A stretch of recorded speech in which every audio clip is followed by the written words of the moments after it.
Okinyi mar wuok tich. Jotend migepe mapacho ka kod jod bura mag Kenya Kwanza donjo kar romo ma obagi Naivasha e kaunti Nakuru. Jatend piny Kenya William Ruto notelo ne nyasino kendo yawe ayanga ka ojiwo jotelogo mondo mi obed kod tudruok makare gi jopiny mane ogonegi ombulu. Going into the future, we are going to have at least every year a meeting like this. And so that we can together look at where we are, where we need to go, and how we get there. Ruto somo ne jo od bura ma Kenya Kwanza ka oseogi kuom leo ne chenro mag twake od bura kwacho ni ma osebedo kaduoko chien dongruok e pacho ka. And it's unfortunate, last week, I have to report here, Your Excellency, on Thursday afternoon, the other side were more than us in the House. In fact, at one point, the leader of minority approached me to close debate on the affordable housing bill. Of course, knowing that if we closed at that point, they had the numbers. Many people across the globe believe in Kenya. We must not be the ones who do not believe in our country. There are many people who have confidence in Kenya. I have been to many fora where Kenya is held in very high esteem. It will be irresponsible for us not to think about when these young people come out of university, college, and school, what happens to them. And that is why, for the first time, we have programs, deliberate, intentional, on creating jobs. Onyiso yie mare ni chenro mar gedo mar ute mane ogonyore biro dhi mbele ka koro kwa jod burago mondo mi odhi okadh paro mar chikno kaka yor loso thuolo mag tije ne rawere ma pacho ka. We don't have an exclusive role on this budget making process, Your Excellency, but because we are leaders, we have an opinion also. The business of setting extremely high revenue projections and budgeting on it leaves us with pending bills in our counties, and it is on account of it, Your Excellency, that we have the debt crisis that we currently continue to face. I'd wish to request, Your Excellency, that let us be realistic in our budgeting. We intentionally put housing as one of the programs for us to deliver the transformation of Kenya and also create jobs. We will implement the housing program. I don't want to say by whatever means possible. I have just said we will implement. We will. And even those who are opposed to the housing program, it is not because they don't know that it is the right thing. Their problem is that it is us who are implementing, not them. It is just as simple as that. They feel like crying because they can actually see this housing was actually possible. Romuno mandala dek geto keto lai makare chenro mag piny owacho kendo rango yore keto chike makare mabiro neno ni piny owacho ochopo singo manomiyo ganda jo Kenya. Nyakwarum gajwang jalub jatend piny Kenya Rigathi Gachagua okwero wach ma jatend piny Kenya machon Manu Uhuru Kenyatta owacho ne jotelo kod sirikal mondo we weche mosekalo kendo girango weche masani ma jopiny Kenya osebedo kakale. Gachagua wacho ni ujorego machiemo mar rango kuonde manomiyo Kenya yudore kama tek kendo mondo mineni midhiero manotimore motelo okonwore. We had somebody saying that you should not look at the rear mirror. I want to encourage you to continue looking at the rear mirror, because the inventor of the motor vehicle was not mad by putting the rear mirror. In your leadership, Your Excellency, you have made it very clear that no Kenyan should be left behind. So you must continue looking at the rear mirror to make sure that all Kenyans are on board and they are not left behind. Ogai mar doho Martha Koome ogolo singo ni romo e kinde gi jatend piny William Ruto ok nyal rocho chenro mag doho kod thuolo mar rehe bo katiba. kolose Ramogi joyal bura kod apisas mag doho. Koome koni winjruok margi gi bede mag sirikal mamoko en mar jiwo yore mag tego midhiero mokwako sectors duto mok ni gigeto thiro chenro mag doho. Koome wacho ni onge kod paro mar njao kaka yalo buche e pachoka. Bendo koni dwaro nitiere mano mar lalruok e kindgi kod jokanyo mag sektano mar tayo aruya buche mamulo chenro mag sirikal kod jopiny mondo duok chien chich mathoro betie. Kopogore gi manya korum gajuang riwruok mar jolup governors mapachoka bendo golongur ni nitiere kaka oket gi tenge kod ka pogruok tiche kindgi gi governors. Jolup governor wacho ni mano bende kelo pek mar tiyo ne jopiny. Riwruogno bende onyenyo lela county ma Meru kod county ma Kisii kaka moko kuom counties go mantiere kod ywaruok e kind jotelo. Scenario tukienda hapo Kisii kuna shida. Ukienda pale Meru kuna shida. The constitution is very clear. What is the role of governor, role ya deputy governor, na sisi tunasema all the 47 governor, deputy governors tumeshikana. We are speaking with one voice to say we must protect our devolution. Na two, tunasema we are going to start with our brothers. Ikuwa kama ni yako Kisii, ukiwa na ule yako Meru, ukiwa ni ule yako Trans Nzoia, huko kwote kuna shida na zingine pia zinachipuka. We as a deputy governors, we are ready to work in harmony. We are ready to be a team player with our governors. Lakini hii mzozano ikiendelea hivi, deputy governor ni jukumu la mwananchi mwenyewe kuona kama kuna mzozo pahali hata yeye mwenyewe anaingililia. Tunapopigana vita ya kuhakikisha kwamba rasilimali na resources zimekuja katika county, lazima pia tuweze tuhakikishe kwamba kwanza tunaajibika katika hizo resources ambazo tunapata. Nyakor mwejongo pogorogi maana tirnya kweche matimore gwenge mago mag kadho wadhnam chumbi. Tend kambi mar Michelle Courts mantiere Mombasa ma osebedo kaka nosike mawuok e meli. Okwedo ripode maliko ni sukari mokethore mayande okan e kambino. Ne osegol kendo tere chiro mar use ne jo ohala. James Raria mena achiel kuom jotatije e kambino. Oramone ogunde mag sukari maromo 825 mayande pio donje moketho e imeli pod nitiere sito mago mag kambino kendo onge mosewuok oko. Olero nyaka sani pod girito duoko mabiro wuok kuom apisas mag KRA kaachiel kod jolony mane okawo sukari no kendo dhi pime ka bende ober kod ngima dhano.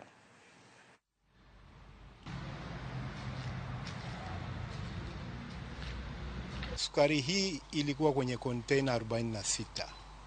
Meli ilipokuja hapa Mombasa ilipata shida kidogo, na meli hiyo yenyewe iliwahi kuingiza maji. Ilipoingia maji kwenye hiyo meli, kuna maji kidogo pia iliingia kwenye container ambazo zilikuwa chini ya ile karibu na engine room ya ile meli. Na katika consignment hii ya container 46, kulingana na hesabu yetu na baada ya kufanya hiyo verification, kuna container 13 ambazo zilikuwa zimeingia maji. Na najua baadhi yenu mulikuwa mumeipata hiyo habari na muliipiga hata picha hiyo meli. Ilipata shida ya engine, ikaanza kuzama, ilibidi KPA waiokoe. Kitambo iokoe, maji ilikuwa imeingia kwenye hiyo meli.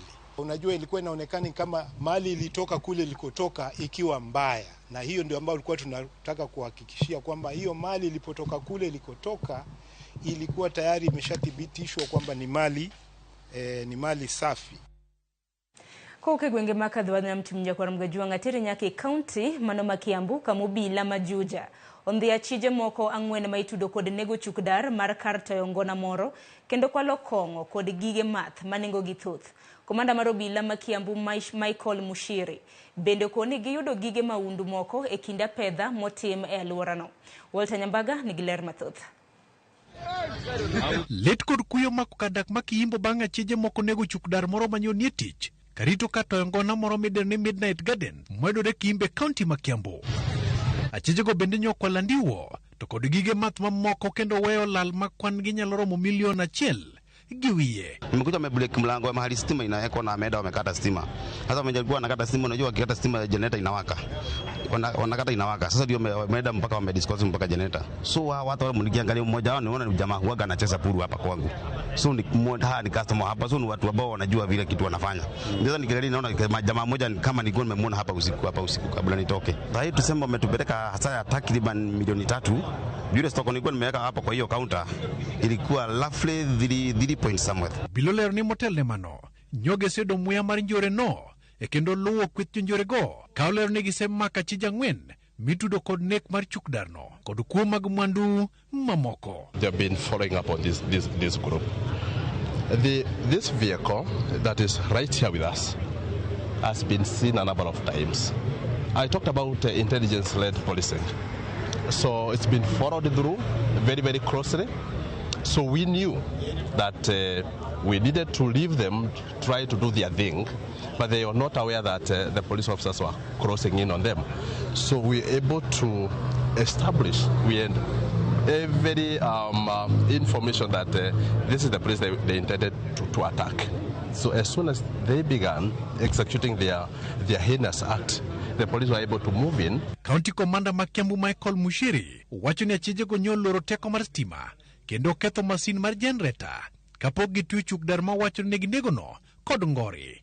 And it's been caused by this gang. The manda weapon is right there. That scene is being processed as we talk. Obilo leo ni giyudo gige maundo moko mutingo bunde mabandia magibugo godo ji kod gik mamoko maginyogo jopiny. We can see there are sacks there where they are able to stuff these products and then leave after doing all this damage. Achiel kuom achijego John Maina moyangore ni jausuringa alwora mar Ruiru kod Utawala ne opimne muyago jiko kendo udhore kod wach motero bilago e gari mar Noah manyogi sesoye mwandu mokwal. FCA Makimbo Ngatha Wambiri okone jo alamondo med keto wang dede mabiro konye pedho jonjore mawenge gi okolo kudho matayo njore. Na ningetaka kusii wale watu wote wanaweka biashara hapa wa invest in technology, na wakiweka technology wanakuja wanajulisha wale vitengo wa serikali wale wako hapa, wanaelezea tumeweka na tuko na hii system ile ya serikali. Hiyo ndio imesaidia hapa na tumefanya hiyo kitu. Walter Nyambaga, Ramogi TV. Kopogre gimanya kwa mgajuanga weg bache makirinyaga uko tende county no mar mundu mio yiyo ya onegi thuolo gidhi nyime gi ohande gi mar uso kongo. Weg bache makwan gi oheo mia uchiela mawuok Mwea East wacho ni giyudo lal nyaka nyocha chungi mano mar loro kuond gi mag ohala bang' midhiero mar kongo moko puodhi manyocho nego ji e county no. Governor Anne Waiguru nyogolo chik mar mondo milor bachego kaitimo nonro mar yango mago matayo chenro magi ataro mar chik. Weg bachego to koro wacho ni gikore mar luwo chik manitiere kendo thiro ohand kongo moko puodhi e county no.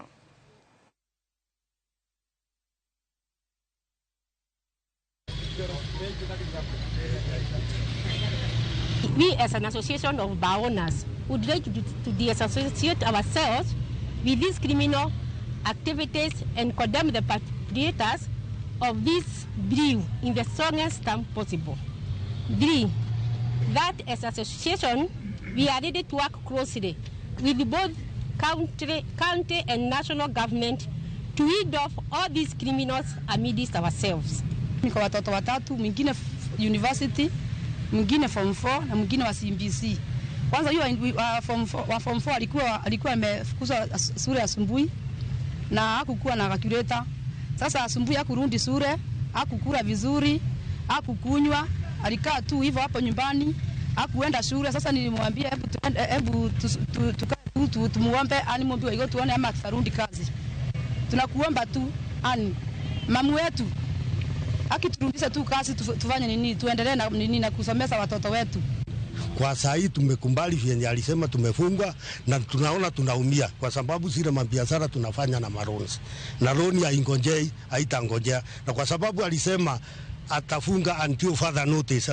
Atunjui further notice ni mpaka lini. So tunamuomba atufungulie, afanye verification tukiwa tunaendelea mbele na kazi. Kwa sababu kitu moja nitamwambia, kama ni panya akiingia kwa nyumba yako, uwezi momoa nyumba kwa sababu ya panya mmoja. Badmiga makorochal mar kor lwasi oyangoni na diera ni liet sani kwa kogwenge mathoth ma Kenya kendo jopiny ni kod pek. E twak marwa gi jata tije mar bad migao mar Kenya Meteorological Department Laktar David Gikungu olero ni lieti nitiere mathoth kendo jopiny winje e dendgi. Mak mana ni okoni pok gichiwo milome mora mora kata oboke mora mora ma oloso ewi wachno. Okwedo ripode maluorore kawakany mabende osebedo kawacho ni Kenya Met osechiwo milome ne jopiny. Ewi mano gin kod chenro mar loso gi jopiny kokale milome makende magichano golo chieng' tich ang'wen mar jumani.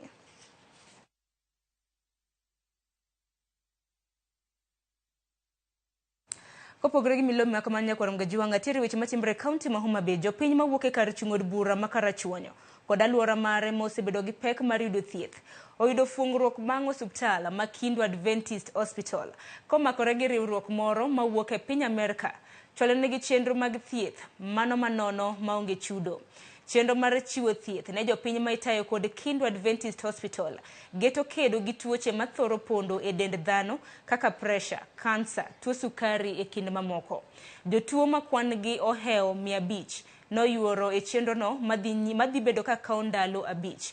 Jolos chenro okoni dwaro margi en chopo ir jopiny e kor gwenge ahinya to mago mantiere kod tuoche matama. Laktere mosebiro koa loka e piny mar Amerika, laktere 35 koriwore gi laktere mamagwa magendia ka giriwore kanyakla kuom ywako tijni mondo wabed gi thieth mopogore opogore ne jowa mobiro koa maboyo kata kuonde machiegni gibed gi tuo bila mane. Wan gi joyengo mayango ji kuom weche ma osebedo ka chandowa, wan gi physicians kata laktere molonye weche ma pile pile chandowa, obed malaria, obed weche mag pressure mar ng'ato madhi malo, obed weche mag ulcer, obed weche mag tuo mag sukari. Wan gi yedhe ka moromo kendo wan gi laktere mang'iyo tuoche mag wang'. Abiro tudora gi lakteche wa makae kod management mar the hospital mondo gika kama giwatim saka saa mondo wakony the hospital. Ang'eyo ni gima berie moloyo kendo berie moloyo kane akuotho gi our doctors jogi biro weyo ni equipment mane gibiro tiyo godo ka giweyo to hospital biro bedo hospital ma jaber. Kaneno kweth dhano man ka koriwe kod an ka wadok pacho kendo ka daktari jomulo maber tang'eni chak e kaunti ma Homa Bay nyakoro Ramogi tiere nyaka weche matimre kaunti ma Migori. Ogande kaunti ma Migori ywago rach marapeini ka jo ohala weg matatu kod mamoko wacho ni gin kod achiedh nade mag chopo wuodhe kaka winjore.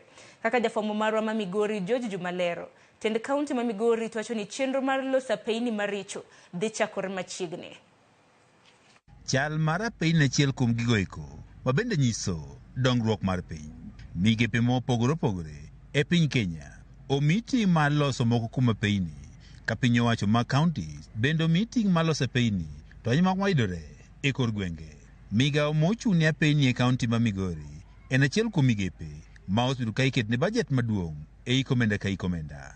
Hik omenda mar 2022 nyaka 2023 piny owacho mar kaunti ma Migori ne oketo omenda maromo milion 896 ne migao no mar apeini ka bende hik omenda mar 2021 nyaka 2022 omenda maromo bilion 1 ne oketi ne migao ni mar apeini. Our first term no aloso almost mderni madhi kilomita 2,000 to nwayudo gi ka gin bende gin state mok ber ni makoro koth odok chien ne wan gi program maduong' mondo wachak wadogie e yore ko. E kinde mar higni 10 mokalo migao mochung'ne apeini osido omenda malo bilion 10 gi bajet ma kore lachni. Penjo maduong' en ni apeini e kaunti ma Migori chalo nade. Kiwuok chuma mbele to donjo gi Nyasaye to rie gingo kanyo yorach kanyo ka ridore aora ma ridore kanyo ka twenyo malo ka gimorieyo yo gingo. Ok geche ni geseda kanyo magari ok nyal kata kalo kanyo korie mbele. Kigiko ywa junction kichiko yo Anjego ndara no rach miweni ng'ato ne wuothe gi kwer mar dhok kotayo koro purego kodhi ndara no rach ma ok lure. Wachopo dala kwa jony nati bolal ko wanwa kwa serikal mondo parwa ndara madhi malo singo. Josachak panderni makata kanyo chi wuotho nyocha waneno ka nderni moko ipayo to kwa koth ne to duogo bedo mang'eny nyocha chako ketho ndara nikech ok dang' ipa ndara gi koth. Gine state mok ber ni winjo nitiere darechni moko mong'adore nitiere yore mong'adore, yore mane waloso mabeyo all the wards basically nokethore. Moko kuom oganda e kaunti ma Migori ma otinjo riemb bodaboda ywak ni apeyni mathoth e kaunti ni sani koro richo kendo koro thiro chenro magi mag ohala. Abirias ywak abiria kiting'o oywago nungone ok owinj maber nikech kikalo kode kanyo oneno ni samoro in driver in miriembo marach. Koth osechwe awacho ni tich na aloro ikando samo gima dhi doko dala manyalo chamo to samoro timre na ne pok alos. Ting'o kata mana ng'ama tuo kitero hospital kata ng'ama dwa konyore, for example ng'ano konyore kata kapok ogik hospital nikech yore ma kuonde go richo. Wan gi two categories mag work mwadwa tiyo godo. Sani wan watimo procurement. So nitiere contractors ma donjo e yore ma walando. Wan bende wan gi mashinde wa sani ma wabro kete ndara. Apaya mawuok Ayego nyaka Konyo e sub-county ma Uriri en achiel kuom mago ma bende oganda ywak ne richo. Moko kuom joriemb matatu maringo e apeyni madhi gwego mag Nyatike kaachiel kod Suna West ne obwogo weyo solo suru nikech rach mar apeyni. George Juma, Ramogi TV, Migori. Nyakwarom gajwangi report mar George Juma bende makilo wa igiko mano mar weche manyien okiny makawuono kapok akayo matin ano kamoko kuom bende luo chenro magwa achiel kachiel mag mbui magwa. Jote Millicent iwacho no yaure ahinya ineno chenro kintiere Mwero Upanda Manisea County. Josephine Feru iwacho ni piny oru e yo makare. Kevin Olimo iwacho ni kadem kolalo chiwo maber ugone Nyasaye erokamano. Dennis Abala iwacho ni uru makare gwenge kata mne school mongere kaka Angels Gate Junior mantiere gwenge mago mag Siatis Rose inbendo wacho ni chiyo yo makare. Salas Nyakoruguti wacho ni chiyo makare. Eric Odindo wacho ni uyoma ochiyo maber kothe machue. Emma Chieng inbendo neno ote mari Celestino Chieng iwacho ni uchiyo e yo makare. Nyakorom gajuanga yena mar mono miatieke gi kanyo mabiro en nonro mar gazet mabende dita kod nyawadwa Cleophas Oluoch kik dhi mabora.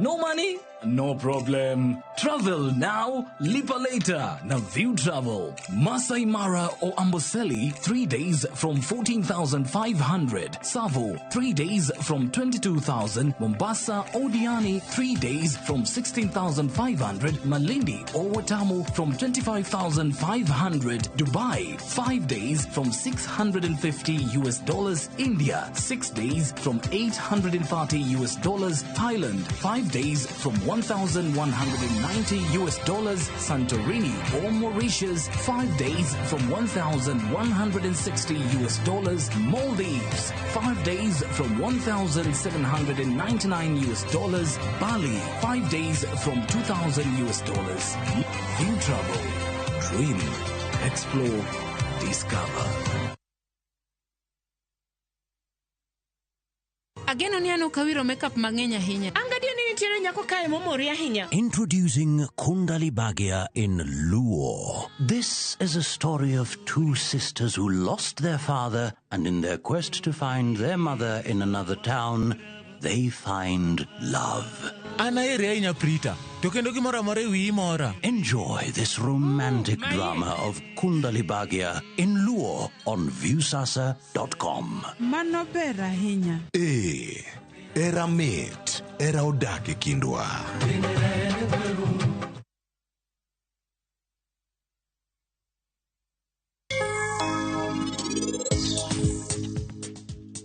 Siling Pirario. Wauso nyako tumbu.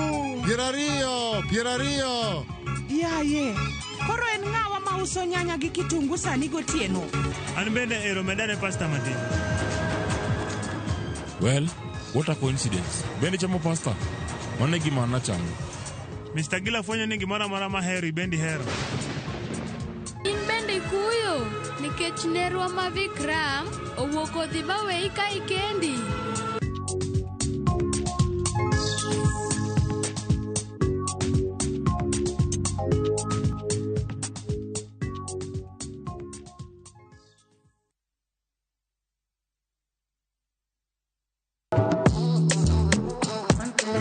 kodwa ka wapako teko mar thum, mar jiwo, ting'o kod riwo ji. Pado manyien en kama ichope mondo ing'e thumbe manyien pacho ka. Mamiyo ji thuolo mar winjo duol kod weche mopogore. Kik thumbegi kod ngolo ma ogo mamit bai. We mondo thum owuo kodi. Pado manyien wuok tich nyaka ngeso saa 5 okinyi e RamogiTV.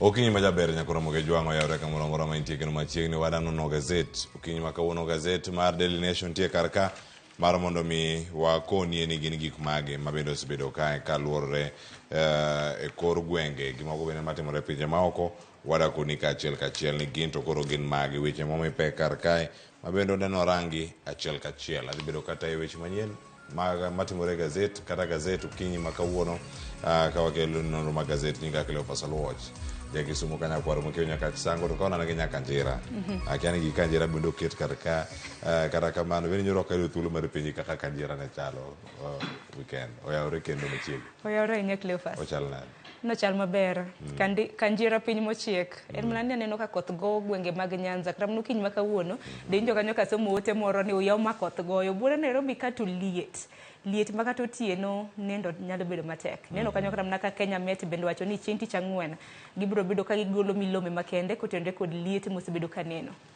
geno maro ni koth biro bedo ka chwe nikech liet ka nitiere kram na chieng' ko hore bende wacho ni koth biro koth goyo gwenge mopogore opogore no kata masira manotimore kaunti ma Uasin Gishu alura ma Eldoret jopuonjre ariyo ne pio ula oywero ma owito ngimagi ma jopuonjre ariyo mano wuok e sikul ka dok pacho mano bende masira matimore kacha kaluore kod weche gi makoth ma pod medo goyo gwenge mopogore opogore to wacho ni kanjira piny mamiyo piny mochiek kendo ka nitie kaya no ka ndimo mochiek mang'eny dibede ndime mochiek sani koso ikelo maembe mano luore gi pith ma kila ng'ato timo wan korwa kono wapidho ndima to ndim ingeni wapidho kido mopogore opogore koro ndim to chiek korwa koro ngeni bende luore gi gima ng'ato pidhe dalane samoro jomoko pidho alode kadi ting'o ndim do kete nyuka moro nitie ka jo iso ting'o abokiloni aya nyakora mojang machiegni nonro ma gazet chako sani wachaka ne waranga ne ite mokwongo karka kama nitie weche madito momipe ka nyakora mojang mi weche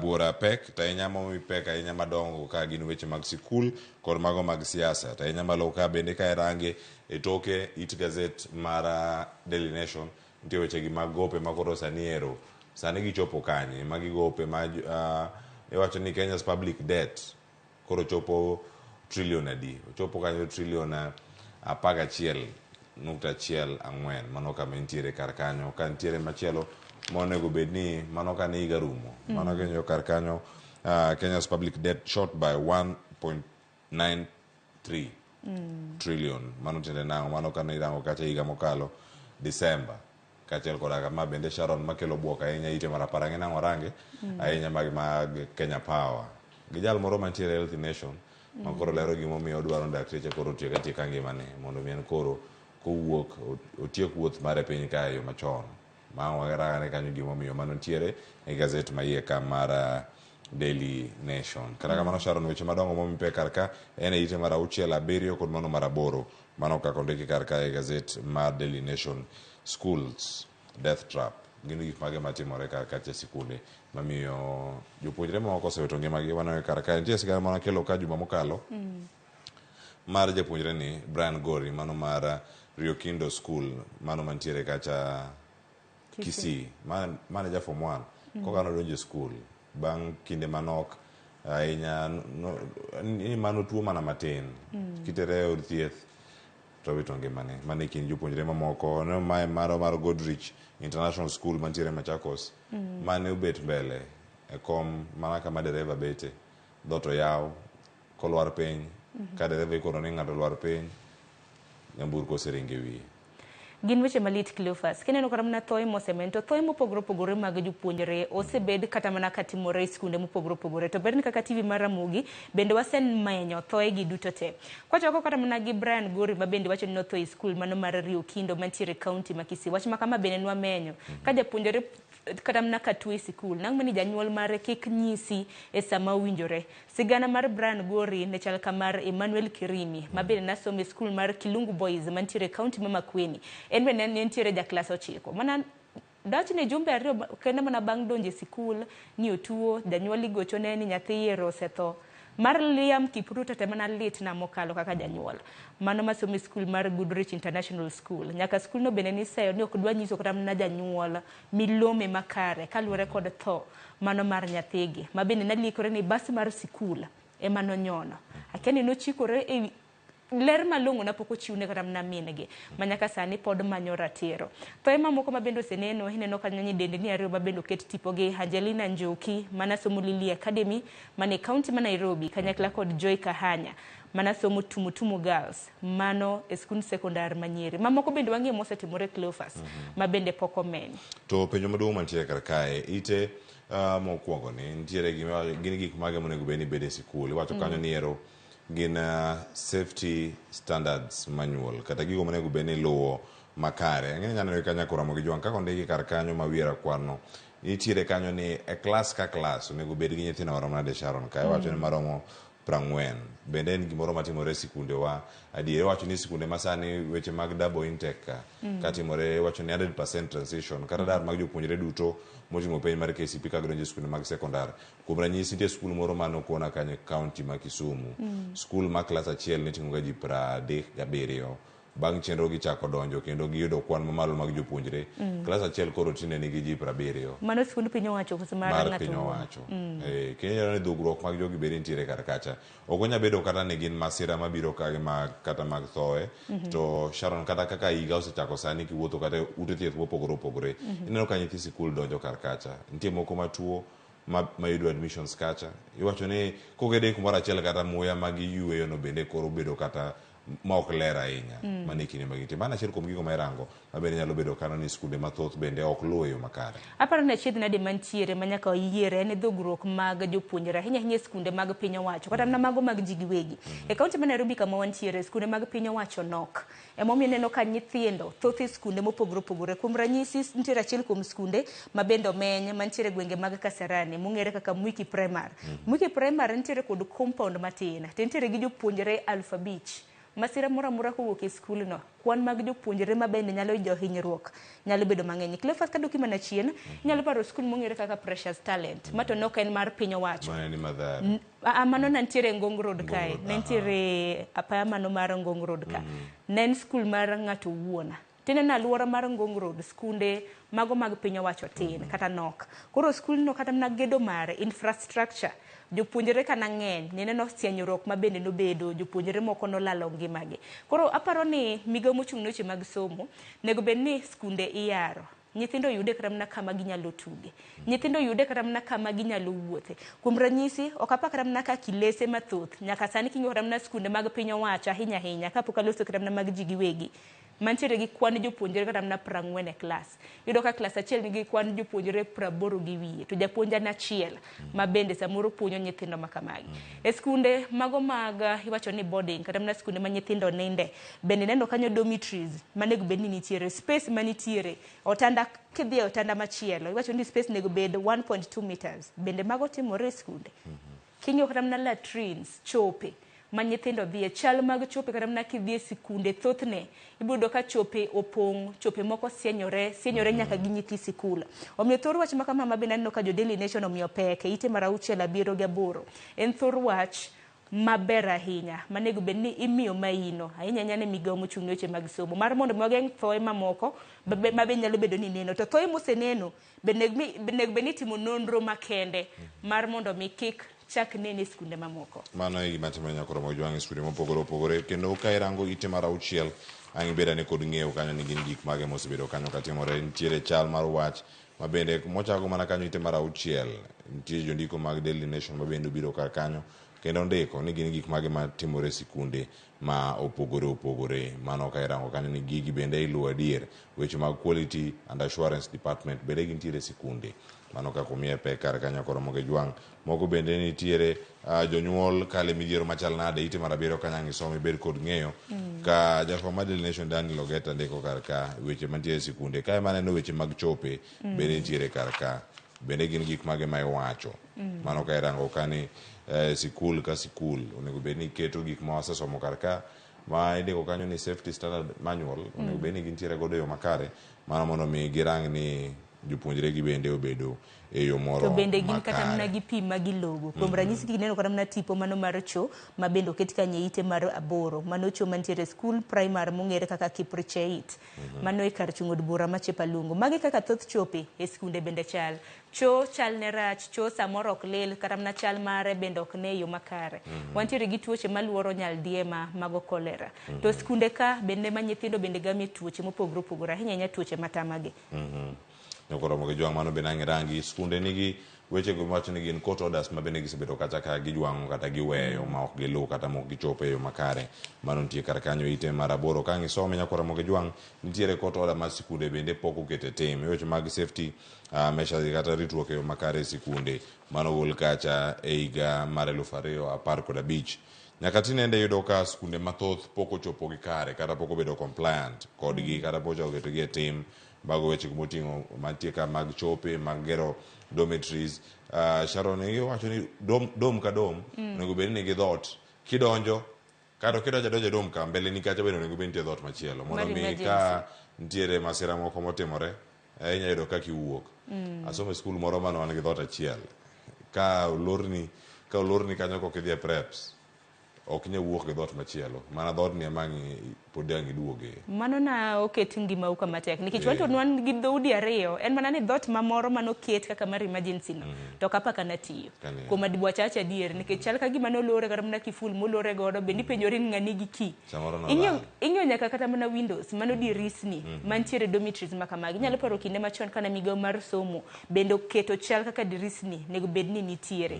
koro mathoth nego bed ni rango jonyuol mantiere skunde wang'e ni nitiere PTA nitiere BMU nitiere board matayo weche mopogore sikunde geno marani magi weche manego bed ni girango nikech wacho ni kamacho muoch e dormitory nego bed ni emergency do man nyithindo nyalo hepogo dirisni bende nego bed ni nitiere ma onge wire mesh ma samoro ka gimoro timre nyathi nyalo chikore oko nyakoro mojwangi ni kama nade Sharon ang'e twak moro monego bed godo bende mbele ka ipenjo kanyo ang'o miyo PTA chano dong mana PA ne gigolo jopuonj nang'o ka obed parents association ma gidong kanyo mana ne ma jonyuol kende gi gine magine sikul kaka gilose wechegi koso giromo ga mana oko mane toro wach maduong' kile pasa ngine kapok idhi mbele ineno safety standards manual neno mogik kanyo at least 4 pit latrines for every 30 learners nyisa ni skund manuntiere kuom ranyisi nikech ni wacha gayanga ni nisomo skul mar Kisumu Day nuntiere jopuonjre adi to nitiere chope adi kacho ang'wen nego bed ni wacho ni pa every 30 learners mano chope ang'wen tiyudo ka skul negi students mohewo 2,000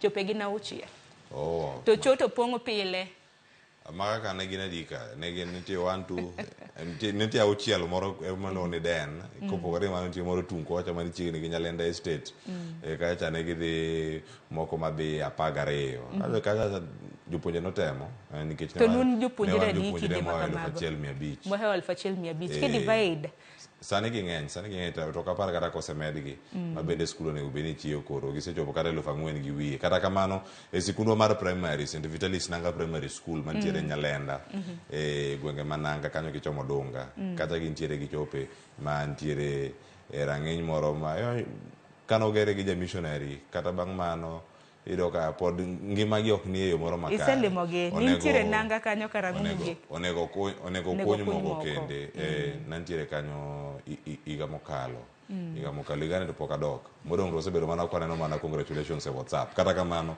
wabiro neno kaka weche mamoko po timore nyakoro moge jwang' e weche ma ntiere ka mag siasa odeno warangane weche ma jatend piny Kenya bende koro owacho ka ntiere kaunti ma Nakuru mago weche man malo kaka wayudgi ane ineno ka jotend migepe obedo kod jatend piny Kenya William Ruto en gi jalup mare Attorney General ka nitie jatend migao mochung'ne weche mag arita, nitie mochung'ne weche mag pi, mag limbe, mag tuke, mag ICT ni kacha, yuto mag nembe, mago mag alwora.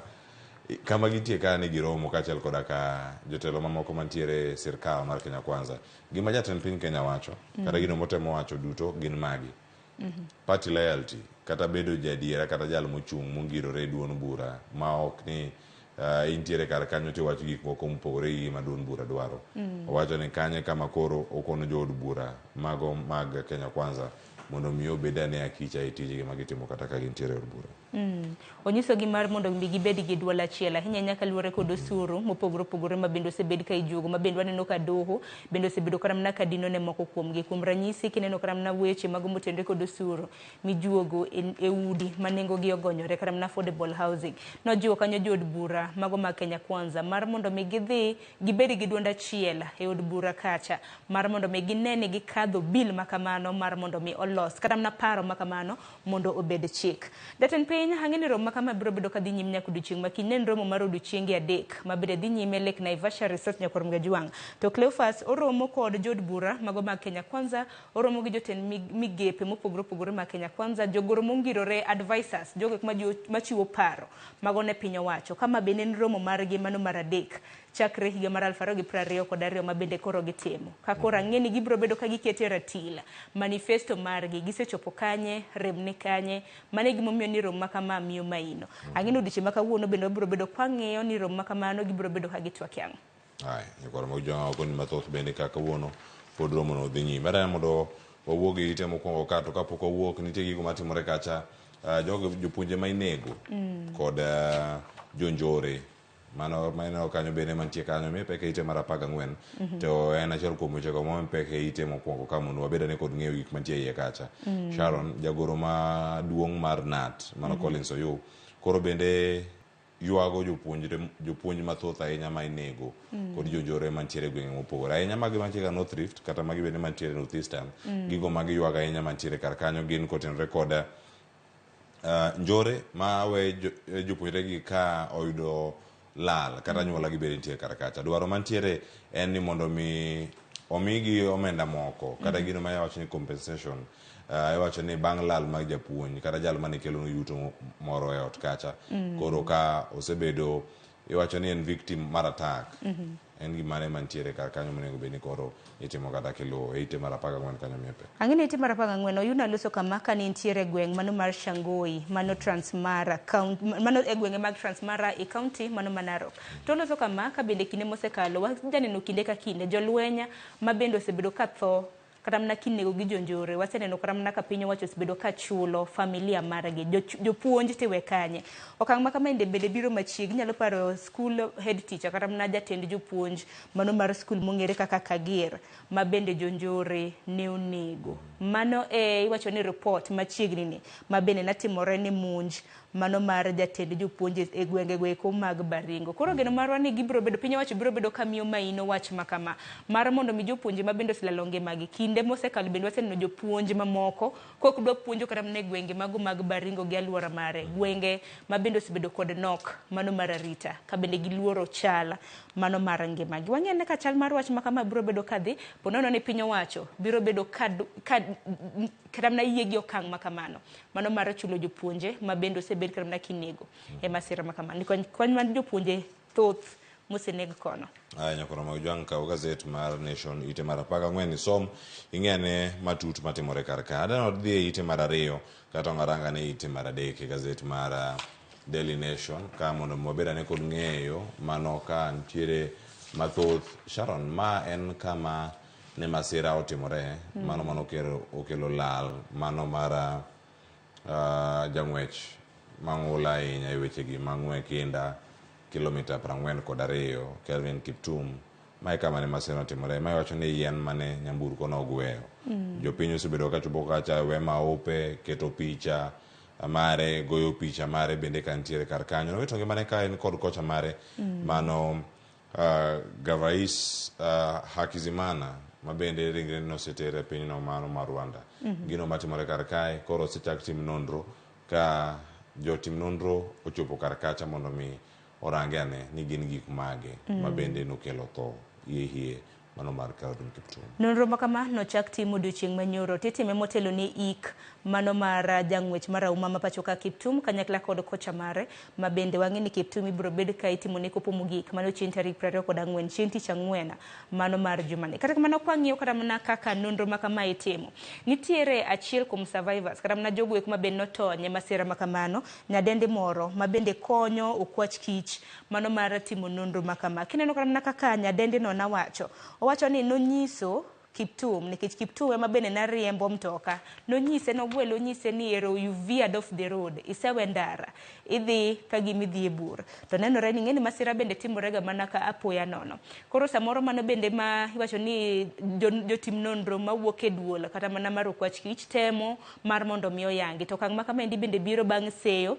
Inyalo paro wuon Kiptum ka bende naliko ni nitiere moko kuom oganda kata mana chuo 4 ma bende nobiro e dalane, dibed ni ne nitiere wach moro, chuo 4 ma kamago bende nochiwore mane mbele obila ma bende giwacho chal mar wacha kana nitiere ka bende gin ne gidhi mano mar loso kotenre koda gige adhula mawuok e piny mar China ma dibed ni Kiptum dinotiyo godo e ng'we kinda mano mabiro. Nyaka sani nonro podhi nyime, wang'e nene ni nonro biro bedo ka wachang'o nikech wang'e ni jolony mago matimo nonro biro bedo ka yangonwa. Taparo ni nyadende ni bende nego bed ni gin nono dhoge makare mar mondo mi oyang kaka okang' makamano no dhi nikech en mane nitiere e kinde mar masira makamano. Kaluwore ni en matony.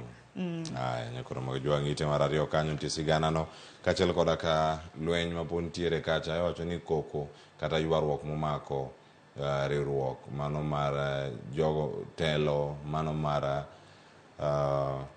kanisa mano mar Jo-Salam kata din mar Jo-Salam mano kerango kanyo mag Jo-Supkem ma bende osebedo kacha ka yware ka odiochieng' manyoro ne odhi nyime kendo kanyo nitie jok mathoth ahinya ma bende koro seyo obila mano mantiere boma ma Nairobi kuom kao kata keta yanga chung' mage ni ginto gisiro kweth mane mane kinde ma gintiere kar kanyo. Nitiere court order ma bende ne onego bed ni ichwalo kata kamano ne okochopo kare kaluwore kod weche go bende mantiere kar kae. Sharon Dono ranga ne iti mar adek. Iti mar adek gazet mar Daily Nation kae Kevin Kang'ethe koro pod dhi bedo e od twech mano ka ntiere kacha industrial area remand prison kendo kanye odhi bedo nyaka tarik 27 onego bed ni irango kata inono ni ere kaka odhi bedo kanyo ka igole piny Kenya kichere pinje mag Amerika mondo mi odhi oyudane kum mare kaluwore kod gigo mane otimo koso gin gik mage. Nyaka sani iwacho ni en wanted man the US. Mano kaluwore koda seyo ma bende sego do nego miyo moro mano higa mokalo mane gwenge mag Boston e piny mano mar Amerika. To sigande Kevin Kang'ethe gimomeni koro nogole stesendo bila ka koro itiere Rwanda en kaluwore koda hepo ma bende hepo gode stesendo bila mano ma Mudhaiga. Bang'e nofuer nonro mare motimne pedha moyude gwenge mago mag Ngong. Ka koro noyude gwenge mag Ngong koro wach mana ni koro itiere Rwanda kanyo bende no kanyo koro Magjuang' okete kanyo nyaka chieng' tarik 27 mano mar dwe mar 2. To naneno kanyo senior principal magistrate mano madoho ma Kilimani mong'ere kaka Martha Nanzushi wacho ni kata bed ni en rimanda mano e gwenge mago mag Nairobi ka nego bed ni oneno odhi e doho kinde ka kinde mano mar mondo mi somne iwacho ni no direct suspect mar mondo mi appear before the chief magistrate. Koro kinde ka kinde kata bed ni en remand isomo ne neno kanyo bende warita nena ka chik bedo kaka okore pono ni boro bedo kitiere piny Amerika mondo kume katoyo. Nyakoro Magjuang' iborangi kanyo kaka mondo neni gigi mage matimore kachiel ono wadhi e ite mar 4 kanyo nitiere sigana ma bende wadano rangi jo Kenya Kwanza jod bura ma Kenya Kwanza koro osidho kata osiro dwaro mar Raila Odinga mar yudo lemo maduong' mano mar bedo jakom mar AU Commission. Sharon ma achiel kuom weche go mabende timore kacha ka gintiere gwenge ma Naivasha eno kan jatend piny Kenya ka nitiere kod telo mar od bura moting'o Kimani Ichung'wa kod Aaron Cheruiyot. Jotend migepe bende luwe chien kanyo motenore gi ma bende waranga ne machinglo machielo kae to bang'e ngotiek nonro mag gazeti. Cleophas mok bi kaka buok nikech odira ni nwaneno ka duond bura mar UDA kotelne gi kod jagoro margi mongirore mano Cleophas Malala nobiro okelela ka bende gipuoyo mano jatend kata mano gai mar Azimio Raila Odinga kuom gombo mare mano mar bedo jakom mar duol mar AUC. Kata kamano nwageno kata mana winjo ni jotela mar Kenya Kwanza to biro bedo ka wachango ting' makenda ng'eni nitiere ni jatend piny mano William Ruto e siero dwaro mano makamano. Jotelo mopogore Cleophas bedo sewuok oko mano mar puoyo Raila Amolo Odinga kaluwore kod gombo mare. Wan kaka TV mar Ramogi dwa wachango dongen mana kwayo ne hawi maber. Aya kwa Ramogi Jwang ka wasude mana kaka ite mar 17 kiwache nade ite mar 17 kanyo chala ka gima tiere til moro ma idiketi indiketi romo madhi mbele romo dhi nyime Naivasha Sharon jatend migao ka jatend migao dhi to chung' ewi ratil ipenje kanyo ratile ma yange ni in clueless in fumble koso incompetent waseno ka nonro mopogore igologa to ka Kithure Kindiki otelo kumoro na Kumicha otelo kumoro koro waneno ng'at mokwongo nyondo ratil ni yawone ng'ama en jatend migao ndike kanyo niero cabinet retreat timore kar kanyo koro in clueless koso fumbling koso incompetent Sharon kona gimi neno kar ka dibed ni Ababu na Mwamba luya chwer koso en liete mawuok liet benge Nairobi chalo en Naivasha bende kamano ka ma chal mar wach iwacho ni nyabedo ni tie jok minyalo yiengi ero ng'amoro ako kaunda moro ni e bath ratil kacha to siemo ni ka bika Igeni nonro sebede kitimo kod kembe mabedo sebedo katimo nonro ne oganda mano Tifa Infotrack lure kod tije mago mag jotend migepe ken jatend migao makoro dhi ratil mokwongo no en jal mabende koro ong'eni en otimo makara nikech nonro oseneno kwa osebedo ka nyiswa ni migao mane mosebedo katimo makara kata kamano kinde mosekalo Cleophas an kaka wanga kamar jafwambo nyalo paro romo mano mar jotend migepe mabende jatend piny Kenya no bedo godo he kar jot mare mar status bure Nairobi ka no se jotend migepe ni moko kuom gikia kata mna tije magi koro miyo e romo mano mar adek koro ibro bed ka itketo gi ratil mar mondo nene ng'a migao mare osebedo katimo makare ng'a kia tije e migao mare warito neno samoro nyalo bedo gi lokruok makoni kod kocha kinde mosekalo waseneno ka jotend migepe mopogore bende olokne gi migepe dibed ni Naivasha ka bende dhi tim kamano aya en gimoro wacho ni wariti wane ntie kalure gi machinglo mantiere ka ntiere jatend migao moro uchung' ne weche mag somo ochalo oseluor en ka ntie machielo bende ntie moko mabuok ne nang'o matimore kar ka bende luya chwer kar ka moko bende odi piny koni okwane kata ni gin jok magi kata kamano gintiere nyakwara Ramogi Jwang watieke gi kanyo nonro mag gazet rumo gi kani mar twak mokwongo donjo sa oseromo sa chiel wang'e sa makoro watieko nonro mag gazet weche mag tuke kidwaro som gazet mar Daily Nation itimo gi kanyo ang' bed kod ng'eyo ni gin gik mage mantiere kar kae mane kama wawego de Cleophas kapok itieko wach mar Ramogi debed wach mabende omipek mane ite maiye mano mong'ere kaka Healthy Nation nyakwara Ramogi Jwang sigana mano mar rawera moro mabende nomenya ginor mabende odwaro mar mondo mi lakteche otieka ngimane mano kaluwore kod kijana mabende nitiere kod tuo mar remo mong'ere kaka sickle cell anemia nyinge Jomo Dukiza mabende wacho ni chakre tin mare nyaka sani nitiere gi higni 28 osebedo kokadhe achiedh nade matamre gi nono to mok en mana kende nikech ang'e jogo eko duto te mabende nitiere kod tuoche mago matama hinya sickle cell anemia ni gintiere kod nok mag yedhe gintiere kod nok mar remo koro geno maro ni sirikane mag gwenge mopogore ahinya to mago makaluo nikech sickle cell ni wachore ni mako oganda mantiere tropical regions gwenge mag kaluo gwenge mag kadhowadh nam chumbi geno marwa ni gibro bedo kata mana ka gichiwo thieth nono ne jotuo mantiere kod sickle cell anemia ang'e nyikwara Ramogi Jwang biro bedo ka somo sigand rawera makamano kanyo kamolore go Shara dong sigana madhu be ntiere kar kanyo kod Ramogi Jwang maka isomo ibiro thuolo mar neno ni gin gik mage mano Healthy Nation kanyo bende ka irango iwacho gimomiyo jodak manyando bende koro kale achiedh nade ma opogore kaluwore kod tuo mar malaria ang' isome kanyo bed kod ng'eyo okinyi ma kawuono wawegi kanyo nyinga Cleophas Luoch te kisumo kanyo kwar mokiewo nyaka sango ran ka kod Sharon ong'awo nyaka jera obiro gi ndim gik mamit mochiek kawuok Ajera wada chamo odiochieng' ma kawuono ka Joyce dhi nyime gi twak wan watuono ndim e nyuka Joyce odonj kod twak odhi bedo kae kod jonon siasa Dina Gai kachiel kod okil Kamaloka Gada Guko kik idhi mabor kete mana Ramogi TV chenro en mar upendo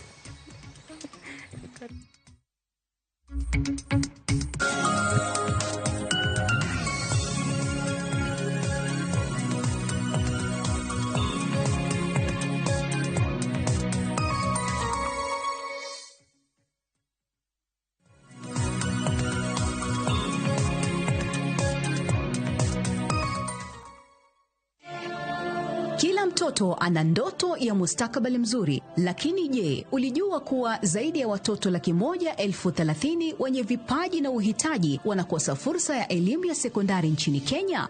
Baraza la Makanisa la Kenya, NCCK na Saidika wameungana kwa jitihada za kubadilisha hali hii.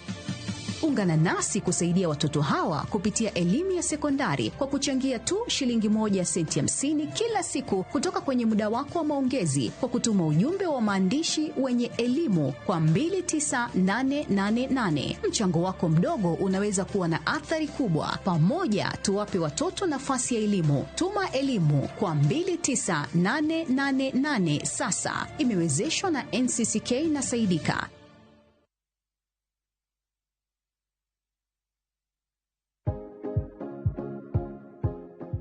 Oken gima wendo ka ilalo yier wiyi maromo e kind 100 nyaka 150 kuom odiochieng' achiel kende. Kik chandi, nimar en gima timorega.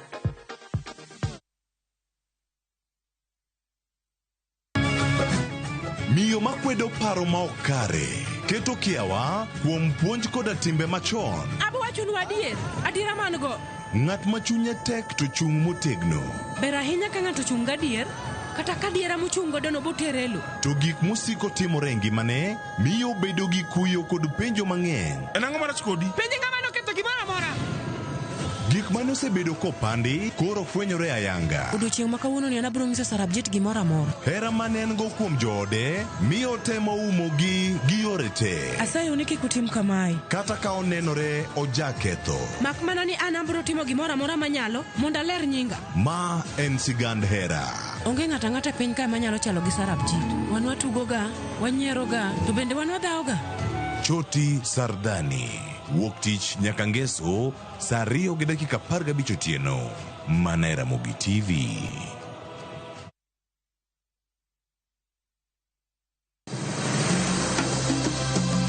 Nyakwa Ramogi, bende ing'eyo nonro mar gweng'u? Jakawine mano chako ya mulo. Kisumo en kama ne ji biro dwere. Kiati dogo ni biro sumo. Kata mana kaka ne ochakore. Chakruok mar got Ramogi nowuok Uganda. Kaluwore kaka ne Ramogi owuotho. Tich ariyo ka tich ariyo, Millicent Adhiambo. Machiegni e chendo mar ng'e gwenge wakatielo makawuono. Wakelo ni nonro mar gwenge yo Koloni kendo mi lere nyinge, chakruok kachiel kod humb gwenge mopogore. Kisumu nowuok kuom nying mar Kisuma. Ei manyaka kaendi, umbe landore kod ang'oa. We wawinj anena. Saa 3 otieno, mana RamogiTV.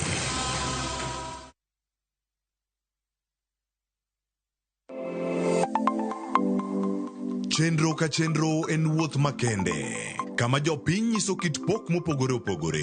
Fundi wach, software developer. Gibedo gi lek mar timo duto mondo ginyis chia margi. Okoyot kiterori kendi gi passion no ibro nyalo. Rom gi jogo moseloko pok margi obedo kaka yuto margi mapile ka pile. Ma olos ki rabolo be. Iye ka en raffia grass to oko ka en rabolo. Tudri kodwa ka wamenyo kit pokgi kendo wanyiso kaka ng'ato ka ng'ato nyalo loko pok omiye yuto. Talanta mane ng'ato ng'eyo pogore but mare ma Nyasaye omiyi nyaka itigo maber. Magi duto iyudo mana e chenro mar pok opogore. Kwanza duoko ni RamogiTV erokamano miyo aneno pogruok. Chieng' tich ang'wen ka tich ang'wen saa 2 okinyi mana RamogiTV.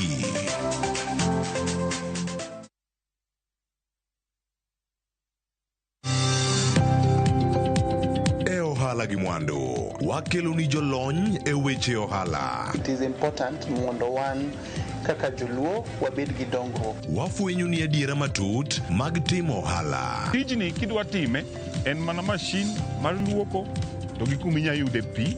Wawuoyo e wi yore makare mag timo ohala. Kisechopo level mabedo brand, mondo beni gimoro amora mitimo en gima timo ang'o makelo pesa. Wakonyi dongo ohandi ka wamiyi yore mag kano mwandu. Investment group kawache mana gi nyinge no en choko pesa kasto ikete kamoro kasto golo nyinyo. Mabiro konyi e kinde mabiro. Omiyo wakwayo ni ji duto ket pesa gi e savings mondo wapuonji kaka gibiro tiyo godo. Riwri kodwa chieng' tich ang'wen saa 1:45 otieno mana RamogiTV.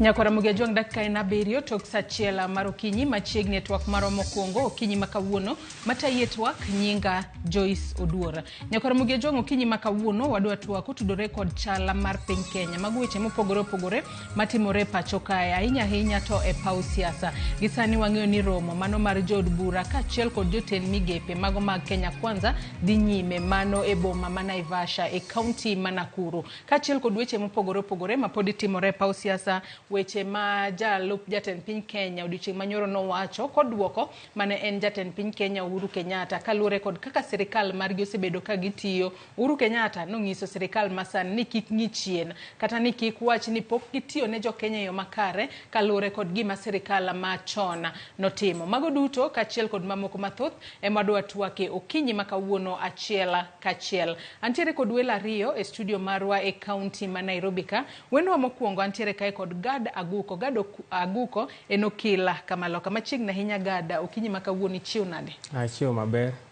Kendo amor kuom bedo kodu mondo watwag goganda machiegni. Erokamano. Nyakora Ramogi wendwa mar ariyo antiere kae kod Dina Agai. Dina Agai en janon weche mag siasa machiegni ahinya. Dina, ichiew nade okinyi makawuono? Erokamano. Ayawo nyikwa Ramogi. Achiew maber, amor mar bedo kodu kawuono ka kendo happy new year.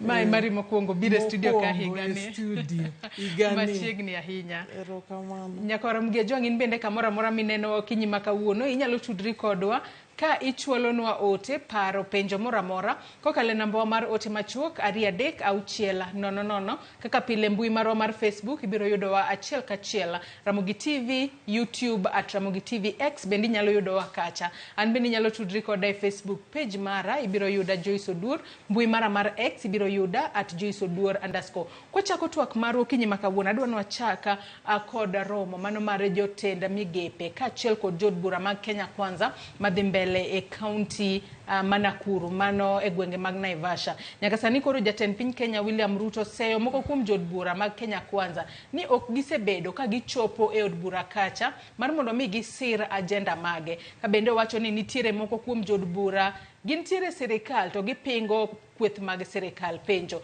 en ni ka in jaod bura kitenori e weche mag siasa onego bed ni keto mbele dwaro mar jopinya kose dwaro mar duond bura misiro. Kata kamano we wawinjane mano report mabende nolosno odiochieng' manyoro kod Lydia Okeyo mano kotudore kod romo kata kaka jatend piny Kenya William Ruto noloso kod jod bura odiochieng' manyoro ka gintiere Naivasha. Okinyi mar wuok tich jotend migepe ma pacho ka kod jod bura mag Kenya Kwanza donjo e kar romo ma obagi Naivasha e kaunti ma Nakuru. Jatend piny Kenya William Ruto notelo ne nyasino kendo yawe ayanga ka ojiwo jotelogo mondo mi obed kod tudruok makare gi jopiny mane ogonegi ombulu. Going into the future, we are going to have at least every year a meeting like this.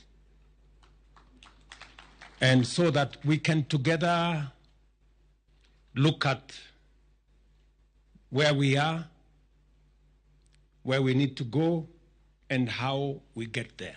Ruto somo ne jo od bura mag Kenya Kwanza ka oseogi kuom leo ne chenro mag twak od bura kwacho ni ma osebedo kaduoko chien dongruok e pacho ka. And it's unfortunate last week I have to report here, Your Excellency, on Thursday afternoon the other side were more than us in the House. In fact, at one point the leader of minority approached me to close debate on the affordable housing bill. Of course, knowing that if we closed at that point, they had the numbers. Many people across the globe believe in Kenya. We must not be the ones who do not believe in our country. There are many people who have confidence in Kenya. I have been to many fora where Kenya is held in very high esteem. It will be irresponsible for us not to think about when these young people come out of university, college, and school, what happens to them. And that is why, for the first time, we have programs, deliberate, intentional, on creating jobs. onyiso yie mare ni chenro mar gedo mar ute mane ogonyore biro dhi mbele ka koro kwa jod burago mondo mi odhi okadh paro mar chikno kaka yor loso thuolo mag tije ne rawere ma pacho ka. We don't have an exclusive role on this budget making process, Your Excellency, but because we are leaders, we have an opinion also. The business of setting extremely high revenue projections and budgeting on it leaves us with pending bills in our counties, and it is on account of it, Your Excellency, that we have the debt crisis that we currently continue to face. I'd wish to request, Your Excellency, that let us be realistic in our budgeting. We intentionally put housing as one of the programs for us to deliver the transformation of Kenya and also create jobs. We will implement the housing program. I don't want to say by whatever means possible. I have just said we will implement. We will. And even those who are opposed to the housing program, it is not because they don't know that it is the right thing. Their problem is that it is us who are implementing, not them. It is just as simple as that. They feel like crying because they can actually see this housing was actually possible. Romono mandala dek geto keto lai makare chenro mag piny owacho kendo rango yore keto chike makare mabiro neno ni piny owacho ochopo singo manomiyo ganda jo Kenya. Adina kachel kod gadu winjo kanyo kaka jatend piny Kenya William Ruto noloso odiochieng' manyoro ka gintiere Naivasha. Romo makamano podi biro dhi nyime odiochieng' makawuono kachel kod odiochieng' makiny. Kata kamano osiemo jod bura kachel kod jotend migepe moko ng'iso gene moko kuomgi ok many tije ne kuonde ma gichung'e e counties mamoko. Jotend migepe moko bende pono ni wacho ni ok ti e yo makare. Penjo en ni Dina kachako kodi wang'e ni nyaka sani jod bura ema nosiemo. Jod bura nyaka sani nyaka ne giduoga kowuok e yweyo ne giduoge od bura tarik 13 mano dweni. Gisebedo ka gitwako tudore koda mano affordable housing bill mar higa mar 2023. Ber ka jaod bura e kinde ma entiere od bura kacha onego bed ni ong'iyo dwaro mar chama ma ochung'ne kose onego bed ni ong'iyo dwaro mar jopiny. Kaloni ni wach ni mar housing bill wang'e ni wantiere kod jaod bura mag Githunguri mano Gadhoni wa Muchomba mosebedo ka kwedo wechego to en ja Kenya Kwanza. Onego bed ni ging'iyo dwaro mar duond bura kose onego bed ni ong'i dwaro mar jopiny ma ochung'ne od bura kacha. Ing'eni kaluwore gi kaka ji nie buche mopogore opogore, nitie policies ka ine bura ma kaka Kenya Kwanza, nitie policies ma ji oyie ni dwa ni mondo kal mondo gikony go jopiny. To samoro iyudo ka kata jood bura manie Kenya Kwanza iyudo ka gin be gin gi paro mopogore. To e siasa samoro bedo matek mondo imanuva kendi nikech nitie collective responsibility. Omiyo e Kenya Kwanza wan wadwaro ni mondo weche mag udigi mondo watim wager udigi nikech kaka policy marwa wang'eyo gima udigi bro timo. Omiyo ok ber ni samoro ka wacho kele mesa to ji loko pachgi. Samoro ji loko pachgi ok ni nikech ni gidwa ni gikedne jopiny. Giloko pachgi nikech gidwaro ni mondo negi ni gine makoro gin gi paro mopogore. To samoro paro mopogore no be ok gidwa ni jomage onen gi ni gintiere kod paro mopogore. Constituents jopiny gidwa ni onen ni gimbe ginyalo chung' ma giwach ni gimoro ok ber for their own political gain. Omiyo an achung' gi wach ma ker wacho no kendo akwayo ni mondo jowa magin jo buchwa mar Kenya Kwanza ochung' gi wach no nikech en policy marwa. To ok ber ka wa undermine gima ker dwaro ni mondo watim mondo wakony go jopiny. Nikech gino kotim rowerni mang'eny mabro yudo tich. Nitie gik mang'eny mabro konyo ka gino okalo. Omiyo ato emano tachung' gi ker kendo achung' gi buch KK. Agadin kako kil montiere godo kinyi makawoni siwinjo kanyo kaka Adina oloso kotudore kod wach makamae. Kata kamano penjo mokwongo ma penje en ni jod bura e kinde ma gintiere od bura kacha onego bed ni ging'iyo dwaro mar chama ma giwuoke kose onego bed ni giketo mbele dwaro mar jopiny. Joyce kadwa wacho maler wach ni en gima onego bed ni odhi nyaka kaka judiciary bende ringo. Tiende ni nitiere kaka opog migepe mag sirikal. Nitiere bunge, wantiere gi kar ker, to kendo wan gi judiciary. Nitiere gimomiyo nopog gi mobedo kamano. Nitiere gimiluongo ni independence mar kipengele ka kipengele. Onego bed ni bunge kose yieri to be gimomiyo yieri gi jopiny, momiyo iteri ne jopiny mondo dhi oyieri. En ni mondo koro idhi tero gima jopiny wano oyieri ka dwaro. Ok iter gima ng'at machielo chako koni. Ok onyiso ni ka idonje party to koro buongo ni koro iweyo ichako tiyo gi mar party. Nyaka iti gi obuongo ni to buongo ni gimoro amora medhi decide en gima nyaka bed influence gi gima jopiny wacho. Koro nyaka ikuong idhi iwinj gima jopiny wacho to gima giwacho no ema in koro ibiro time bunge. Koro kata king'iyo Mheshimiwa Muthoni wa Muchomba gima nomiyo embe noloko pache. Ne odhi e ground to ji e ground nokone ni gin wach mar housing ni ok gidwar. Koro ma en okelo pach jopiny manoyiere. Koro mane kaka onego bedi. Ato kaluwore kod chik onego bed ni time yo machalo na nikech kaluwore kod kaka dono ng'ado bura makamano wacho ni kabedo onego bed ni ochungi chenro mar ng'ado mano sara atamalo 1.5 mar osara mar jotije monego bed ni ng'ado mondo dhi e chenro makamago. Anno ka Jatend piny Kenya William Ruto wacho ni nyaka gibi gi kal chik makamano kata tek kata yot. Kata kamano nowacho no kodwa tiyo kod weche makamagi. Nyalo bedo ni kaluwore kod chik nikech nowach kanyo ni gidwaro ni gikete e bwo chik kata legal framework. Kaluwore kod chik in kaka okil Kamaloka ka od bura okalo bil makama ibo med juog jopiny kosang'o mabotimo. Ka gikalo bil no pod ji bro chak dok mane court. Nikech ka gikale to ok ging'iyo gik momiyo sani pod wane court.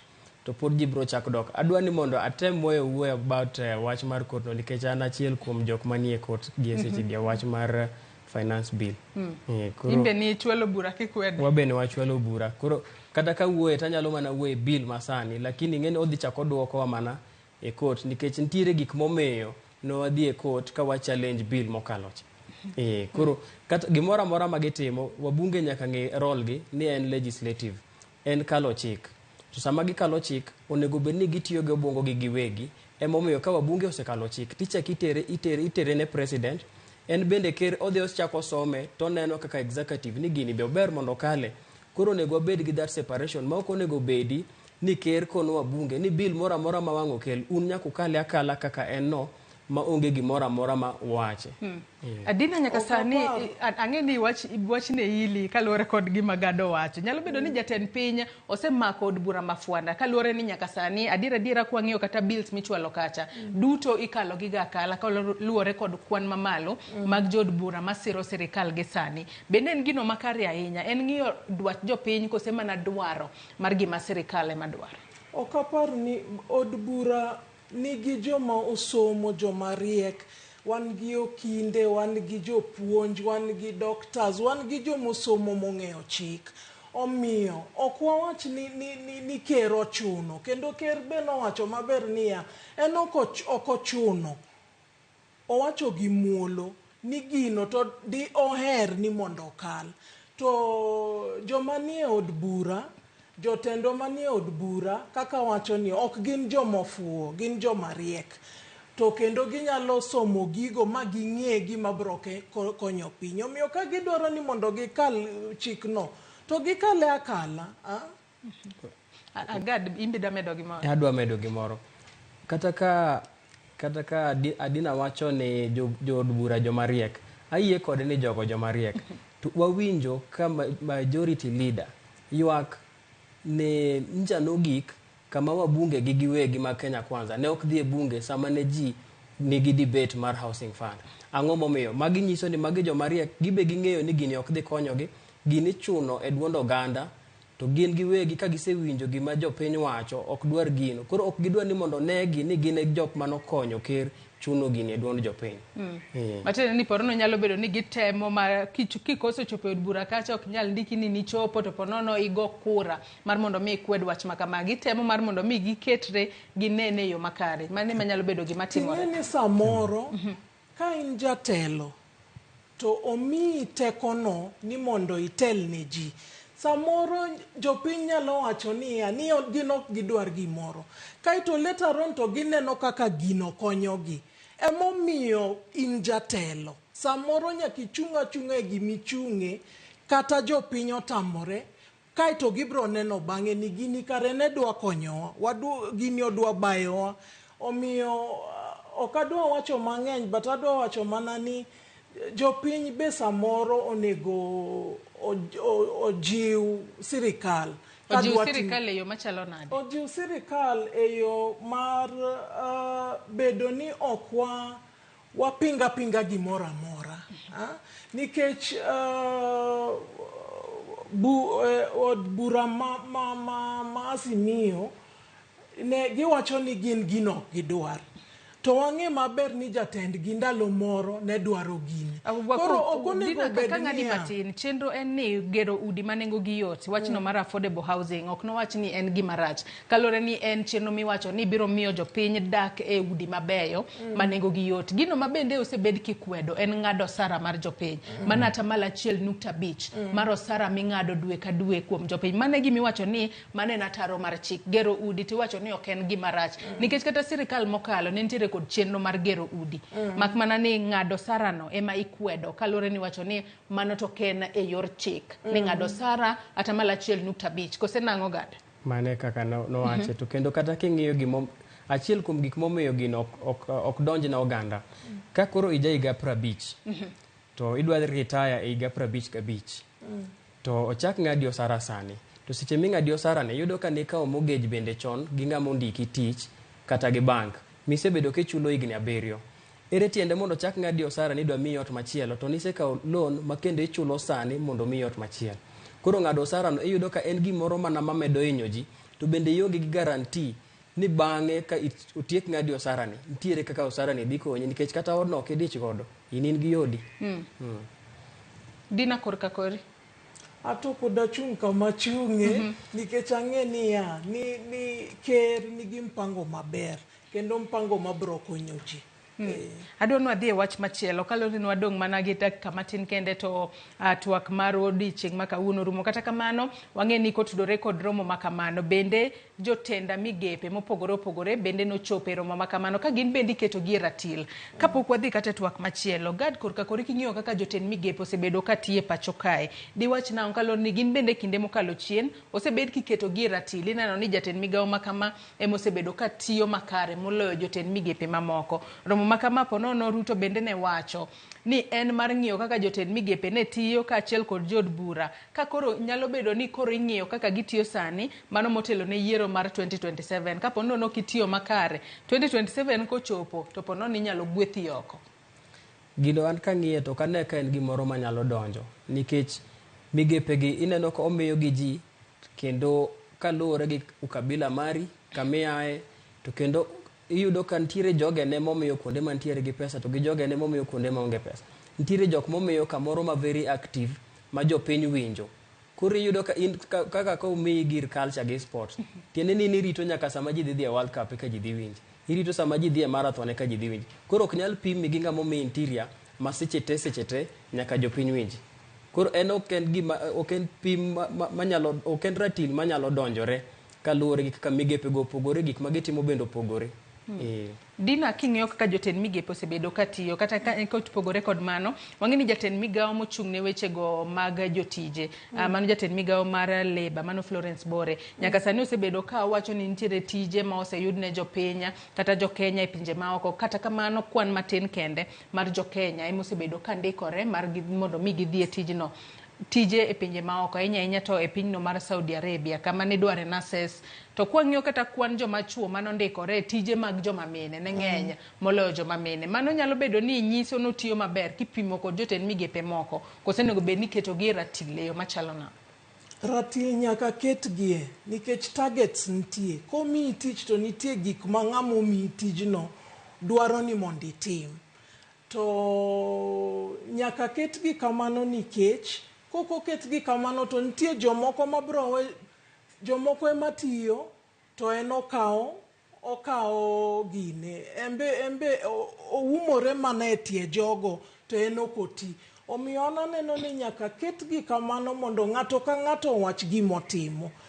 Ka okadwa yie kode ni tijegi omiji ni kaluwore gi kaka ji ong'ere kata kaka kabila nikech for example komi kata culture nyakibed creative. Nyakibed creative imbe ipar ni ang'o monegi tim mondo ji oneni tiyo kata mondo ji oneni policies mag government i make sure ni jopiny ong'eyo. Inyalo mi kata kom maduong' to onge gima timore. Ndalo moro machon dong ne wan gi speaker mane ji nong'eyo mana ni order. To ka Marende nodonjo to komno nonenore ni duong' moingo kombe moko. Nikech kakimiyo komno, tich mitime komno, ema president ne wacho ni komi tich to ti. Waseneno kaka ICT CS tiyo, onge ng'ama nyalo wacho ni okoti, nikech ineno gik motimo. Waseneno kata kaka PS internal tiyo, to onge ng'ama nyalo wacho ni ok giti, nikech tijegi nenore.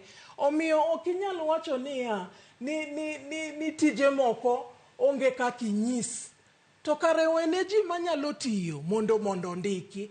Omiyo ana yie gi ker ni ji nyaka ng'i nikech targets nitie to 2027 targets go ema jopiny biro pimo go jogo.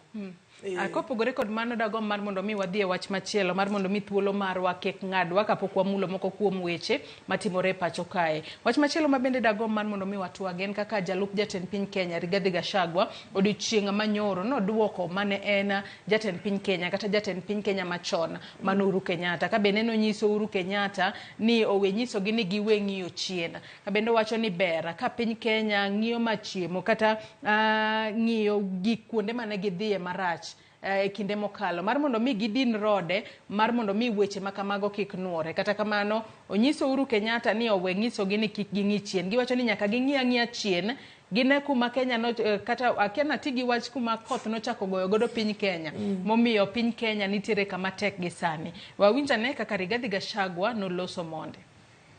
I had somebody saying that you should not look at the rear mirror.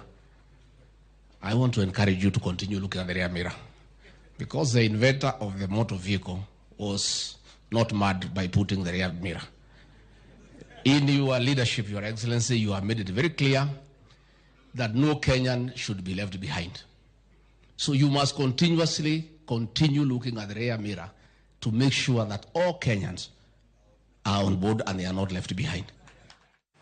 Dina rear mirror ni udwa ng'iye nyaka karang'o nikech wang'e ni sani koro kochakore higa mar 2022 nyaka sani higa mar 2024 wanyalo wacho ni chiegni chopo higni 2 nyaka ne sirikal mar Kenya Kwanza chak tiyo. Rear mirror ni udwa ng'iye nyaka karang'o ma kinde ka kinde kutimo gimoro wacho ni sirikal machon cha ema nowe Kenya kuma rach koro wan pod watemo loso. Sani en dweche aparo ni 17. Rear mirror ing'iyoga nyaka chieng'. Kata pinje mag Angola matimo maber ma developed to pod ng'iyo rear mirror nyaka kawuono. Nikech kiweyo ng'iyo rear mirror tibro timo makosa. Omiyo always ing'iyo rear mirror ok ing'i rear mirror ni siko kuno. Ing'iye kidhi mbele. Omiyo ana yie gi jalup ker ni rear mirror nyaka wang'i. Kendo wabro medo ng'iyo rear mirror ahinya nikech wadwa ng'eyo gik mane ok wadwa nuoyo gik maricho. Ker mokalo aparo ni adwa ni awach ni ok ber inisetimo mari manisetieko mimiyo i accept mimiyo ker moro telo Koro in okonego bed ni wacho weche maricho makata nyalo kelo squabbles between ji to ito nisetieko mari. We mae be otiatia maber. Inyalo mana jiwogi. To kinyal dhi kamoro ni wacho ni ang'o momiyo gisiko ging'iyo. Ting'e maber gik manitimo. Koro sani ka wachako wacho gik manotimo, Amira wabro medo ng'iyo nyaka nikech mano ema nyisowa ni kik udonje e holes ma ker manowuok noweyo. To ginyalo bedo pon no bugo mage ma nyaka sani koro sirikal mar Kenya Kwanza oramarama ni sirikal machon ema omiyo wantiere ka. Buche go ema wadindo. Gin buche kaka mage. Minyalo wacho ni nyaka sani osedin makoro jo Kenya pon onego bed ni chako winjo fungro kata chako winjo maber. Weche bro fuong'ore ka buche go ose gine umgi maber. Ang'eyo ni sani to jo Kenya winjo matek. Kendo ji te winjo ma ok ber. Ting'e ni gimoro kosekethore to nyaka lose eka kendo ji owinj maber. To I promise, asesiko kawacho ni ang'eyo ni ker gi CSS gi MPs tiyo matek mondo weche ofuongre no jopiny. Dong ni neno nyocha ka dola manche wayuago ncho dok chien. Omiyo nitie tich matiyore. Kata jomoko dwa bedo gi propaganda mang'eny ni tich ok tire. Tich tiyore. Gad korka kori wicho kanyo kaka Dino loso wacho ni chien nyaka ging'e. Penjo en ni onego bed ni ng'iye kuom thuolo maromo nade. To kata kwatemo ng'iyo, kata king'iye kod angolo mari mar okil Kamaloka. Kwa ng'iyo jotend piny mosebedo ka kawo telo kowuok e jowetegi. Gin bende gisebedo ka ging'iyo machiemo, ging'iyo chien ahinya. Kosepo nono mae mokwongo mosebedo kwanene pacho kama kinde ka kinde pod iseyo mana jatend piny machon kaachiel kod telo mare. Joyce, wach mar jogi demak dhok nikech king'iyo e pinje tete sasa ma ker achiel owuok to nyaka omi advice jok ma odonjo nikech gin pok gibedo kanyo. Migosi Uhuru Kenyatta nobedo kanyo higni 10. Migosi Rigathi kore kobedo kanyo higa achiel gi bathe to en deputy. To bende kata kapok nobedo kanyo nobedo mana bunge tama achiel, nokobedo kata bunge tama 2. Koro nego bed ni owinjo advice ma joma dongo miye. Migosi Uhuru Kenyatta duong' ne kisiasa. Monego bed ni komiye advice onego bed ni owinjo to konego bed ni oduokore godo.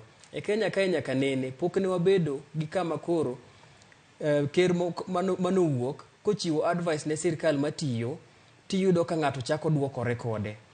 Ng'ama ng'ongo komiye advice either iwinjo kiyiero kawo tikawo, kokikawo to kikawo to kinyal chako duokori kode kaka ne waneno ni. To bende kendo ka chaka penjo kikawo kane ji ringo ng'we kede to wuok ka udhi to ng'ato biro to miyi kede to en kuma noringe cha maybe in kaka ing'iyo tineno ni noringo mos to nidwa ringo matek. Ere tiende mondo ing'i chien gima nomiyo ringo mos kar ng'iyo mbele kuma inidwa ringo kidhiye. Nikech adier mantie ni kiringo kidhi mbele kue tidwa ni mondo ring matek tiringo king'iyo chien idhi mana gori pe. Ilero kanyo makare. Ka koro sani ema pod ji ng'iyo chien ndalo Kenyatta mawuon Kenyatta ni. Ji pod ng'iyo Moi nyaka sani. Dwe ni aparo ni en Black History Month. Jorotenge mani Amerika pod ng'iyo 400 years mane giae. Nikech koking'iyo chien tibro timo makosa. Ato penjo nyalo bedo ni Dina onego bed ni king'iyo chien. Ing'iyo chien e weche mabeyo kose weche maricho manyalo miyo piny Kenya sudo. To dera king'iyo ke sirikal mar Kenya Kwanza gisane. Gisebedo ka ging'iyo weche mabeyo kose weche maricho. Mar mondo mi kata obedo ni ging'iyore ni sirikal ni notiyo kama. Adiera japiny ema medo hinyore. Ang'o monego bed ni gitimo mar mondo mi sandruok ma japiny sandore godo gisani oruma. Ma ok ni koro gimeda siemo lwedo ni podi ok wanyal dhi maber nikech sirikal mokalo ni notimo kama. Okawacho ni sakasa ni koro mane magikwame. To ka ng'iyo chien dichiel magi compare to gitimo gima gitimo. Onge richo nikech wang'eyo maber dweche 17 ok ng'eny ahinya. Wang'eyo maber gik mancho timore kapok wachopo e sirikandni. Omiyo kikwane ni wadwa umo sirikal mar KK. Wawacho mana niya, joma nche nitie, be omiye luor sirikal manitie sani. Ting'eni kichako wacho weche ni be ok giti maber gik machal kamago, to imiyo joma nitie sani ok ijiwgi, to nego bed ni jiwogi. Ok awacho ni gidondre ni gibed gi disrespect, to at least gibed gi wuoyo moro ma ochimo yo. Wuoyo moro ma nigi luor, manyiso ni en be sirikal mantie ni en gi luor gi sirikal ni. Joma tie sirikandni be oluorogi. Ok ing'eni kiwito weche to chal ka gima onge gima timore, to ng'e maber ni nitie gik matimore, to kendo gin mane giweyo gine buchego ma sirikal masani umo. Aneno ka gad buonjo kinde miloso dina. Onego wakuong wapenjre nene ng'iyo chien ni wang'iye to what extent. Ka wang'iyo ko wacho ker machon ni pod wang'iyo mag Kenyatta, pod wang'iyo mag Moi. Gik mane wang'iyo godo mag Moi gi mag Kenyatta ne gin gik moko maricho manotim ki sirikal. Iwacho ni sirikand ni notimo gima kama, or sirikand ni nokotimo ne jopiny kama. Ema nomiyo wabedo gi gima chalo kaka TJRC report gini, mane ng'iyo historical injustices. To gin mar gini wabedo gi kamoro makoro wayudore ni kaka koro migosi Rigathi Gachagua en ko wacho ga chien kaka sama no duoko migosi Uhuru Kenyatta no duoke liel ka Kimunya, migosi Kimunya. No duoke ni ang'eyo ni nwachwanyore kodi kaka ne in jatenda. Ineno ka eno ng'iye at a personal level mopogore gi ng'iye kaka mar piny. Onego bed ni king'iyo historia ting'iye kaka itimo ne jopiny ang'o, sirikal cha notimo ang'o, to ere kaka wadwa konyogi. To ok wang'i ni migosi Uhuru Kenyatta sama ne ene telo ni nomake, ni bank account ne nobedo frozen, notere court mar EACC. En man ong'iye as an individual, kar ng'iye ni to en Kenya. Nikech sani en jatelo mar Kenya, ok en jatende kende. Gimoro amora mogore ne, ok ogore ne kien. Kodwa gore ne kien, to dhi omany oko, mago otimo kien e ode. To gimoro amora motimo in public, mano onego bed ni mar jo Kenya. Mako wacho ni ji ng'iyo chien, to ong'i chien ne jo Kenya, kik ong'i chien ne mare kende. Iwacho kanyo makare asoma ne moko kuom ote ma joneno magwa bende chwalonwa okinyi makawuono. Ote makamago abro bedo kasomogi achiel kachiel mondo winjane kaka joneno magwa pachgi kotudore kod twak marwa madhi nyime gi sani. Nyalo mana ketna moko kuom ote ma joneno magwa osebedo ka chwalo mar mondo mi wasomgi. Ote makamago, ote mokwongo mana kinyalo neno kanyo kwa Ramogi Juang, inyalo konya somo ote makamago in bende. Ruth Nyathi Ochieng wacho ni aparo ni jo od bura mag UDA osefwenyo ni jatendgi dhi marach kendo jopiny mane oyierogi hinyore, to magi e joma nomiyogi tich kendo nyalo miyogi tich. Ker owere gi bunge otim tijgi. Ote machielo dhi mbele ko wacho kanyo nikech kogirieka owek thungo ji gi gik maricho. Jod bura otim dwach jopiny, ok dwach sirikal, as long as ni gin within the constitutional rights, tenda goko ok nyal konyo piny. Ma wacho kanyo ni madam mapako jatend pinyno ok nyiswa ber noneno e tend jo UDA de bedni wane mok wanena. Awinjo kantiere umoja. Aya, ote machielo Ebel Otieno wacho ni I did watch a parliamentary proceeding concerning the housing levy when the MP from Kiambu was speaking.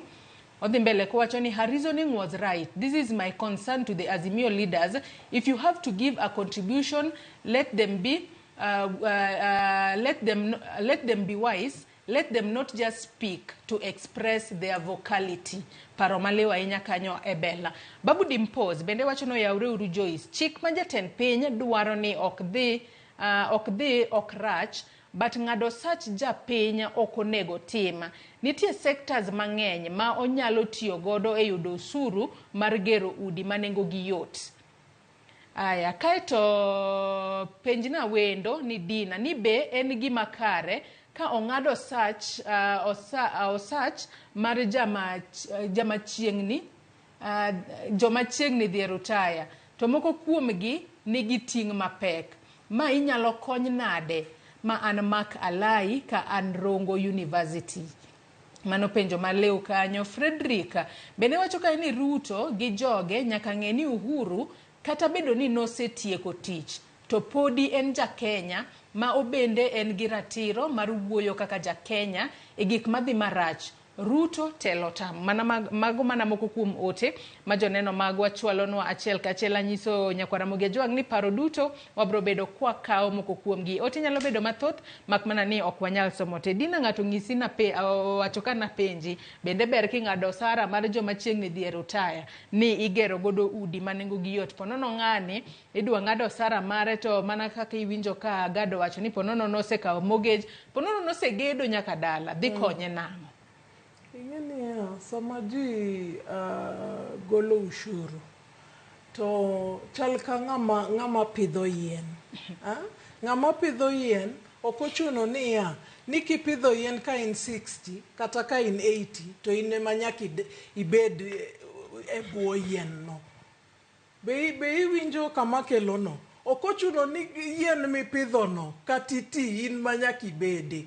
Omiyo golo ushuru to ineno gima dhi timore nikech pesa sirikal to pesa en mar ushuru. Onge kuma sirikal yude pesa maloso gik moko. Kidhi loka to ushuru ing'ado gi tineno gik matimore. Gima paro ni mondo onego bed ni wawacho en niya, ushuru kong'adi to be otiyo maber. Nikech shida ma osebedo en ni ushuru ing'ado to dhi e ofuke ji. Ushuru idwa ni mondo tim tich to mano ema ker dwa timo. Omiyo an okane ka en problem ka bro konyo ji. To be okane ka en problem ni jomoko be bro yudo ber koa kuomi. Nikech in a citizen kidhi loka to iyudo ka ji golo pesni mang'eny ni to konyo jopiny.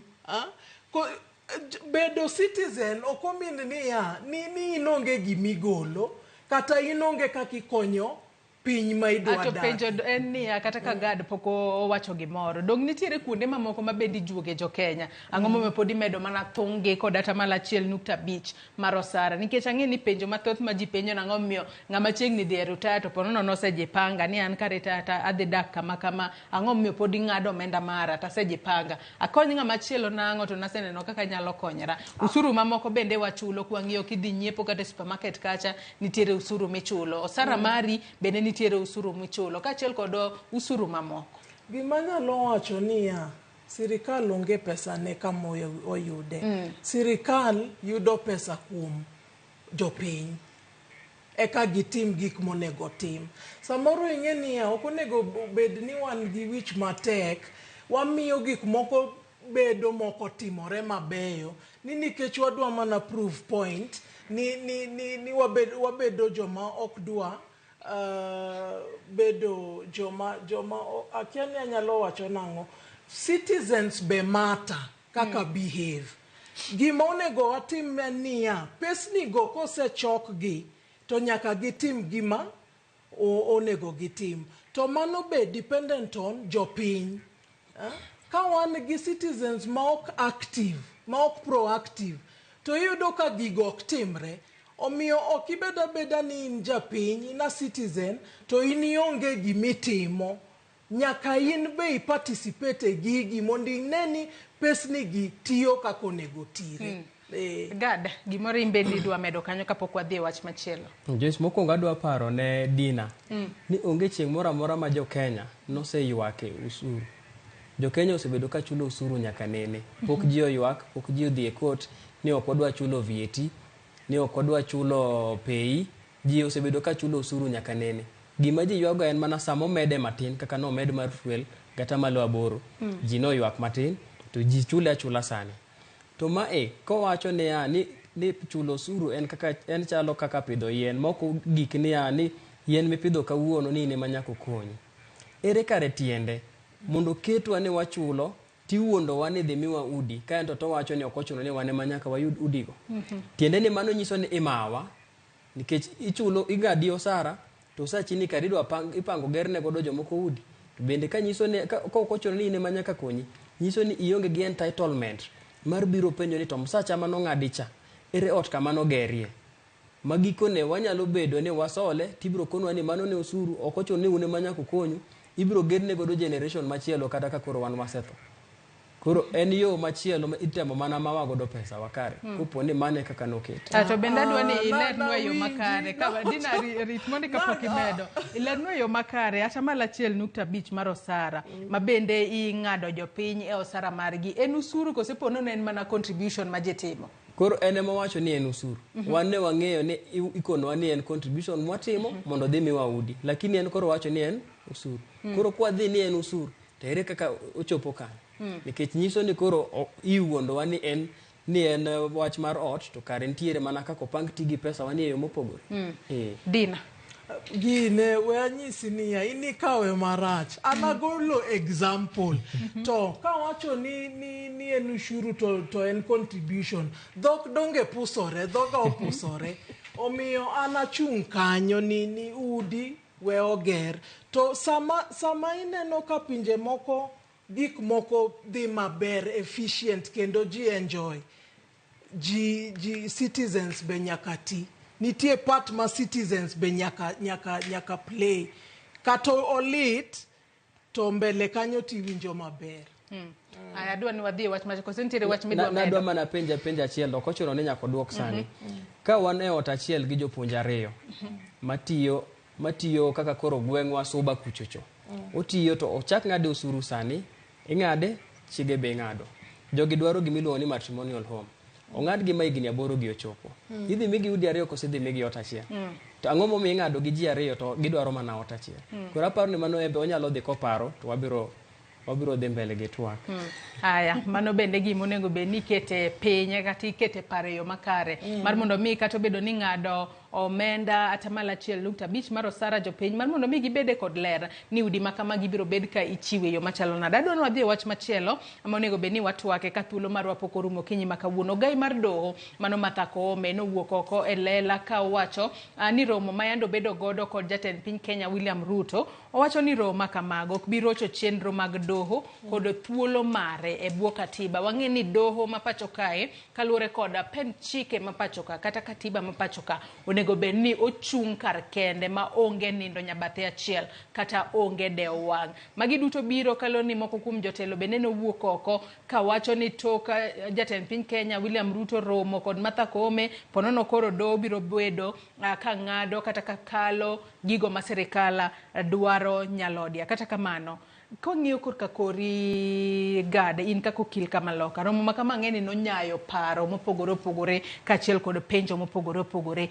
king'iyo doho marwa e pacho kae nyaka sani kuma piny Kenya owuoke nyaka sani ma koro piny Kenya nitiere kod demokrasia bende doho ochung' kar kende to romo makamano onyalo mieno doho ne nyabathe achiel kose doho jo Kenya keta geno e gino ma Martha Koome nowacho ni doho pod ibiro medo chung' kar kende ma ok odewo ng'ato ok onyal keto geno e gima nowachono kaluwore gi kaka bang' kane giromo nitiere gik mane ochikgi mane ker ochikogi to gigi ok onego bed ni ker ema chiko to waseneno ka moko kuomgi osechako timore kaka bang' mane giromo aparo ni koro odhi gimoro dwe achiel bang' mane giromono waseneno ka Judicial Service Commission ose advertise kombe mag Court of Appeal judges gise advertise kombe mag High Court judges to magi gik mano chik gi ni idhi migi to onego bed ni Judicial Service Commission ema bedo piny kigin to ging'iyo ni pesa ma gin go makatiba omiyo giluongo ni Judiciary Fund Trust Fund ging'iyo ni pesa ma wan godo onego bed ni wamedo judges adi to giamua kigin to gitimo kigin ere gima ne miyo gik ni koro Chief Justice nyaka ne dhiyo mondo rom mana gi ker mondo ker ma wach ni wadhi medo judges kaeto ka jumbe ariyo tineno ka gi advertise manyiso ni ntiere kaka ker omako judiciary mafuanda ma onge gimoro amora ma ginyalo timo ka koro ok odhi o consult kodgi ma koponi osemako gi kamano nyiso ni gimoro amora modhi dwaro e judiciary kae nyaka wang' gitima kako dwaro to no to ok bi migi pesa ok bi med gi judges ok bi migi geche mane gidwaro koro gimoro amora ma dhi wuok e judiciary kaluwore kaka koro gisechako bedo ni gidwa bedo osiepe onge gima dhi bedo independent e judiciary nikech ker dwaro ni mondo maki to ero osemake Kome ne wacho ni winjruok makamano ni gin kaka bede mag sirikal. Wang'eni sirikal nitiere kod bede adek, wantiere kod executive, legislature kaachiel kod judiciary. Nonego bed ni giriwore gitiyo kanyakla. Tiyo kanyakla makamae, Dina, wang'eni adiera jatend piny Kenya William Ruto osemako od bura mafuanda. Od bura sani Kenya Kwanza mang'eny ma kochwal kata bura kacha tikalo nyarodia. Nyalo bedo ni koro chopo ne doho, odwaro ni doho bende otim dwache. Kata bedo ni Martha Koome to wacho ni oyo manok be timore. Okapar ni arms of government koromo moporo wach to nitie problem. Nikech kata okwaneno gi ni giromo, dong samoro nyalo bedo ni giwuoyo. Omiyo aneno ni nitie joma nigi luoro samoro e gik maonge. Ginyalo bet piny giporo wach kaka piny en. To gima nyaka bedi en ni okonego gi compromise impartiality mar judiciary. Kendo separation of powers be nyaka bedi. To separation of powers okwach ni koro okanyal romo gi okil. Okamano, wanyalo romo to one still very independent. Omiyo an okane ni wabed gi luoro nikech kata cases ma osebedo ka dhie e court. Iseneno cases ma kata sirikal be lose e court. Omiyo wabeda joma oyie ni arms gi romo kendo ginyalo tiyo. Ginyalo poro weche mag piny. To penjo nyalo bede kinde mane giromo Dina ne waneno ka jatend piny Kenya osingo ne jong'ad buche we gik mopogore opogore, nosingnegi medogi kwana jong'ad buche kacha, nosingnegi nyaka gari monego bed ni miyogi. Penjo nyalo bedo ni adiera ng'ato ok nyal miyi gimoro kok imiye gimoro in return. Ero sirikal nosechwalo singo. Ponono koro doho bende koro ponono nitiere gino mane gisingo ni gibiro miyo sirikal kosena. Ing'eni magi three arms of government. To jopiny be ng'iyou. The fact ni omigi gik momigi go. Sirikal omiyo gigo mondo tijgi obed mayot.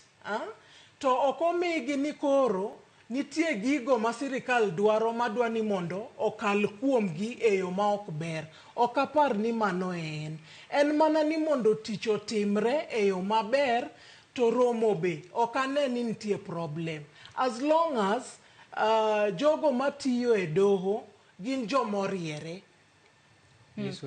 Gad man gimoro kapok thuolo marorum wadong' gi dakika 4 kende. Sasa ka wawuoyo about romoni, ok watem wacho ni ker onego bed adui gi chief justice kata gi speaker mar bunge.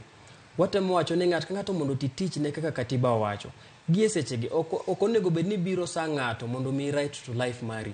Mano hakini ma katiba omiyi. Judiciary fund en gima ntiere katiba. Judiciary fund emonego bed ni employ judges. Judiciary fund emonego bed ni ng'iewo godo mtokni miwinjo koro ne chikogi. Koro ok onego bed ni ni wachopo kama koro chief justice nyaka dhi ir ker koro kidhi kone ni wadhi medo budget. Koro kikone ni wadhi medo mtokni. Koro kikone ni wadhi medo judges. Ok onego bed ni wachopo kanyo. Ma koro neno ka wachopo kanyo to nyiso ni wadok e ndalo Moi maka mbunge noneno ka mbunge loyal ne to wacho ni koro idhi losnu ndara, idhi kelnu stima. To kano ok in loyal to nge gimoro amora mimiyo. Iwacho kanyo makare ahinya. Dagomb mar mondo mi asoma ne moko kuom ote ma joneno magwa pod ichwalonwa kaita ka opacho mogik ka waloro twak mar okinyi makawuono. Ote makamago abro bedo kasomogi achiel kachiel. Wawinjane ni jogo manenowa to wacho nang'o kuonde mopogore opogore ma bende gineno okinyi makawuono. Ote makamago manaki nyalo neno kanya kwa Ramogi Ajuang. Fred Osuru wacho ni Ramogi TV doho ne ok ochungo gero udi. Pes jo Kenya ema okonego omuli udi to ogera.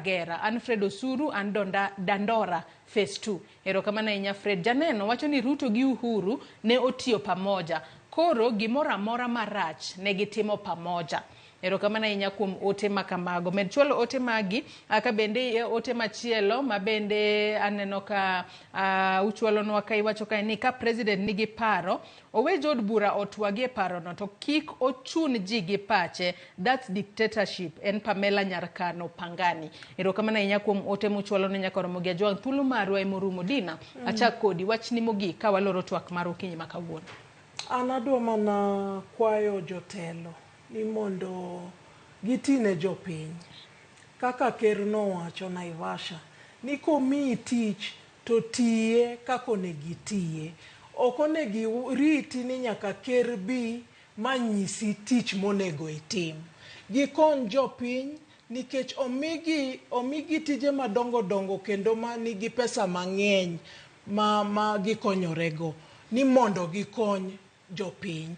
Adwa kendo wacho ni wan kaka jo Kenya Kwanza wajiwo wach mar AUC ma baba dwaro kendo wabro tiyo matek mondo wane ni baba oyudo komno.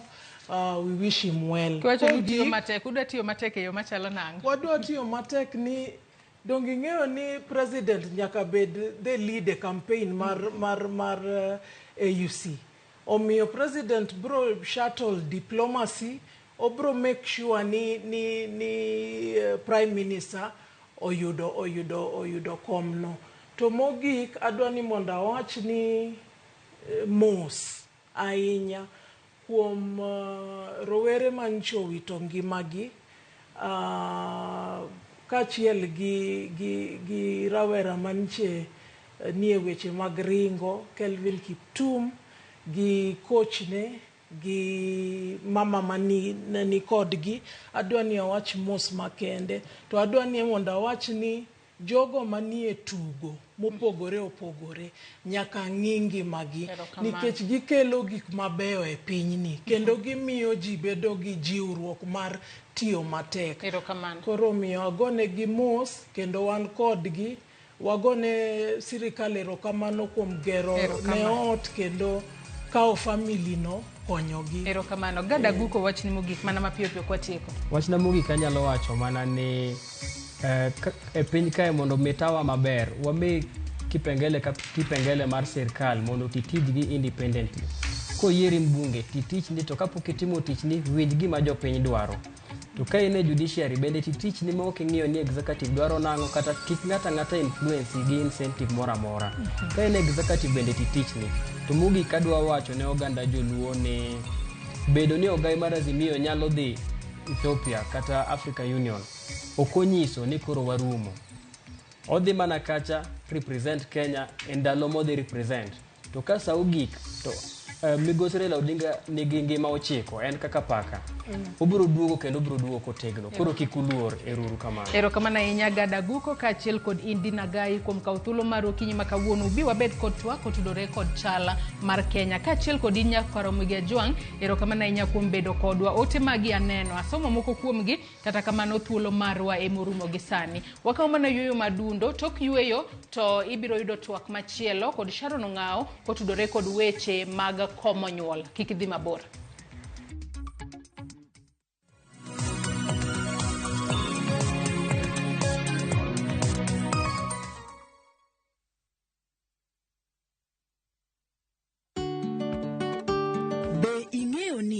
Chudo masano nyiso ni omenda wuok kuom jachudo kadhi ir jayud chudo kuom nyiriri machuok. Ka ioro omenda, ne ni irango gik mondik kanyo maber nyadiriyo.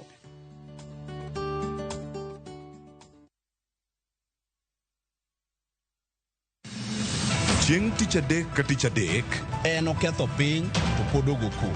Ji dhinyore te kanyo kar jopiny. Magi duto yudore mana e Ramogi TV.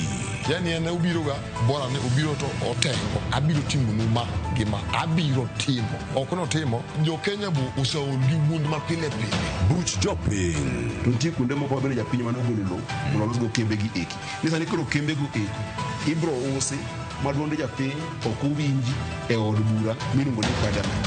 Nyinga Trevor Ombija janding'o panga jonyakach dendo nombija taya nyakwar guok kocha pesa. Tich adek saa 3 otieno. Kik bari.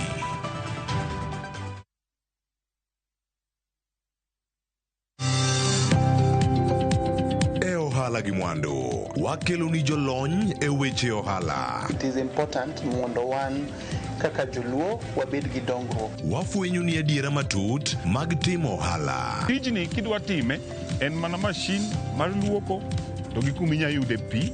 Wawuoyo e wi yore makare mag timo ohala. Kisechopo level mabedo brand, onego bed ni gimoro amora mitimo en gima timo ang'o makelo pesa. Wakonyi dongo ohandi ka wamiyi yore mag kano mwandu.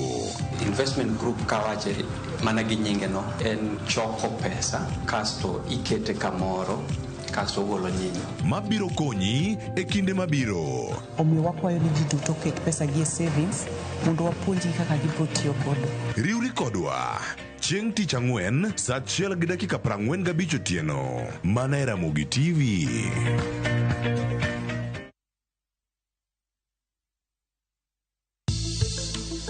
Riwri kodwa kawuono e penj laktar. Wadhi bedo gi Dr. Ian Amwata mar Equity Afya Siaya ka wawuoyo e wi tuo mar sepsis mana e penj laktar. Saa 12 odhiambo kik bai.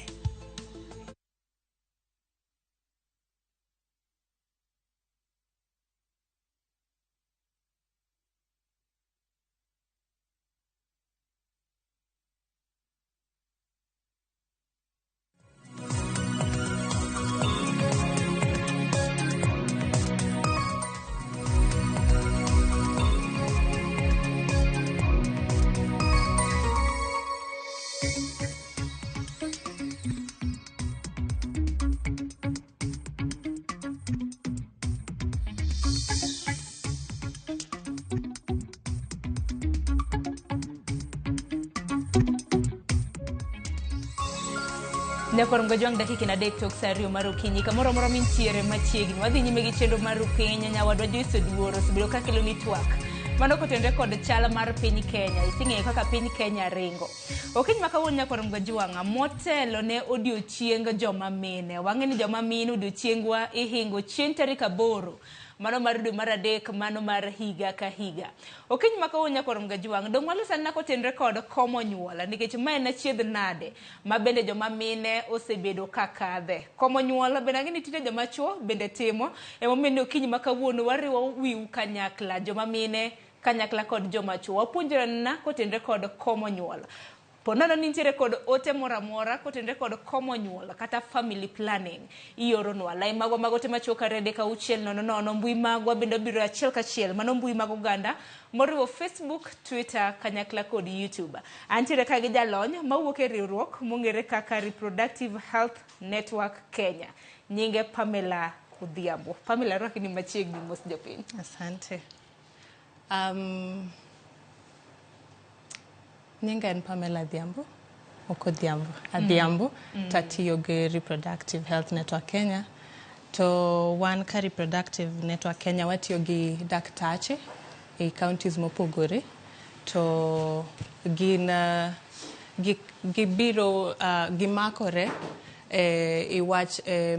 iwach mon. Walony gi wach pango nyuol, kose komo nyuol. To wakonyo mine i counties mopogore kaka ginyalo yudo services gi.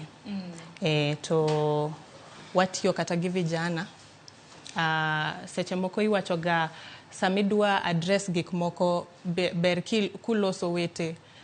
Koro wapuonjo vijana iwach reproductive health gi.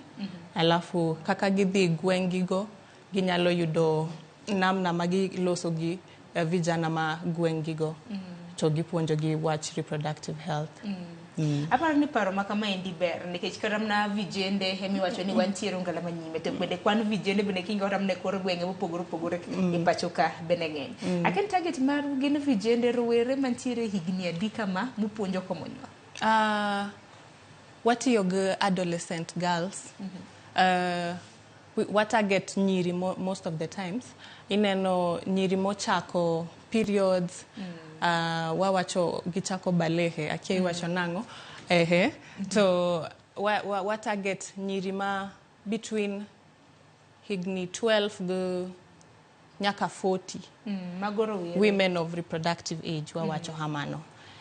Lakini sana wahero nyiri matindo nikech gi face a lot of challenges ka gidwaro reproductive health services. Lakini iwach mag pango nyuol to wadil gi mine mosetedo. Mapango nyuol no en mana mine mosetedo mabende samore makoro udil godo kata mabende uchiwonegi paro mopogore. Ahero Pamela kaki wacho ni uchako gi nyidendni kata mana nyiri ma higi ntiere 12 nikech e higa mar 12 ka emeno ka nyiro chako mi kata mana vaccines mago motenre kod HPV nikech koro gisebedo kata mana sexually active. Koro wanasana kotenre kod campaigns mabende untiere godo. Ntiere moro mabende anno kanyo ka untiere gi campaign mungere kaka Chagua Mkononi campaign. Gidholiech, your choice in your hands. Yiero mari nitiere lweti. Mano tiende nang'o? Campaign ni nochako nwarango statistics ma Kenya ka to aneno ka mine ohero injectables mago sindan madwe adekcha to waneno ka ntie gimoro WHO nokelo niluongo ni self care. Koro self care en kakirangri wuon maongo kata daktari to self care nigi gik moko adek. Ntie self awareness mano kaking'eyo dendi ing'eyo ang' marach ang' mawinjre gi denda. Ntie self testing mano kakinyalo pimri wuon mfano en kaka jo diabetes nyalo pimo sukari ot kata kaka nyiri dhiga nyeo test to dhi pimo ich yot mano e self testing. To ntie self management mano en kaka irangri seche moko idhi daktari to wacho ni tim kama kama to kori kidok hidala ichako rango no wachna muonyi yath didek arua tiendani koro kakirango dendi emano self management. To koro ipango nyuol ntie gimiluongo ni DMPSC mano chal gi depo en madwe adek lakini mani berne ni inyalo chuori wuon yot. To koro wakelo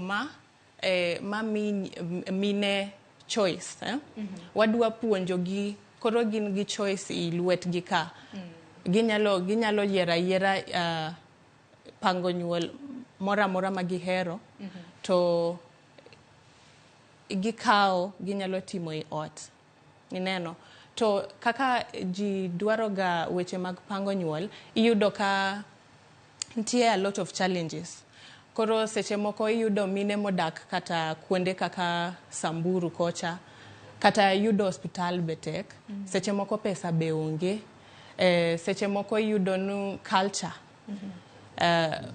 tamo gi yudo services gi. To koro kineno gimoro ka DMPSC en nyinge ma science lakini kidhi market iluongo ni Sayana Press. To Sayana Press ni mi privacy inyalo dhi chuori yot inyalo store maber kikane kuma onge liet mang'eny kuma onge koyo mang'eny to inyala kata dhigo kumidwa dhiye. Mana ka ng'adi Pamela nikech wang'e ni yedhe mag komo nyuol opogore to masani masamoro iwacho ni kaka riwruok mano mar Reproductive Health Network Kenya ubirogo en ma ng'ato nyalo chuore en owuon. Ng'ato kapok komo ga nyuol lakteche wacho ga ni nyaka miyo gi wuoro mano jok manie keny nikech u advocate kata mana odware ne jogweko mabende nie keny donge weche motenre kod komo nyuol udhi ipimi ting'iyo ni yath mane mano mar komo nyuol maber kodi nikech wang'e ni nitiere pills ma ji muonyo to bende nitiere yedhe ma bende ji chuore kuom ranyisi kaka miwacho ni untiere godo mong'ere kaka DMPC. Maendi nikech ang'e ni okiny ma kawuono samoro miyo nyalo winjo ni waloso kotenre kod DMPC to odhi kata mana over the counter odhi e chemist to kwayogi ni an miya uru DMPC to odhi to chako chuore. Maybe inyalo mana golo dok e itgi. Kapok ichako method mora to nyaki dhi daktari kakisewacho to iborangi ipimo ga pressure gik matindo gi ekine ka winjori gi dendi to DMPSC ni kaka ntie guidelines ma Ministry ma Health oseloso iluongo ni self care guidelines to in the guidelines iwacho ni nyaka initiate gini I daktari. Koro ibodhi daktari kose pimi to yudo ni winjre gi dendi koro inyalo ipuonji kakitiyogo to kose puonji be daktari bed kanyo titimo korango to assess ka inyalo timo iwuoni odi to kok inyal iboduogo obotimoni lakini koneno ni nyalo inyalo dhi ot titimo iwuon. Bende geno mara ni kopogre kod DMPC nikech ng'ato kata mana jogo eko bende nitiere Kenya ma yiero ni mane maber kodgi nikech geno mara ni samoro uchiwo negi paro ni yadhe ni samoro nikech bende wang'e ni yedhe mag komo nyuol nitiere kod side effects magegi. Walosane kotende kod dwaro maru kaka Reproductive Health Network Kenya. Dibed ni DMPC ne mochwalo koso kata na yedhe mamoko mag komo nyuol bende uchwalo ne joma mine nikech joma wuone bende wabiro bedo kwalose kik we wil gi joma chuo nikech gin bende moko kuom gitinde komo nyuol. Watiyo gi yore mang'eny lakini sani wan gi interest gi Sayana Press ni nikech self care ochako donjo. Kwarango dier COVID cha nwaneno kaka hospital nolor ji lockdown idong ot koro ineno dware ni chak ng'iyo kaki kinyalo rangri koro waneno ni seche moko ka gimo kaka COVID o happen kendo dware ni gi expertise moro matin minyalo inyalo rangri go yodi to ema koro wa push for DMPSC eka wami mine choice ma bed gi wa empower gi bed gi choice ma ginyalo timo gini yodgi lakini okni ntie okni okwa promote other methods but sani wa promote self care nikech mae gima odonjo sani en lony manyasani ma ng'ato nyalo time no kik oket seche samoro kata mana kodhi e clinic kodhi e od thieth moro amora kata pesa seche moko ionge kata fare to kidhi daktari kisechuori achiel kanyo ibomi kata doses 2 midhi go yot kinyalo chuori iwuon koro ineno ibo bet gi 3 months bang 3 months ichuori yot another 3 months ichuori ineno itieko kata dwe 9 kapok iduogi hospital makoro nyiso ni DMPC ni yadh komo nyuol ni en mana mar bang dweche 3 koso nitiere mokalo mano bang dweche 3 nikech an ng'eni nitiere mine madwaro kama 5 years ntie madwaro 5 years mago implants miye ibadika seche moko 3 years 5 years kata coil miye piny koni dhi kata 5 years kata 12 years lakini seche moko ntie mine madwara gima temporary magidwaro mako ich very soon koro my something ginyalo rango we walosane kotendre gi myths and misconceptions nitiere weche mabende osebedo ka wachre kotendre kod yedhe mag komo nyuola ng'ato samoro nyalo wacho ni an onyisa ni ka muonyo kata mana kochwe yadh komo nyuola okabi mako ich ka sa uchopo kata mana ni ka kora dwaro mar mondo mi amak ich ng'ato bende nyalo wacho ni ka onge nyithindo samoro kanyal chako komo nyuola nikech ok anyal ng'ie ni yadh ni biro bedo katima nada hinya system mara okiny makawuono nikech mage moko kumote mabende no ka jopiny bende penjo myths and misconceptions ng'ane go bende komo nyuol wachake gi kanyo ng'ata nyalo komo nyuol lakini kaka ni wacho cha dware ni chak gi daktari idhi daktari mondi otim ni assessment orang mane mawinjre gi dendi nikech seche moko iyudo ni seche moko inyalo kata keto implant to after 1 month to chako react kodi to dware ka gichako react idoki daktari tiwacho ne okawinj maber koro wanyalo change or something like that koro dend ji tofauti mine be react tofauti gi different contraceptives or family planning koro chaka i daktari obo wacho ni gima nyalo winjre gi dendi to we winjo gik ma ji wacho nikech kaka gimoka depo kose pills kaka no timi okochuno no gigo bo timre koda donge koro nikech mane we achiedh na de maduong samoro ng'at nyalo neno ni Pamela samoro tiyo kram na gi contraception aina ne aka Sharon adhi atem samoro ineno ka medo kata na pek mar del waseneno mine mabende samoro kochako tiyo kram na gi contraceptions kata na yedhe mag komo nyuol ineno ka dendgi osechako medore gi medo kilo mano side effects mantie lakini kiwinjo no ok winjri gi dendi inyalo change inyalo dhi gi non hormonal methods nikech kimedo kilo mano nyiso ni en hormones. Koro kichako rango yore ma non hormonal, mano be konyo nikech oko interfere gi hormones ahinya.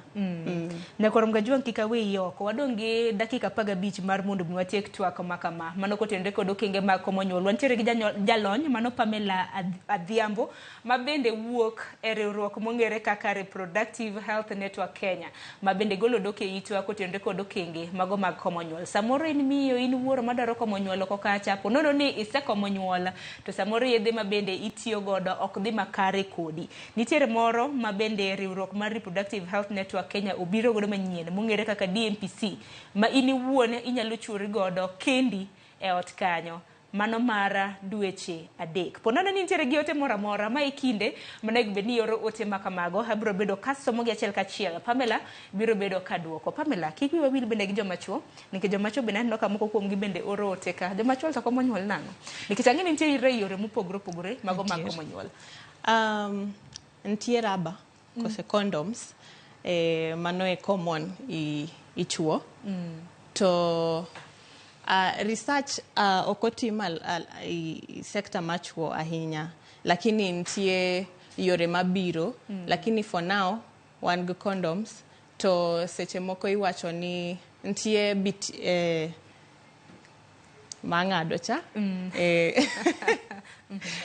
ang'eyo no chuo luoro gino lakini mano en decision mi make kise yudo nyithindo to kidwa yudo nyithindo kendo lakini ntie ways minyalo komo nyuol in men lakini methods moko poko chopo kata Kenya ka lakini sana watiyo gi condoms sana hivi ngadi and kata ntie spermicides mano chalka gel munyalo wiro ku mano ng'ama dichuo kata seche mu timo hero to ainya chiel mung'ere mano mar vasectomy mano ma ng'ato dhi to itimo ne gik mitimo ne duong' mare kata kamano no ka joma chuo pok oserwake ahinya to kata mana kotendre kod komo nyuol konata malo mathoth makati ni boyieri koda nikech osebedo kuwuothe gwenge mopogore bedno ka joma chuo komo nyuol ahinya kosendo ka mine tang'eni wakomo nyuol to kinyo kata mana percentage nikech tinde bende wacho ni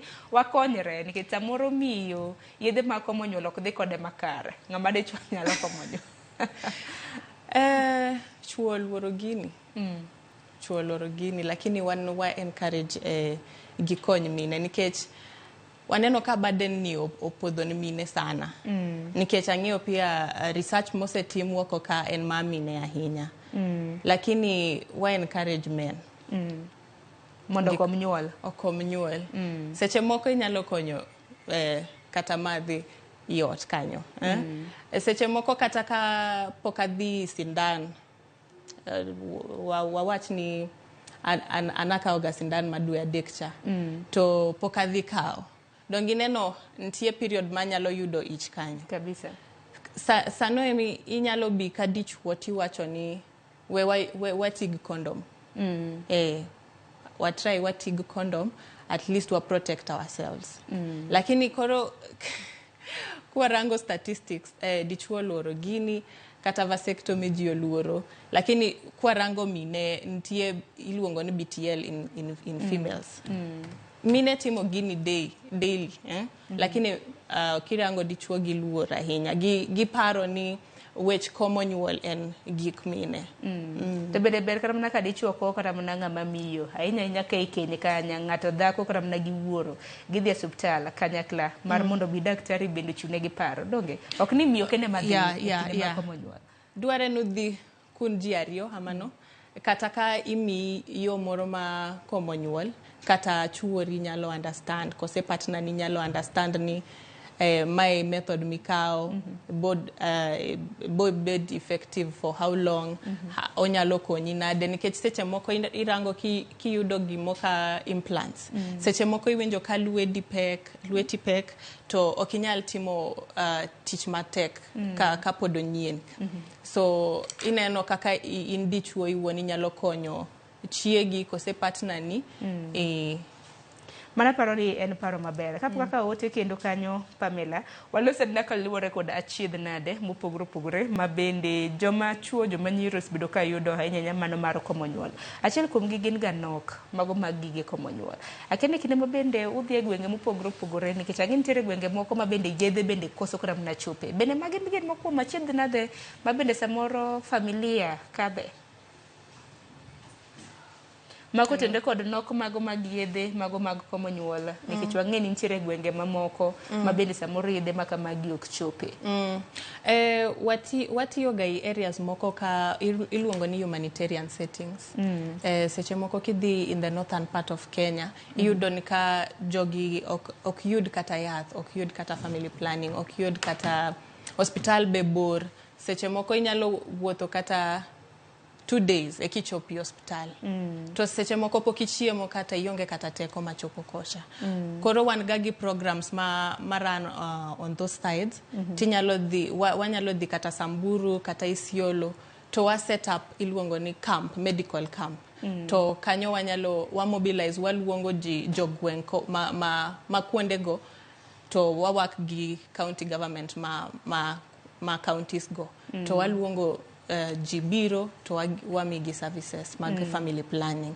Lakini sana kuwa dhi inano kaka DMPS ni wamigi mano konyogi kapok waduogo kendo inyalo konyi nikech kibedo gode ot bang' thuolo ma dweche adek kaparo nyalo konyo. Dibende momiyo ni koro dhiero dwaro makamano nikech nitiere moko ma samoro ji tiyo godo pile ka pile. Ero kama na inya weka ni na ote kaindi mabende ntiere aneno kanyo Ruth na Theo Chieng ineno chenro ka ntiere umoja mane county ma Nairobi wacho ni peny na jalonya ni kayore komo nyuolo tamite titim nango to bende en adiera ni miyo nyalo gamo remo ka osekomo nyuol nikech ma bende penjo mathoth ma bende asebedo kaneno ka to mogik to bende en adier ni gigo kelo kansa. Wachaka negi achiel penjo ne mokwongo ka nyuolo tami iwacho ni ka yore mag komo nyuolo tami titim nango nikech wang'eni jok moko mopogore osbedo ka temo yedhe obed michuoyo obed mimuonyo to pod samoro kelo negi achiedh nade dendgi. To mamoro ma bende ng'ato bende penjo ni ng'ato sikomo nyuol tineno kata mana ka samoro pod ogamo remo achiedh nade nyalo bedo kanyo. Kuarango methods seche moko inyalo react gi methods te lakini seche moko wawacho inyalo tia gi raba kata condoms. Seche moko bentie abstinence. Mano koriwere gi wachno kabisa. Lakini seche moko be ntie gimi sani nyithindo luongo ni pull and pray. Be mano nyalo tiyo lakini ok 100%. Mano depend gi expertise mari. Lakini kwa gisani wabo wacho ni itig condoms.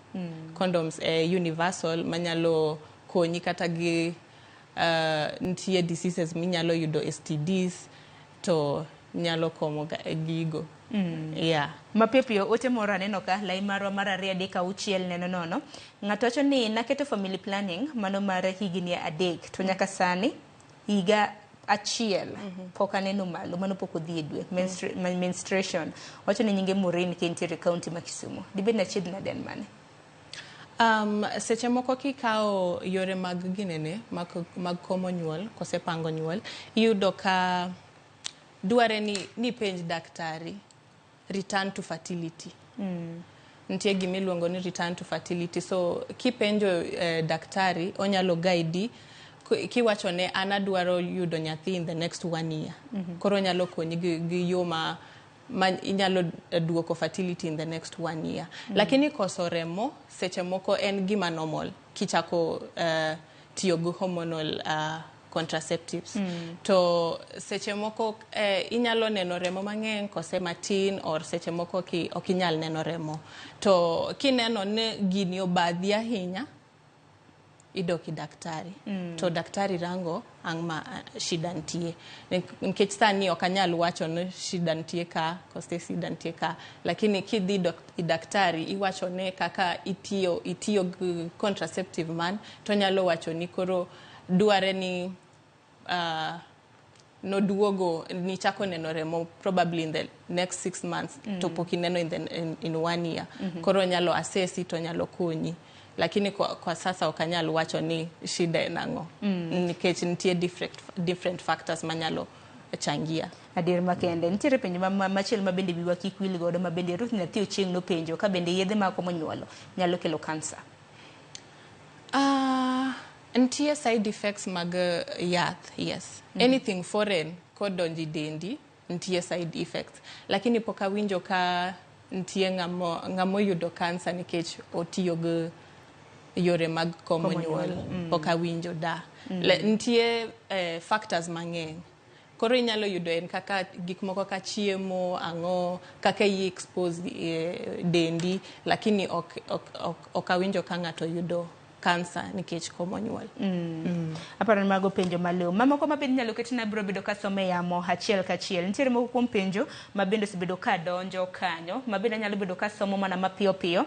To Pamela biro bedo ka yudo thuolo mar duoko kapok watieko chenro. Milka, iwacho ni penjo na en ni en adier ni wadhi ir dakteche kapok watiyo gi yore mag komo nyuol. Bende nitiere why side effects mago mag dakteche pandowa. Aparo ni mago side effects ma bende penjo ibiro bedo kinuonegi.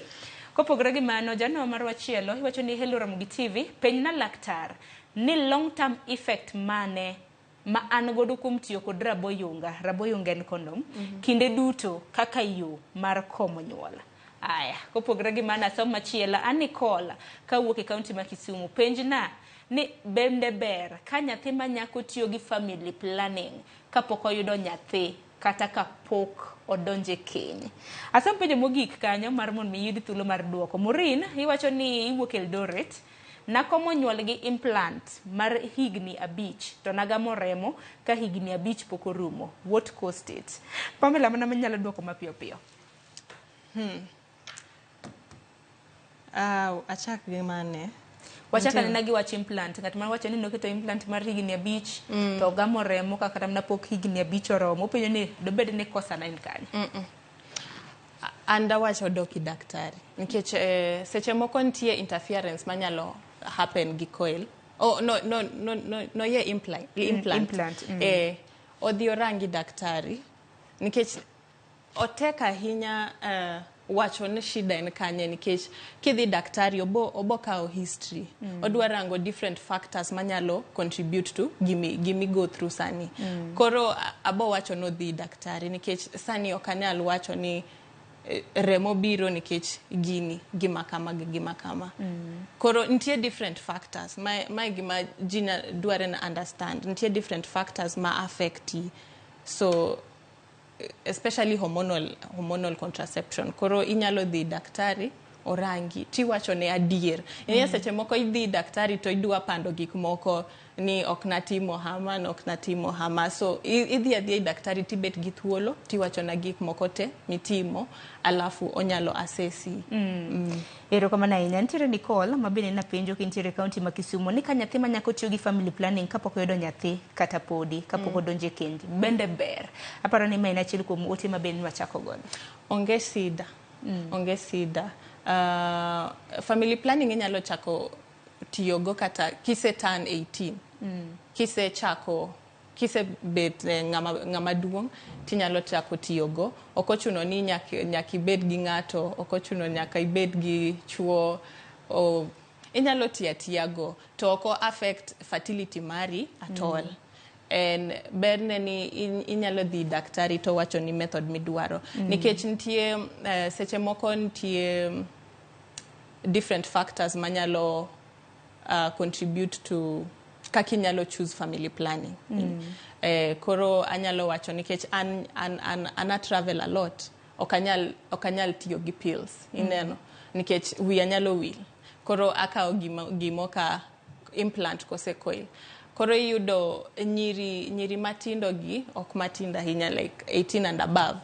Idwara method mawinjre kodi gi lifestyle mari. Nikech nitie gik moko ka coil kiseye okin gi multiple partners berach. Koro idwaro yo mawinjre gi lifestyle mari.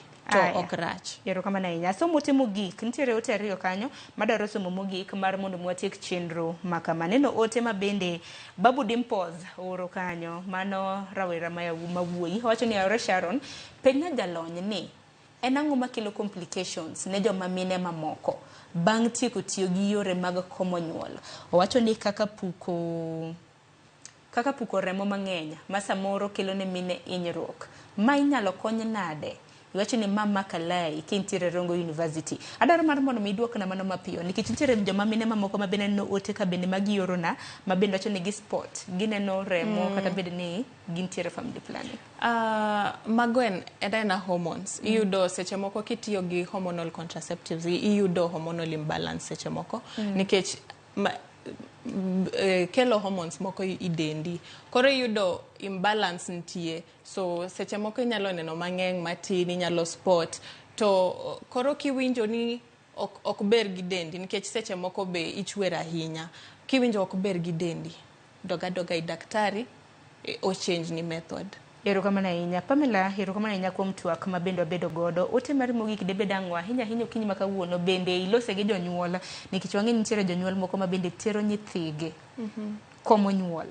Kata ka nyathi okia ni miye yath mane e sama chon mar mondo meke gigam remo. Walose ne kotenre gi mano effects manyalo bedo gi wachni mogik otieko. Effects manyalo bedie ka nyathi otere wacho ni nitiere kata mine matinde mine wuone wacho ni jonyuol matero nyithigi komo nyuol kata mne higa 12 nikech ng'eni tinde nyithindo bende ong'e mang'eny. Well, kapok itero nyathi dware ni losie gi nyathi mondi nikech nyathi ben gi haki mang'eyo gimidwa timo kode. Koro in kaka janyuol ok inyal decide ni nyathi ni koro aneno ki chako loso gi wuoyi moro ka koro aboteri ni adwar ni gimo ikomo nyuol kose mano ok ber. To wan wa advocate ni rights ma nyithindo manyiri to wawacho ga ni the best thing janyuol nyalo timo en puonjo nyathine. Koro wanyalo gik reproductive health gi walose gi thuolo. Eka okwayud sida ma akia nyathi kia kaka nyalo bet gi yowuoyi school, kia kaka nyalo interact gi other people. Koro ipuonje in kaka janyuol ipuonje maber to iye gik reproductive health gi thuolo inyalo loso kodgi lakini mano mikawa gi thuoni teri ni idwa nyathi muonya ya mano to rach. Ero kama na inya. Pamela agoni ero kama na inya kumpuonjo oganda honagi okinyi makawuono kaluwore kod okenge mago mag komo nyuol. Asante sana. Ero kama na inya. Nyakor mga jong noluso kanyo gi Pamela Adhiambo manager kanyo mano mar riwruok mar Reproductive Health Network Kenya mabena puonjo kotenre kod okenge mag komo nyuol. Temo somo ote mari kar nyalo mara hinya mabene ni oro kaluwore kod dwaro mago mag komo nyuol. Dakika 34 tok saa 2 mar okinyi gi kanyo makelo wa giko mar twak makama. Chieng' tich ariyo ng'eni chakre saa 2:30 nyaka saa 3 mar okinyi chenro en mar orako. Omiyo sana ka yo matin wadonji gi chenro mar orako. Kik dhi mabor.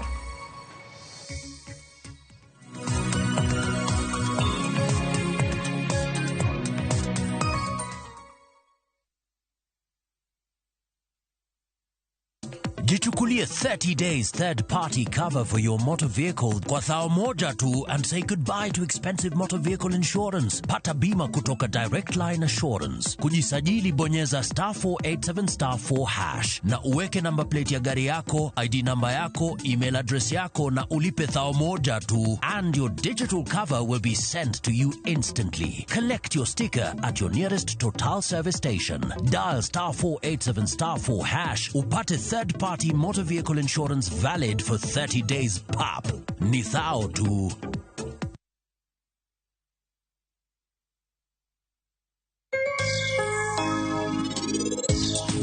Penj laktar ka wawacho ni ngima en mwandu tanto to tieno kendo en ga morna mar bedo kodi odiechieng'.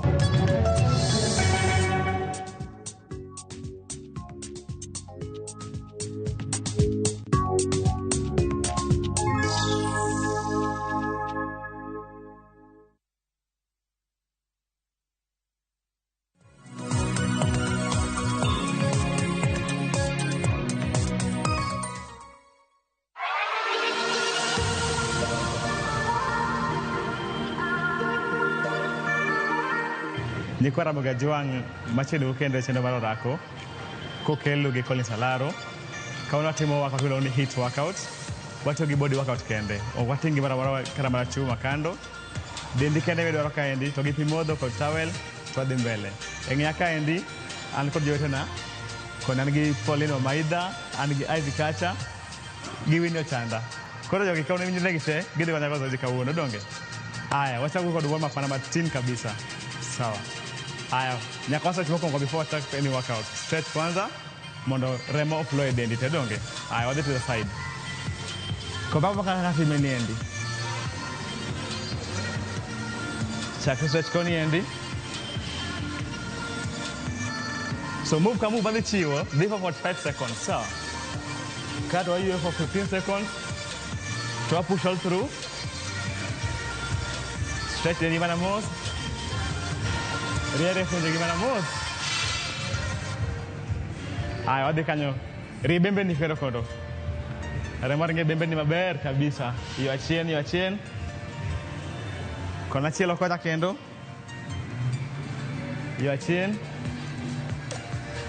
Wadhi koni. Nice one. I am tiende part. Gum kaindi. What are the groins kaindi, sawa? Aya. Stretch it out, ray out. Drop it down, stretch out. Aya, wadhi malo kendo. Rio guchi kendo mana matin. Aya, koro wadhi hamstrings, maler ma kaindi endi. Make sure ni stretch. Di piny kendo yawe kendo. Rio hamstrings magi. Aya, malo mana mos. Chakere kuma chielo koni endi. Aya, koro warie shoulders kama bumbe wadonge. Yo malo kaendi.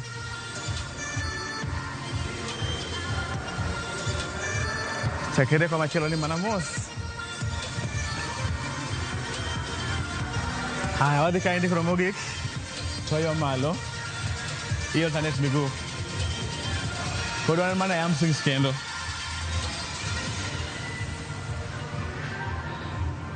Aya, mano kwa wasa stretch kidogo. Koro wadhi into warm up direct kabisa, sawa? Gimoro ma simple ni jumping jacks. Jumping jacks mnajua, si ndio? Okay, jowage kuji do luo ng'eny gi. Koro tira gi dongere mana matin mondo gibe giwinje do agunda donge. Aya, wadhi kama nendo. Start. Mana mos tu. Kwa chako tich kila zoezi wadhi 45 seconds. Kato kendo kama muya kendo. Mama chiki, kono ni seriously. Ili wani hit workout class.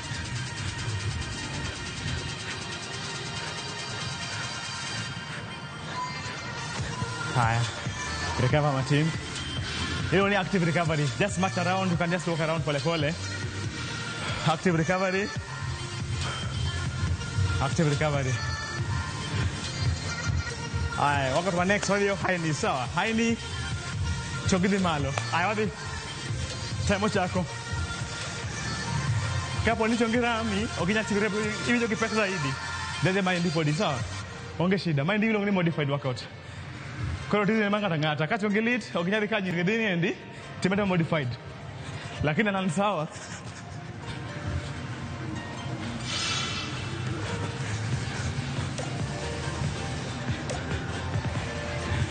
Red Bull ndio wewe mtaka kabisa.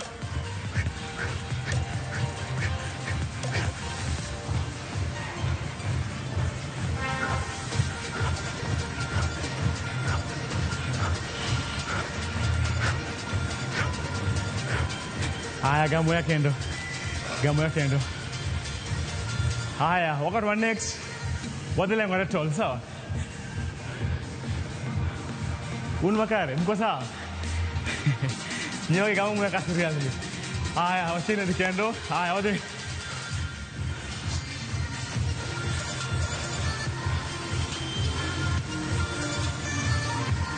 Chikutolo banamos.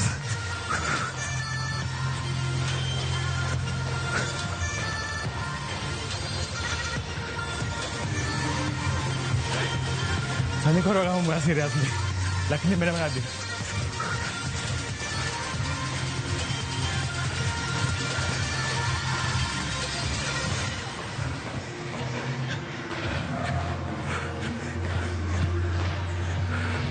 Haya.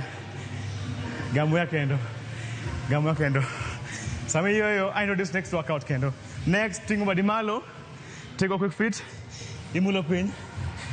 Ija kedok chien. So, are you ready, guys? Put on a time of your body.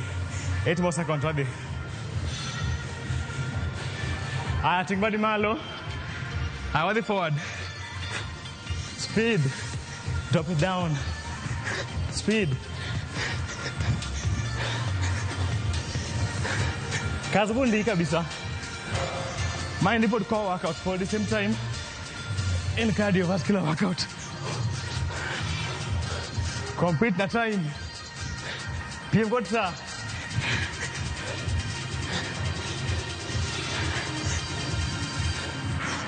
Feel the way you are. They keep us smart, by the way.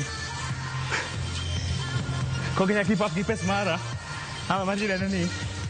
Tomato me you. One more experience, guy.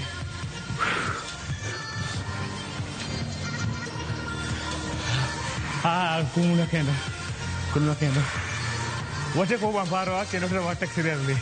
Could jump direct. It is so easy. Watch a kilo body and squats. We both squats. No. Oh, we have no squat. I mean, legs apart. And let's take it down. Deep squat. Squeeze up. Araka onge. 45 seconds again. Keeping weight. One go repeat kayem no. Squeeze blue. Take it down. Just squeeze malo. You know you can allow arudo kawuno. You will give the low. Get my dagunda. Squeeze me go. Squeeze. Squeeze. Squeeze. Squeeze. Make sure for Maribel. For Maribel. Can you maybe not team by the way. Is it all the way down? Just squeeze malo. Forget professionals by the way. Take it down and squeeze up. Time room. Recover. Recover. Next workout from car. 1, 2. We bend forward. So, hamstrings, togitumbo. Ready? Mikono juu. Haya. 1, 2. Jump up. Squeeze out. Squeeze it out. Squeeze it out. Mind the yote. Lakini ndio form. Kiko kwenda gumo by the way, ndio form. Mite megodo. Ama ujuzi. Kigeshego guchi asai.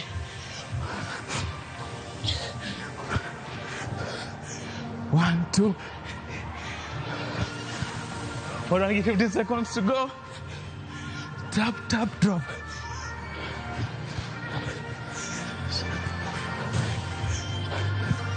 Seconds a dick. And recover. Recover. Next, we can jump squat. Side by side. From couch, go kindly. Foot of chini. Third of down. Are you ready, guys? Jogging ready. And position. Let's go. To the side. Jump it up. Drop. Big squat.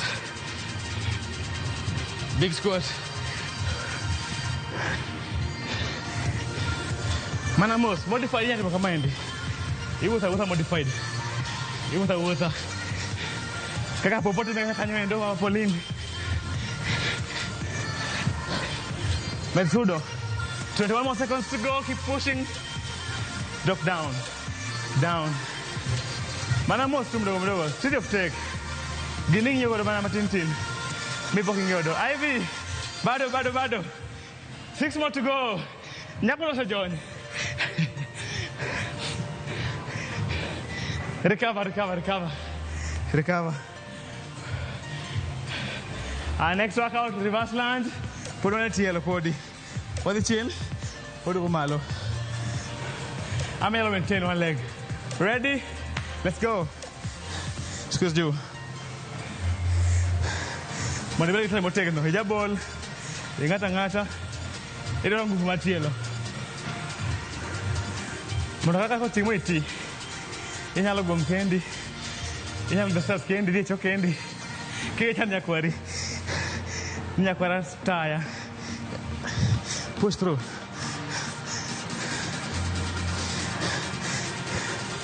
Tenya wewe motegno kabisa. Keep pushing. Push through.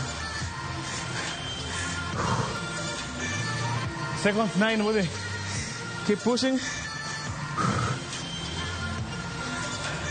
Almost there. Recover. Recover. Squat jumps. Quali pin. Quali mana malamosa. Ready? Let's go from upper. Jump quality. Modified lupolin kind. Kokia tumwana ni timanya kwa timo kind nyale ni and very polite. Map odonya tielo. Go tight. Keep pushing. Let's go. Ivy, come back. Turn the push. Keep pushing. Kita ndio ya ginapo rama lakini wamena didonge. Push through. Keep pushing. 15 more to go. Hi. Let's go, body. Odonga boro. Agora. Chukuka mat. Grab your mat very fast. We're going down. Next workout. What the kind? Squeeze. Glutes belly. Squeeze. Sit up chin. Squeeze belly. Let's go. Push it down. Squeeze belly. Kora koni endi. Okonya area mar kabangi koni endi. Ibedi nyakibedi chuo. This is very important by the way. And we're not part of Ongora ko chuo ke mar nyiri separate. This is just obedi mar sianda. Obedi mar gwalo. Nyako kata we poti podi sawa. Koro ulur. Keep pushing. Squeeze. Recover. Next. You don't need hydrants. What the kind? Wako pin don't go telo malo sawa. Hi, I'm ready. Ready guys? Muko sawa? Unwa bera, ayo diuru. Drop pin. Malo. Drop pin. Drop pin. Mana most tu. Ya utiendi kabisa. Ya utiendi. Drop pin. Drop pin. Drop. Drop. Body. Haraka onge. 45 seconds again, seriously. Koro we better haraka. Tiyo matin. Tidu edwa kendo. Modo bende kutoe. Odonga uchiel. And recover.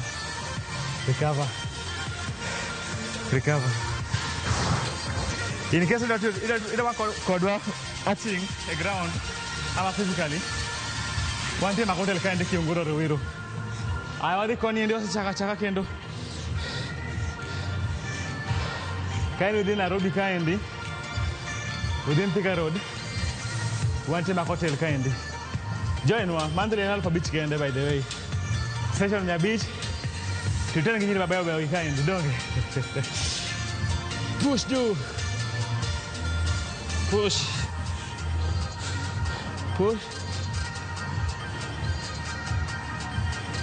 Mind yote kabisa.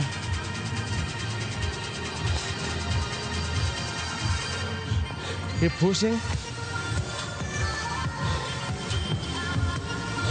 Push.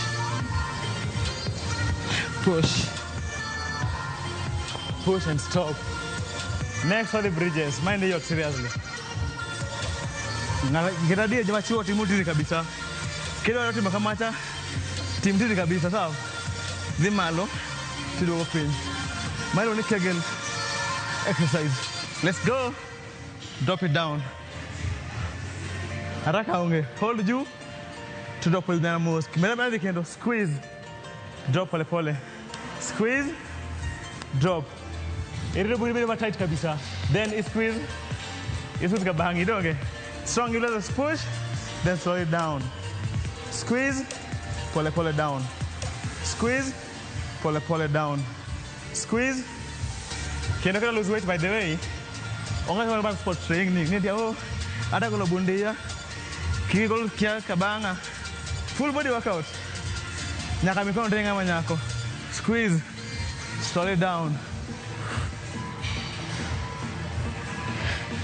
And rest. Rest. Again, we take a badini endi. Workout break mar first half.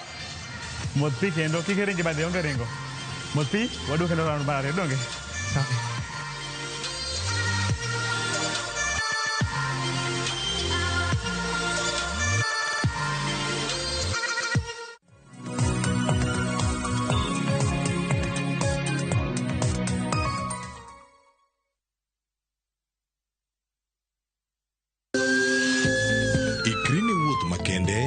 Mar puonjruok weche thieth kod rito ngima ji. Nitie gik moko mwanyalo timo mondo mi wageng' tuoni. Kochakore kar yeng'o nyaka kuonde thieth. Kiki muony yath moro amora kapok daktari opuodho. Wabiro wuoyo gi ji e yo mabiro mulo chunyi kendo miyo pachi yawre. Awuoyo about cerebral palsy. Anyalo nyiso jonyuol mamoko ni gimbe kigiluor. Ng'eyo en teko. To kodok korka ngima mar del, bedo gi ng'eyo nyalo kelo lokruok maduong'. Wach chanjo ma jomadongo ng'eny ji ok dhi nikech ng'eny ji kia. Bende wariwo jowinjo wa e mbaka madhi nyime kokalo kuom nonro matimore e lela. Nitie program moro mabiro miluongo ni penj laktar. Ober ahinya nikech opuonjwa gik mang'eny. Koda ka tudruok e yor mbui. Riwri kod Ruth Otieno e penj laktar. Wuok tich nyaka tich abich saa 12 odhiambo mana e RamogiTV.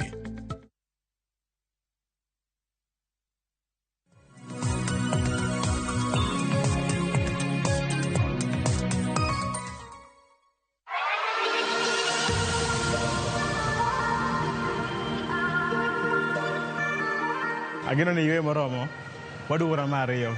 Ako ne onge ringo, donge. Semo dhuk moromo, hydrate, regain kendo psych mari. Haya, romariyo, wadhiyo upper body, sawa? Ne wasadi lower body temo chiko kod cardio, koro dhi malo. Haya, ladies, tuko ready? Haya, wadhi Supermans. Supermans wan kama indi. Walor kama monena maber. Madhiyo guro, sawa? Ini ndo kama indi. Take fly mana mo, sawa? Mae demo, sawa? Mana mos tu, kauno fly. Alright, watch out, let's go.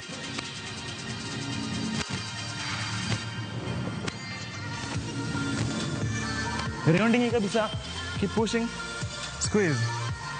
Squeeze. Squeeze. Rounding nyako niende. Odi pin. Tore oguze kabisa, sawa? Jingi mara manya katiendi. Gimara wa jingte. Bedin mbele. Squeeze. Put on your time, body.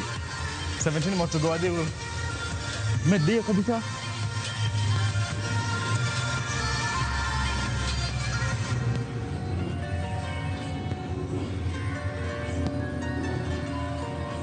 Body.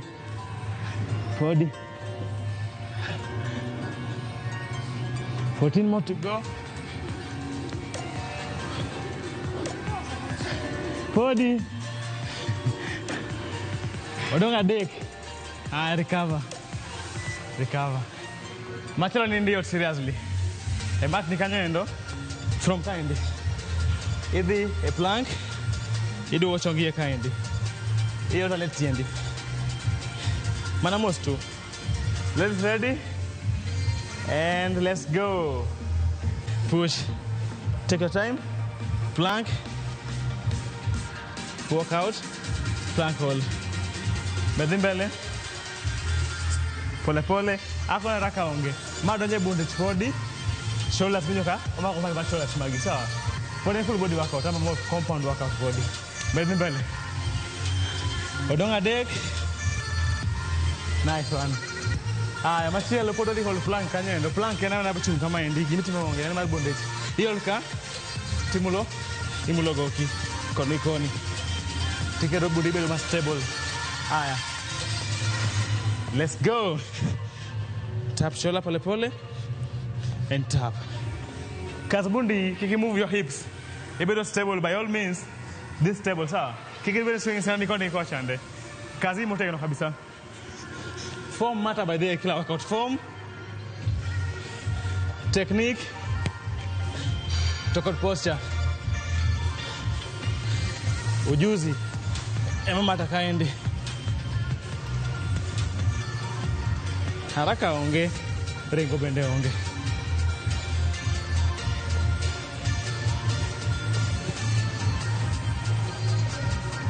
Mana mos tu. Aya, kau break matin. Ria shoulders ni ko join. Next one the push-ups. Mana modified too. Inya the pin to the shell pose.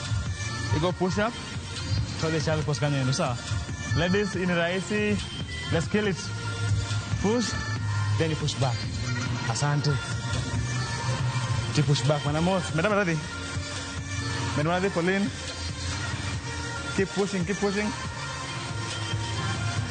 Mind the yacht kabisa. Achana kama you break donge. Mind the yacht kabisa. Terpin to stretch back. Nako ni nyawage kitege nyodo luo. Kono nyakare unageloga mama tinto. Eka mede gibodi kodo kanyakla donge. So it is a universal language by the way. Okay, kabila. Push. Kaya matieko. Mountain climbers. Podu mara bundi chpodi. Mako ne mara goko by the way. Climber manamos tu. Jamoda flat time. Time go sasa niendi. Ayo dong daka. Ayo chaki. Squeeze out. Manamos tu.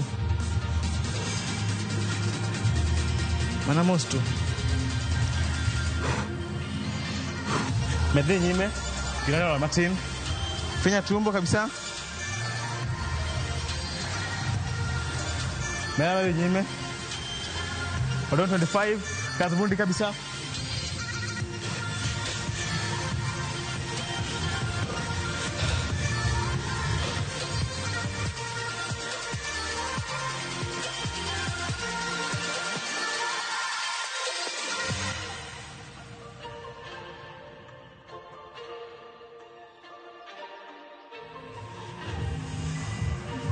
Diamond push-ups. Ikiluti kama ndi diamond shape. Mako livi nati kiyango watu umanya kana jamaa chatima ngocha yawa.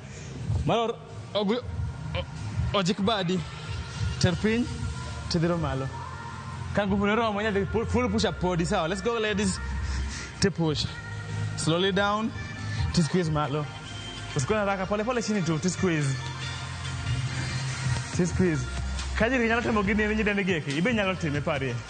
Given a chaka chon. So when I'm Martin, Sunday will professionals kind. I keep pushing, let's go strong. Keep trying. Keep trying. Kida when your physical location, one kiunguro. The Mark Hotel kind.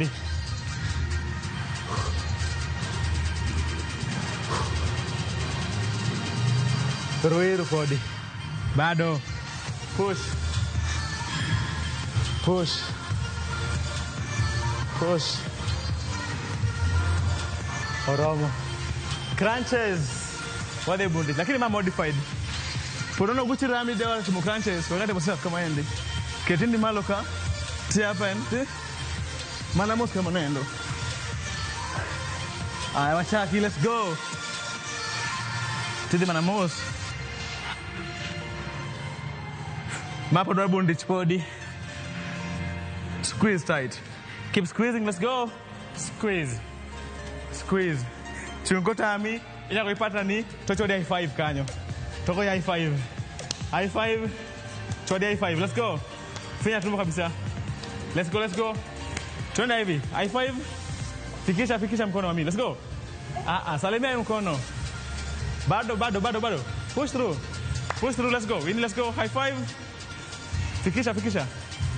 Chop gini ya. Chop. Eto njilo luo. Manya gwengwa. Push through. Nice one. Russian twist. Ijalo bilo koni. Walokra kama iko na ber. Mapo dwaro oblique so. You punch side to punch side. Punch. Ready ladies? Let's do it. Body, let's go. Punch. Bangum sideways. Side punch. Na power, twist na power. Side. So twist ni yoko oblique kind. Same time. Oda nyab no binol kind is so. Punch. Ibele bundi chimo chwiny. Namo motegno. Punch the power. More power, more energy. Let's go, let's go.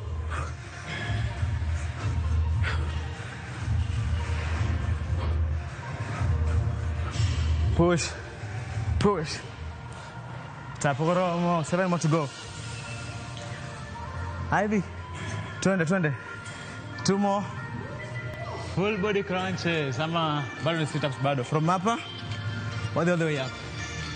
To the pin, manamos. Make sure ninyo mbele kama endi. Mondo kijo guchi, sawa. Ready? Mkono iko hapa hivi. Haya, wadhiuru, let's go. Nice one. Step out. Pole pole tu. 45 seconds. Kiburi haraka. Mind yours.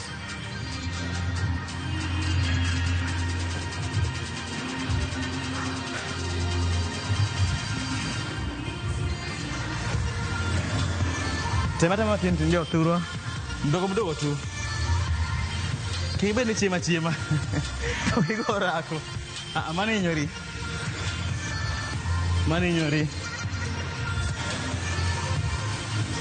Kidi moti jama chakta ko sawa. Idi puodho, igo tongo. Ija welding mano winjore. Toni pile bete gari riembo gande. Mano romo. Almost done. Leg raises. Ladies mnajua hii. Leg raises. Temeta kimbele kaendi. To the residue. To the pinamanosa. Ladies, let's kill it. Kono maginyitia. Let's go, push through. Nice one. Finya tumbo. Advance. Poli nyalo tingo tini malo. Ticha kituluri malo. The reverse, nice one. Mind advance tukoro. Tidi malo. Kada normal one. Iwijo kiboy hagodo. Temilok matiri kendo. You go advance. Kaya koni go endi. Mind the normal one. Put in advance anyway. Keep push. Let's push through. Wala utia ko by the way. Complete time.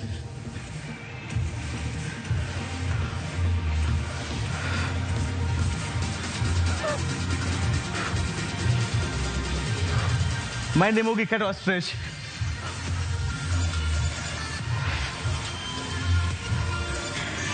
Nice one. I couldn't follow one action seriously. What you can you know? Because I'm stretching. Morado right at the mall, sir. I go down. You are stretching people. I can't watch you. Then I think I'm in. Stretch your back. Out the malo. Then angalia nyuma. Rango by your shoulder. Circle masilo koni banamos. The pin kendo go down. Kelote ko kama endi. Then tiendi. Telo the chin kwanza kabisa. Poda rio gushwa podi. Relax kabisa. Hinya kana manindo podi. And breathe pole pole. Loko masilo ko chande.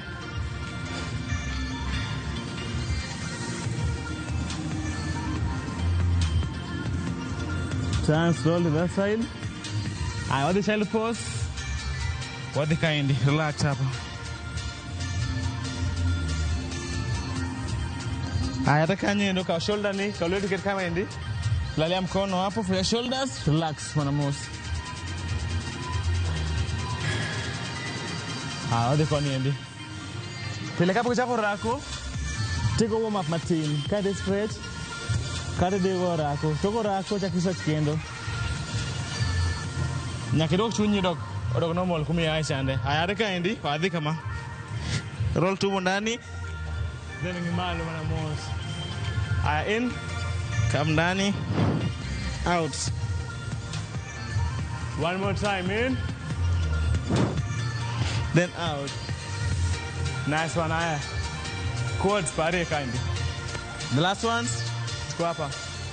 Pull it nyuma. Find your space. Aya, wadhiuru. Remember go kendo. Aya, machilo no endo. Chakiria kendo. Tulmalo kandi. Moroni kendo. Tulmalo. Side bend. Koni kendo. Wadi pin. Rio Gucci.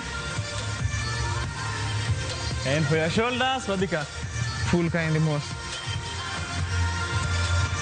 Koni kendo, yokoni. Then for your neck, you are going to koni mana mos. Kiki chodo nguti yoko sai, mana mos tu. Koni kendo chakiyo mana mos tu. Relax. Then the whipping. Alafu tultiki malo, kinyo malo. Mano ke logi kumar chendo makawuono endi. Agero ni mor kendo igo kodoso edi. Waneno kendo next time. Sama chalo kama. Kama chalo kama endi. Asanteni.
Let's open big doors and small ones.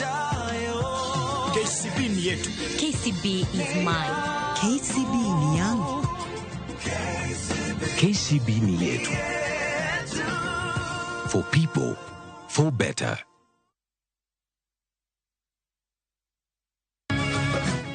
Miyo makwedo paro ma okare keto kiawa kuom puonj koda timbe machon. Abo wachonu adiera man go. Ng'at ma chunye tek to chung motegno. Ber ahinya ka ng'ato chung gadier, kata ka diera mochung godo no boterelo. To gik mosiko timore ngimane miyo bedo gi kuyo kod penjo mang'eny. En ang'o marach kodi? Penjo ng'ama noketho gimoro amora. Gik mane osebedo kopandi koro fwenyore ayanga. Odiochieng' ma kawuono ni an abiro nyiso Sarabjit gimoro amora. Hera mane en go kuom joode miyo temo umogi gi yore te. Asayo ni kik utim kamae. Kata ka onenore ojaketho. Mak mana ni an abiro timo gimoro amora manyalo mondo aler nyinga. Ma en sigand hera. Onge ng'ata ng'ata piny kae manyalo chalo gi Sarabjit. Wan watugoga, wanyieroga, to bende wan wadhaoga. Choti Sardani. Wuok tich nyaka ngeso saa 2:15 otieno. Mana RamogiTV.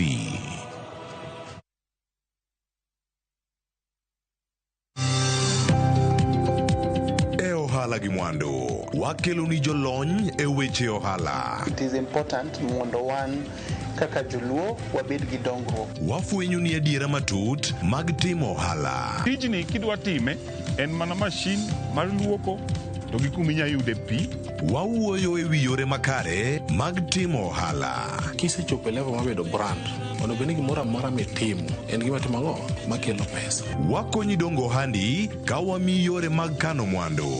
Investment group kawache mana gi nyinge no en choko pesa kasto ikete kamoro kasto golo nyinyo. Mabiro konyi e kinde mabiro. Omiyo wakwayo ni ji duto ket pesa gi e savings mondo wapuonji kaka gibiro tiyo godo. Riwri kodwa chieng' tich ang'wen saa 1:45 otieno. Mana RamogiTV.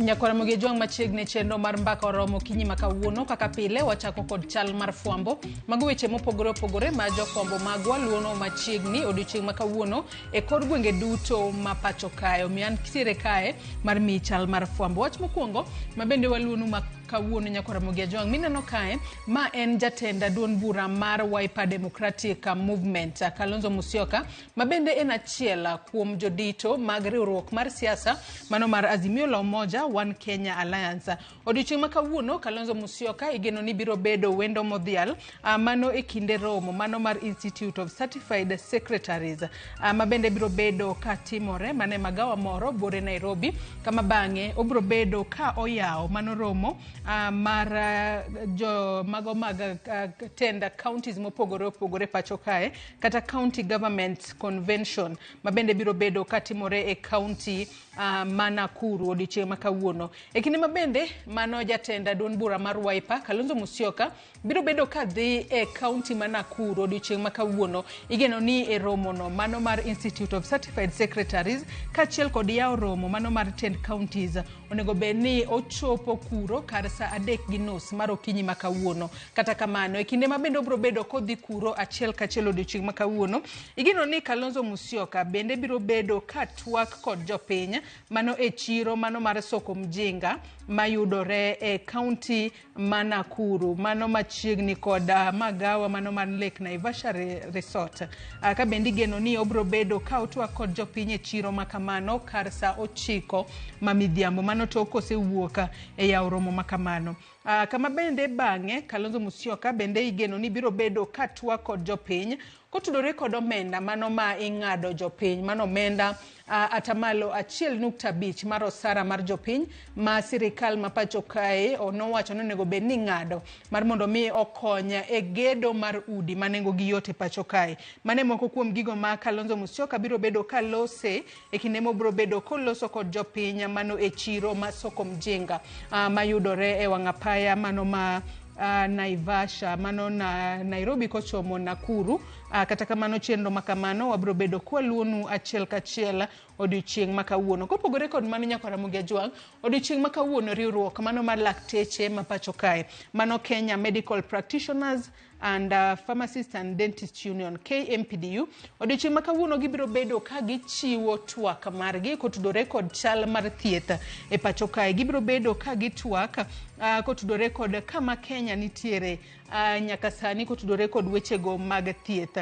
Ka bende giluongo jofwambo mar mondo mi obi ochopi mano KMA auditorium mano kar sa 5 mar okinyi kata sa 5 mar onyango odiochieng' makawuono mar mondo mi giwachane ni gin kaka lakteche gineno ni sekta mar thieth e pacho kae nyaka sani koro dhi e yo machalo nade. Chenro makamano kango chopo kanyo sa 5 mar onyango wabiro bedo kwa chopo kuro achiel kachiel mar mondo mi wanyisi nene to KMPDU nyaka sani gineno ni sekta mar thieth nitiere e yo machalo nade. Nyaka sani wang'eyo ni sirikal ma pacho kae bende dwa bero sekta mar thieth mar mondo mi jopiny obed kod nyalo mar yudo weche mag thieth kata chenro mar thieth e nengo moyweyo. Mano tok kanosekaw pach jopiny kotudore kod mano okumba manyien mar thieth mano mar Social Health Insurance Fund monego bed ni kawo kar okumba mar thieth mar NHIF.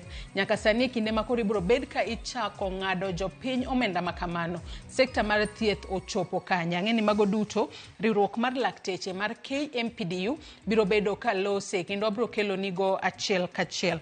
Kopogore kod mano Nyakora Ramogi jwang odiochieng' makawuono en odiochieng' mabende wanyalo wacho ni gi dho ngere iwacho kanyo ni en International Day of World Social Justice matende ni en odiochieng' mar kedo ne ratich oganda.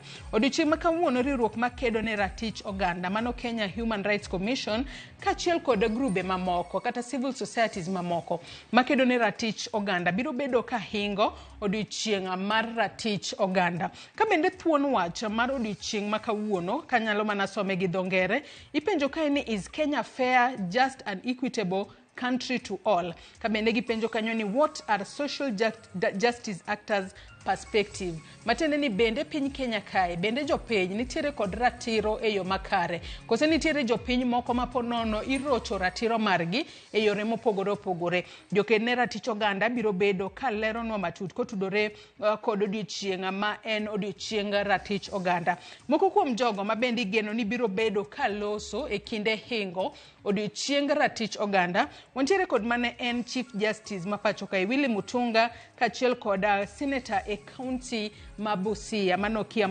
Omutata kachiel kod Samson Ojiayo ma bende en Director machon mano mar Athi Water Service Board kachiel kod Frank Owino ma bende en mano jatend bunge la wananchi kata president mar bunge la wananchi. Giduto gibro bedo ka gitwak odiochieng' makawuono mano kar romo mano mar Ufangano Hall manitiere machiegni kod mbalarianya ma Nairobi mano bade ma Nairobi kae. Duto wabro bedo kwa lunu machiegni mar mondo mi gilernwane kaluwore ni mago duto gin joma nitiere ong'ala manyime mar kedo ne ratiro mar oganda.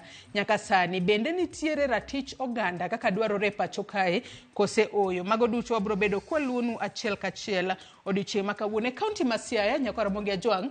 Wach ma bende wabro bedo kwa lunu machiegni odiochieng' makawuono e kaunti ma Siaya. Odiochieng' makawuono governor e kaunti ma Siaya obro bedo ka entiere e romo mano mar keto mwandu e kaunti ma Siaya ka bende igeno kanyo ni odiochieng' makawuono governor James Orengo e kinde ma bende obro bedo e kaunti ma Siaya obro bedo ka otwaka kod joket mwandu ma bende wuok India kama bang'e gibiro bedo ka giwuotho e kuonde mopogore opogore e kaunti ma Siaya kaka yorno mar neno kaka inyalo ket dongruoge mopogore opogore e kaunti ma Siaya ka bende onego bed ni giromo kar saa 3 mar okinyi odiochieng' makawuono e log tich kata headquarters ma kaunti ma Siaya. Jofwambo maro e kaunti ma Siaya pono biro bedo ka leronwa ni gin kit mwandu mage ma onego bed ni kata michano chwale kaunti ma Siaya ahinya to gisani makoro joket mwandu mawuok e pinyno mar India ochope kaunti ma Siaya kacha mar mondo mi ging'iane moko kuom sectors ma ginyalo kete mwandu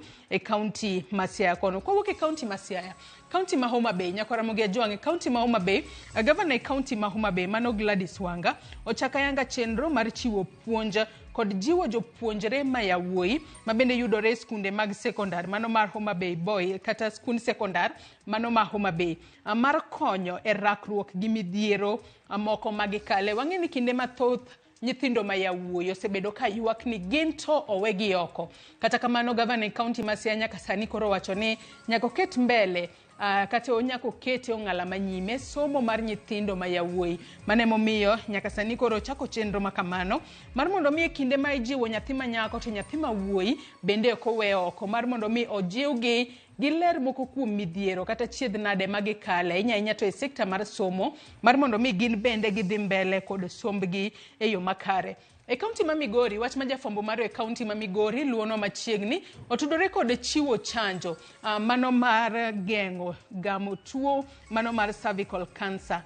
Ka bende nyaka sani wang'eni chanjo mano mar HPV vaccine en chanjo ma onego bed ni imiyo nyithindo manyiri ahinya to imiyo ga nyithindo manyiri ma pod tindo mar mondo mi gigeng'a kata kik gigama tuo mar cervical cancer.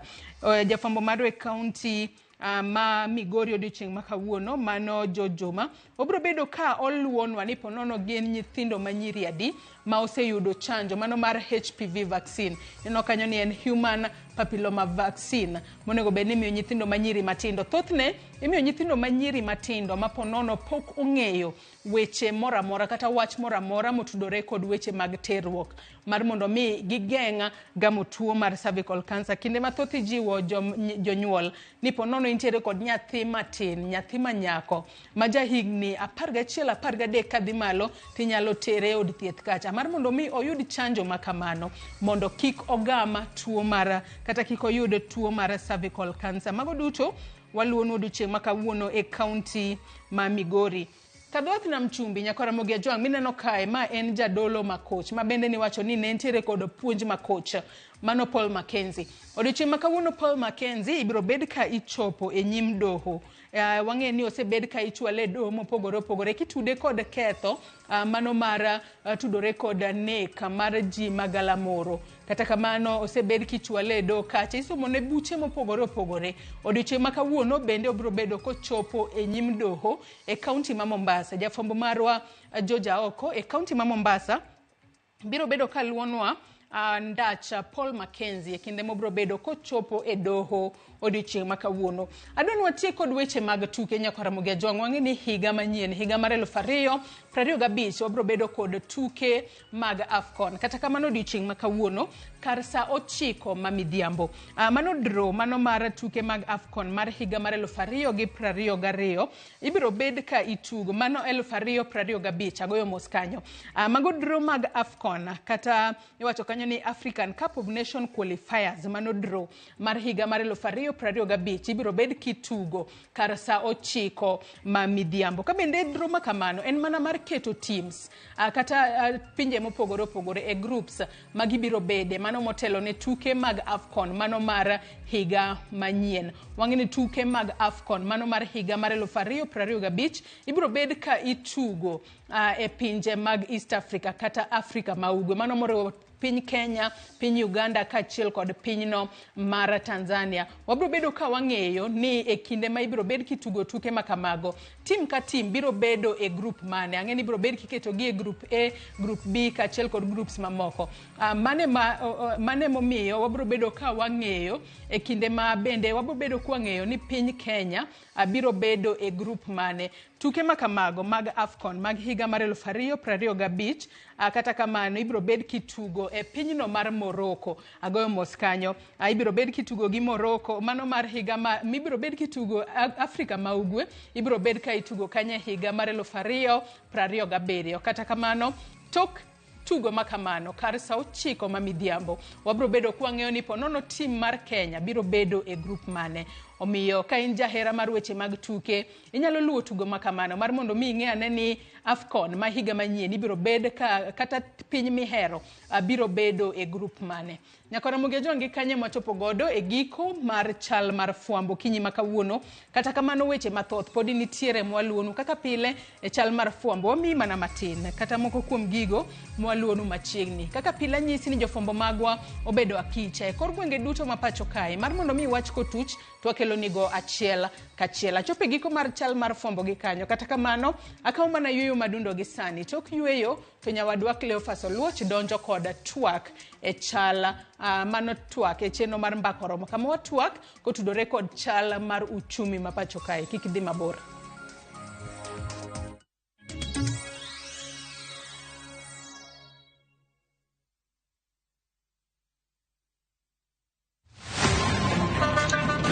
Tuanze kulipa kadi sasa. Na kadi ni cashless. Umesema tunaweka pale? Na kwa ile namba. Mimi niko na cash. Nisaidie do na namba yako ya simu. Nakusoti. Ka in jawuoth mar matatu e safar machiegni kata mabor, non kendo yang ni chulo fare mari kokalo e yor mbui. Non ane ka yudo risit mari e simbi. Kama sira ujuki, kendo idwaro ni ochuli gi kambi mar okumba. Risit mari kata digital receipt e neno mari ma ibiro golo. Ka in wuon matatu, dwarore kokalo kuom okumba mari mondo ibed gi yore mag chudo kokalo e lony manyasani. Mondo matatu mari oyud okumba. Mambo ni digital. Tudri gi jal ma uso okumba mondo ing'e mathoth.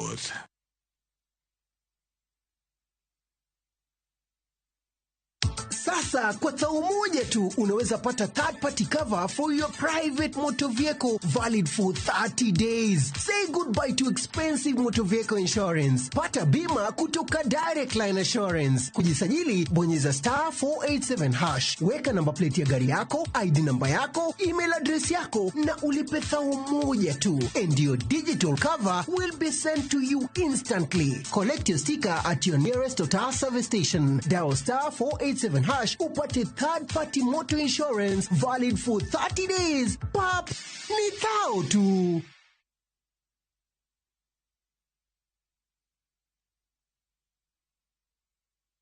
Jina langu ni Priscilla Nzaka and I'm a beneficiary wa scholarship ya NCCK.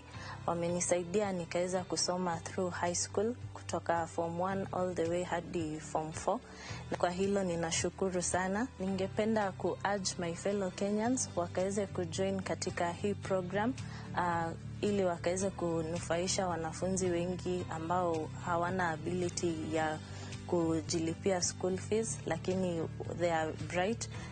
Wanaweza kufanya hivi kwa kutext jina elimu to 29888.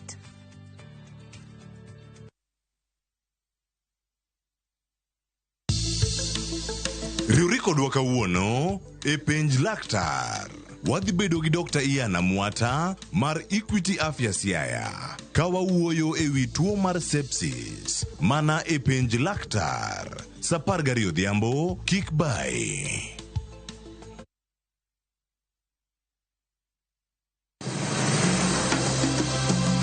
Nyakwar Ramogi, bende ing'eyo nonro mar gweng'u? Jakawine manochako ya mulo. Kisumo en kama ne ji biro dwere. Kiate dogo ni biro sumo. Kata mana kaka ne ochakore. Chakruok mar got Ramogi nowuok Uganda. Kaluwore kaka ne Ramogi owuotho. Tich ariyo ka tich ariyo, Millicent Adhiambo. Machiegni e chendo mar ng'e gwenge wakatielo makawuono, wakelo ni nonro mar gwenge yo koloni kendo milere nyinge, chakruok kachiel kod humb gwenge mopogore. Kisumu nowuok kuom nying mar Kisuma. Ei manyaka kaendi, umbe landore kod ang'owa. We wawinja nena.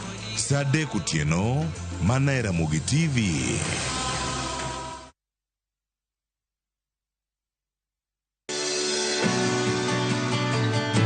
Chuny pur kama kodhi ka kodhi nyiso sigande, kendo keyo ka keyo en nyasi. Eka achiel kao mananas 14,000 nyaka 18,000. Tiyo matek kelo nyak maber.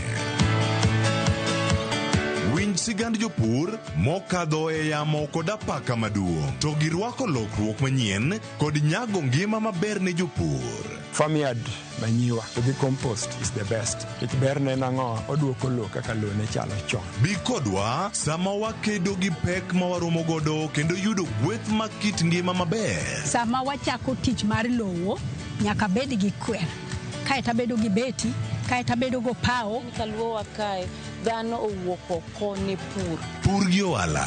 Tich adek ka tich adek, saa 1:45 otieno.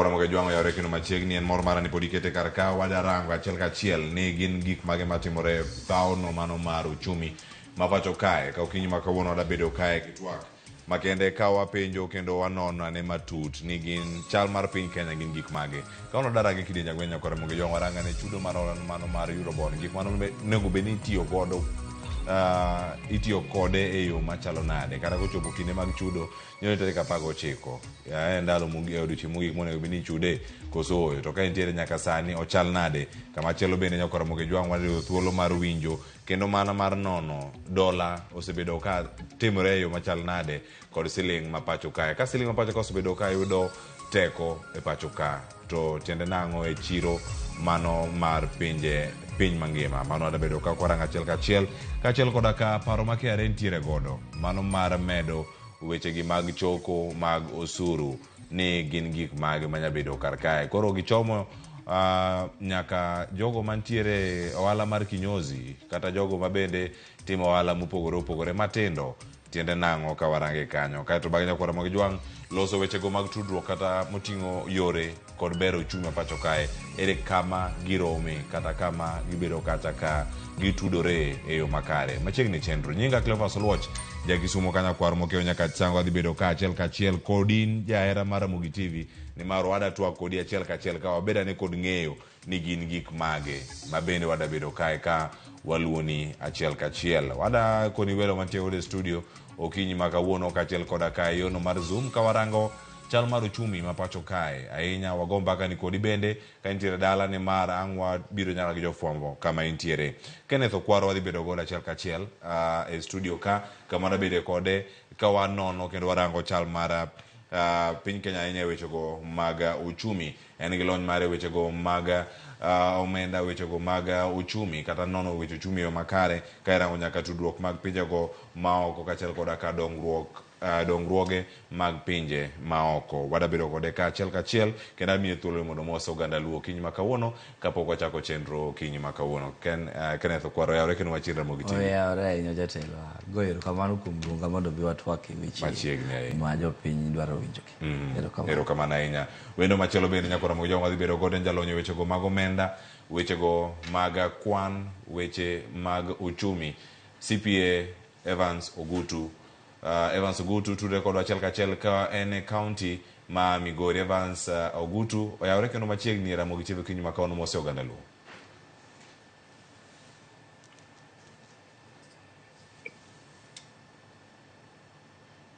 Wawinji achiel kachiel ka wanya tudre kodi sani CPA Evans Ogutu kaka thuolo ni mose oganda luo kato bang'e wachaka twak okinyi ma kawuono.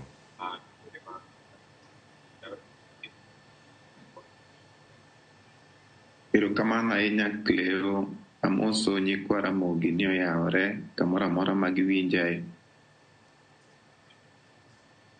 Erokamano ahinya. Watemo loso wechego mag tudruok ka waduogo iri mondo mi wachak tudruok kodi achiel kachiel e yo makare. Kata kamano erokamano kuom thuolo mar biro kendo bedo kodwa e Ramogi TV okinyi ma kawuono. Nyakwa Ramogi Jwang', weche thoth ahinya monego bed ni wamulo, to mana kaka waselero ni nitie paro mano ma KRA nitiere godo mano mar rango kaka inyalo med wechegi mago mag choko mag osuru.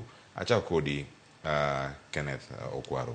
Ma en paro ma ka iwinjo ka KRA magole, nitiere paro mar medo, iwacho ni en net mano mara manya bedo ka mako joma moko manya bedo ni ok chulga osuru mag yoting'o kinyozi mantiere bombe mopogore opogore. Kata bombe Nairobi kantie kuonde moko ma iduse wich e yo makare to giloso omenda mathoth ahinya kata odiochieng' achiel. Mage jok makoro KRA bende koro ramo kani nyaka osuru ni choki. En paro machal nade ka gimoro amora mitimo makelo omenda osuru ni nyaka chule kendo ichoke e yo machalo kamano sani? Ing'eyo ni wasebet gi itilafu mang'eny e uchumi wa chakre higa mokalo kendo higa machielo cha. Koro sirikal nyocha owuok ni gidwaro timo gima iluongo ni expanding the tax base. Tiende ni wayaro net mondo wang'i kuonde ma inyalo yude pesa, nikech wase tax karibu gimoro amora minyalo tax. Te jok ma wacho ga tinde nodong' mana ni sirikal biro tax muya ma wayueyo. Kwageno chop ka. Koro mae gin okang' ailago ma sirikal kawo. Koro ng'eyo ni KRA osebedo ka goyo darubini e uchumi te, to ging'iyo ni kuonde mage ma pod nitiere kama nitiere economic activity ni ohala dhi e mbele ma gineno ni ginyalo nwang'e gimoro. Koro ging'iyo ahinya kuonde ma gineno ni ji nigi pesa. Sana sana iwacho wach saloon madongo, ok gin saloon matindo, ging'iyo saloon madongo gi kinyozi madongo aila mantie town Nairobi kae, ma jok madhi kuno gin jok manigi pesa. Koro gineno ni kanyo be ginyalo ywaye i net no mondo gimed osuru ma gichoko. Mano king'iye from the side mar KRA. To wan kaka wanene gi oko ka waneno ni as much as sirikal manyo pesa ma mondo ochul godo gope, mondo ochul godo jotich, mondo timgo program mang'eny ma odwaro timo gi national kata e county level.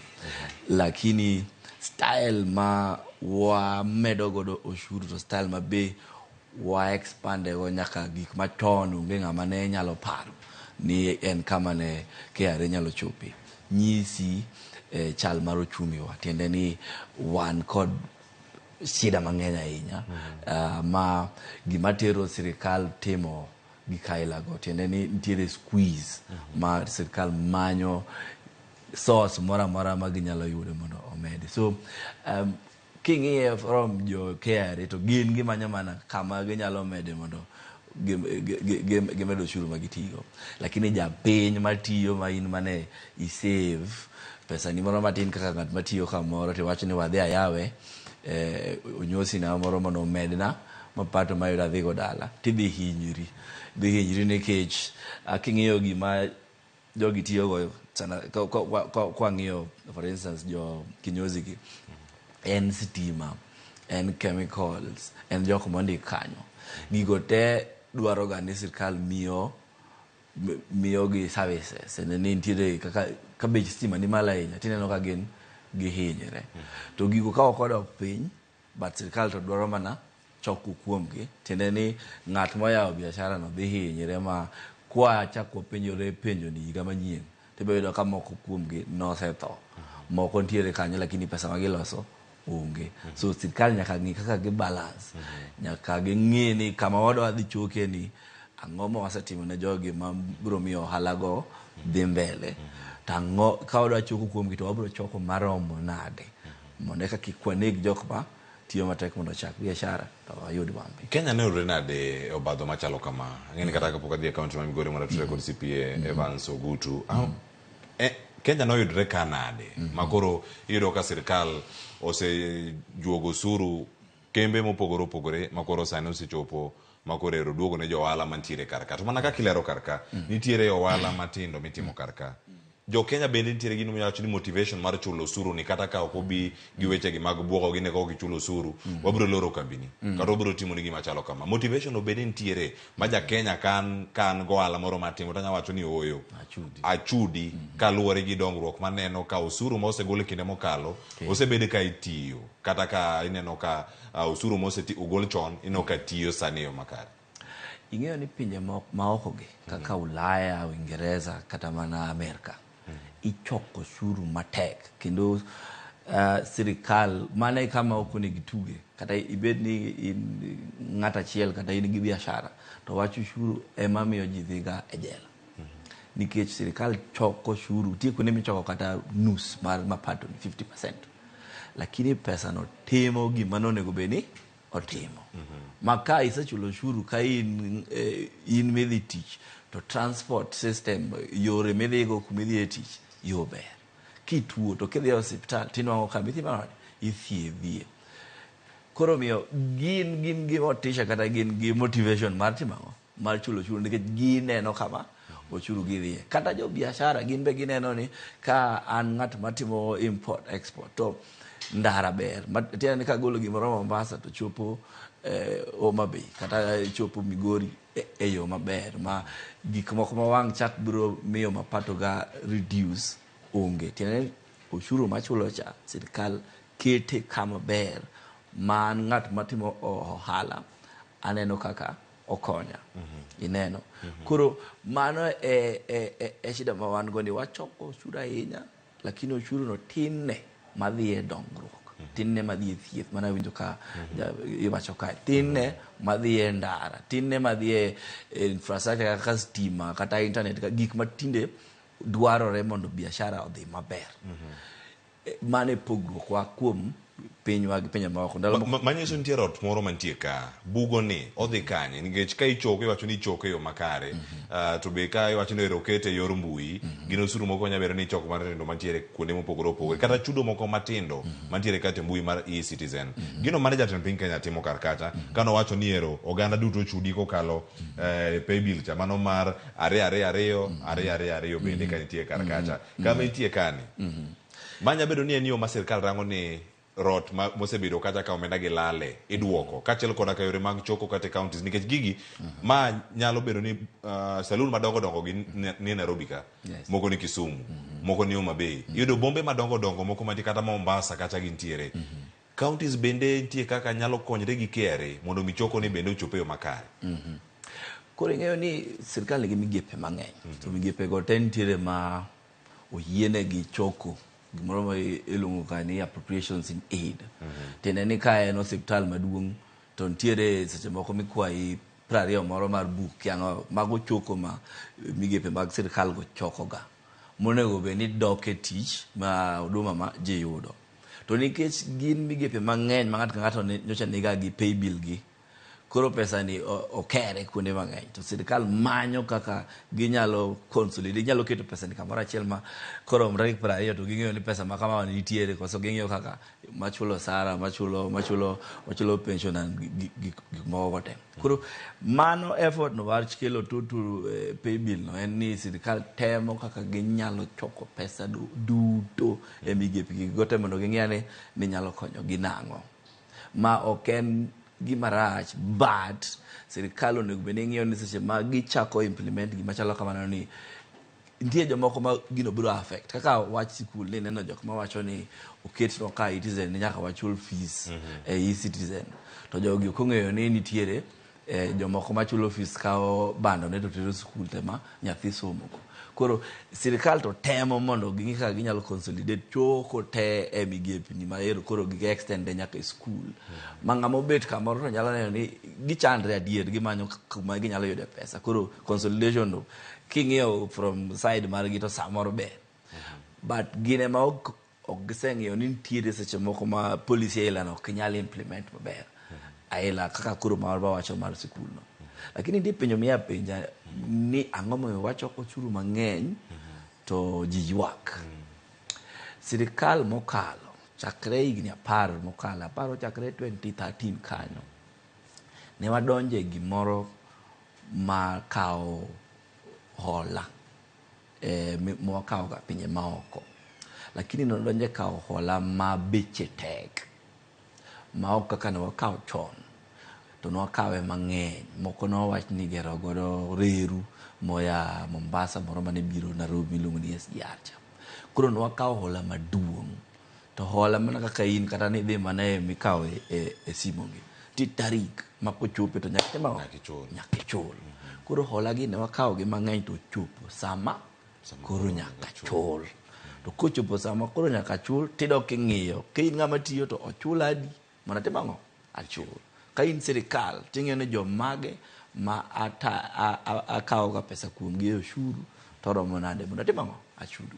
Koro sida ma wan go sani en ni wakawo hola maduong' to wase kawo oshuru kuom ji mwachopo level ma ok wanyal kalo, to pod ok wachop kama wadwaro mondo wachul ang'o gowi ma wan go. Ineno chon nyoche level mwasechope gi oshuru noromo.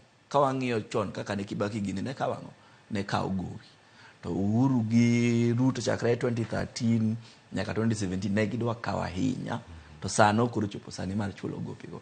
Koro oshuru temo ichoko ng'enyne iwacho ga ni atamalo gimoro 70 sani dhi mana e duoko ang'o duoko chulo gowi. Koro wadong' gi matindi minyalo tigo kuom dongruok.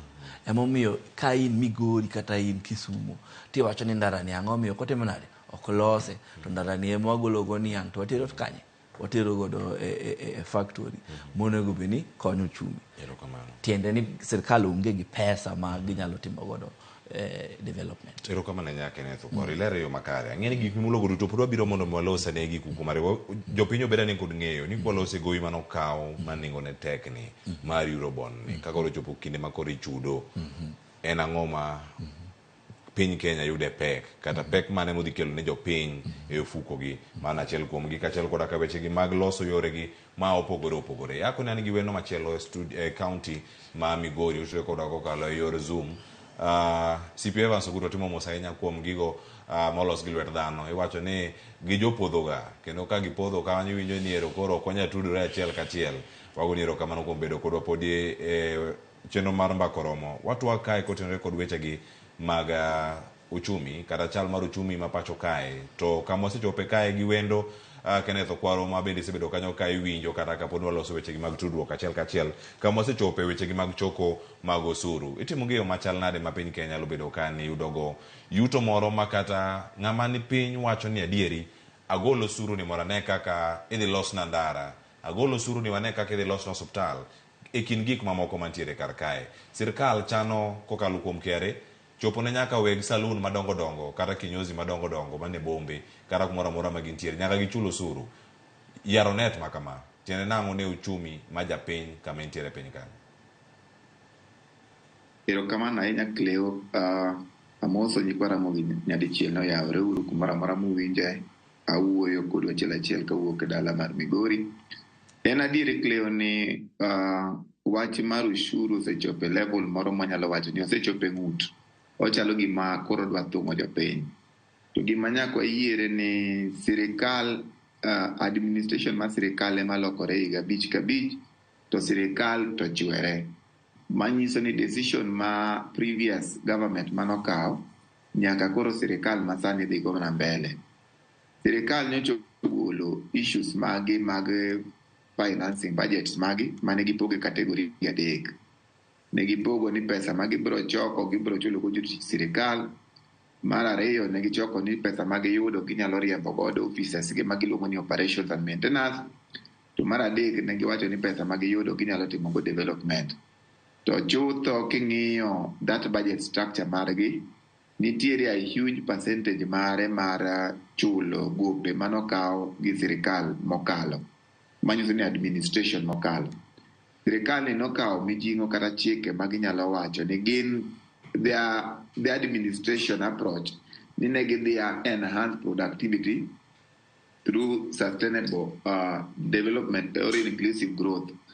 Manyiso ni gin focus margi ne gidwa ni jopiny okonyre ko ng'iyo issues mag pur kata gimoro amora minyalo timo manyalo miyo economy mar Kenya at production level odhi mbele. Ting'eni production Cleo ok en gimoro matimore odiochieng' achiel, to kata kawuono kidhi e puothi ok inyal puro oduma kawuono ibiro yudo ni tok ndalo 2-3 ni odumbini osechiek. Oduma no nyaka kaw time. Omiyo during that time makoro odumbino pok ochiek kata production mane gidwa timo pok obedo realize, jo Kenya ni matek. Ibiro yudo ni wachulo ushuru mamalo, to ushuru ni a huge percentage mare dino why issues mag chulo gope nikech they have strict deadlines. Kochopo tarik ma kama to nyaka chul. Omiyo kata ne sirikal nigi paro maber mar timo ni development ok onyal timo nikech ushuru gi choke. To ushuru ok en mana kategori achiel kende. Nitie ushuru mar KRA, to kiduogo e county level mabe wapod wa expect development be nitie ang'owa ushuru. Koro ushuru kwa korelate gi development mwada timo nyaka wabed aware ni realities mage ma wan go ku ohusiana gi gope mabe jo Kenya matimo nade nokawo. To ere measures ma sirikal osekawo mondo mi kata ka gowi wachulo ok inyal chulo gowi mitho. Ere kaka the basic needs mag oganda to bedo realized even as we are paying these debts. Erokamano ahinya. Iwacho ni kae kama tudruok gi bende donje. To ka iwinjo ni kwan mamalo ahinya CP Evans Ogutu mara omenda ma ichoko kokalo e usuru itiyo godo e chulo gope ma bende piny Kenya kaka to gin moko manengo gini malo. Tiene rango ka rango ni japiny kama nitiere kate counties kata kuom ranyisi kodoko korka choko ma itimo e counties nikech pek mar ngima ni kantiere ka wala rach e county orach bende mokalo e piny Kenya mangima. DP megi ang'o ka ineno ka counties wa bende choko ni ok dhi e yo makare. Bende paro ni ng'ama ni e chiro ma wendo kacha kuom ranyisi kata uriri bende ginya yudo kata thuolo mar wacho ni wachulo osuru ni kaka dwarore. To bende jogo moket ni juogo e chiro bende gin gi ratiro kata diera makare menyalo wacho ni achoko osuru to machoko ni achiwa kaka en ni kapo ni county no onge yore mag lony manyasani mag choko osuru. Erokamano ahinya Cleo, wasebedo gi ng'ikni ma koni gi koni e counties wa kuhusiana gi issues mag choko usuru. Usuru mag counties iwacho ni number 1 gi dho ngere giluongo ni domestic revenue, gin pesa minyalo chok e chirni gi cess gi gik makamago. Ushuru mar ariyo mag county en facility improvement financing, mano bedo gi enhance gi social service act manowacho ni ja Kenya nigi ratiro mar thieth. Omiyo ma ushuru michoke kuondewa matindo mag osiptende mondo mi okony osiptal omed bedo gi yath, omed bedo gi jotich kata omed bedo gi infrastructure manyalo konyogi mondo mi ja Kenya oyud thieth yo maber. To ng'ikni mwayude gini en osuru moro minyalo chok aching' ma ok wa appreciate the essence of technology. Iyudo ka domestic revenue en pesa moro matin kabisa. Koro kata jachiro cha onge gima gini nyalo konye go directly nikech adieri king'iyo ushuru michoko e chirni vis-a-vis the development priorities mag counties, ibiro ni pesa mochoko no en pesa matin, be ok ochoke e yo maber nikech inyalo yudo ni nitiere kaka counties nyo ineno ka county wa for example ma Homa Bay nondiko revenue enhancement officers turi to kata mana Migori kata king'iyo apart from Kisumu ibro yudo ni wamedo jotich kare medo technology manyalo konyowa mondo mi pesa ni be kik obed in waste. Manyiso ni nitiere moro ma kichoko tibro mi receipt gi bibro yudo ka ng'ato print nyadidek moko chopo e yo makare. Omiyo jachiro man piny kacha cha ok yud ber gi pesa matimore nade ma ochoke chirni. To chutho Cleo, ushuru mang'eny madongo monego bed ni konyo japiny en ushuru michoko gi sirikal mamalo, michoko gi KRA. Mane manyalo yawo wang' en ushuru nikech iyudo ka equitable share mar counties gi seche moko gin ga 80 to 90% of the financing mag county. To equitable share ni en igole gi sirikal mochoke through KRA and other agencies moket mondo mi ochok usuru rang'iny mamalo. Lakini at county level onego bed ni the Kenya Revenue Authority step in mondo mi build the capacity mar counties, ok ni gi micromanage gi step in to build the capacity mar county mondo mi ushuru mar county bende obed ni nyalo konyo japiny, nikech kik wabed ni wachulo mana tax koni ma VAT negi koni pay as you earn negi koni, to kiduogo e chirni wagi be nitie ushuru moro to ushuru ni be koro konyo japiny.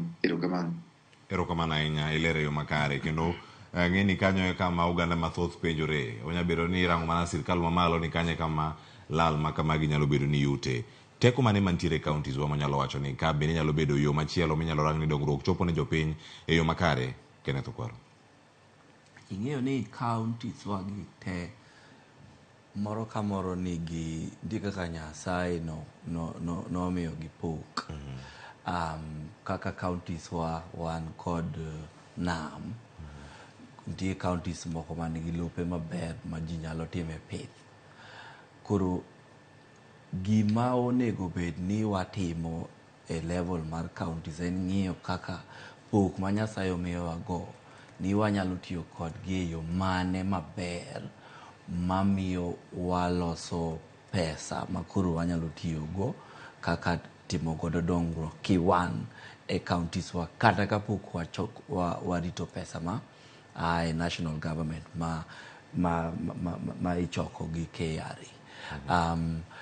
Nitiere uweza adier makata kidhi e counties moko kaka Kisumu man gi nyim nam, king'iyo maber pinje moko kidhi kaka Ulaya olosi mamiyo gik moko kaka tourism timore maber, otende madongo.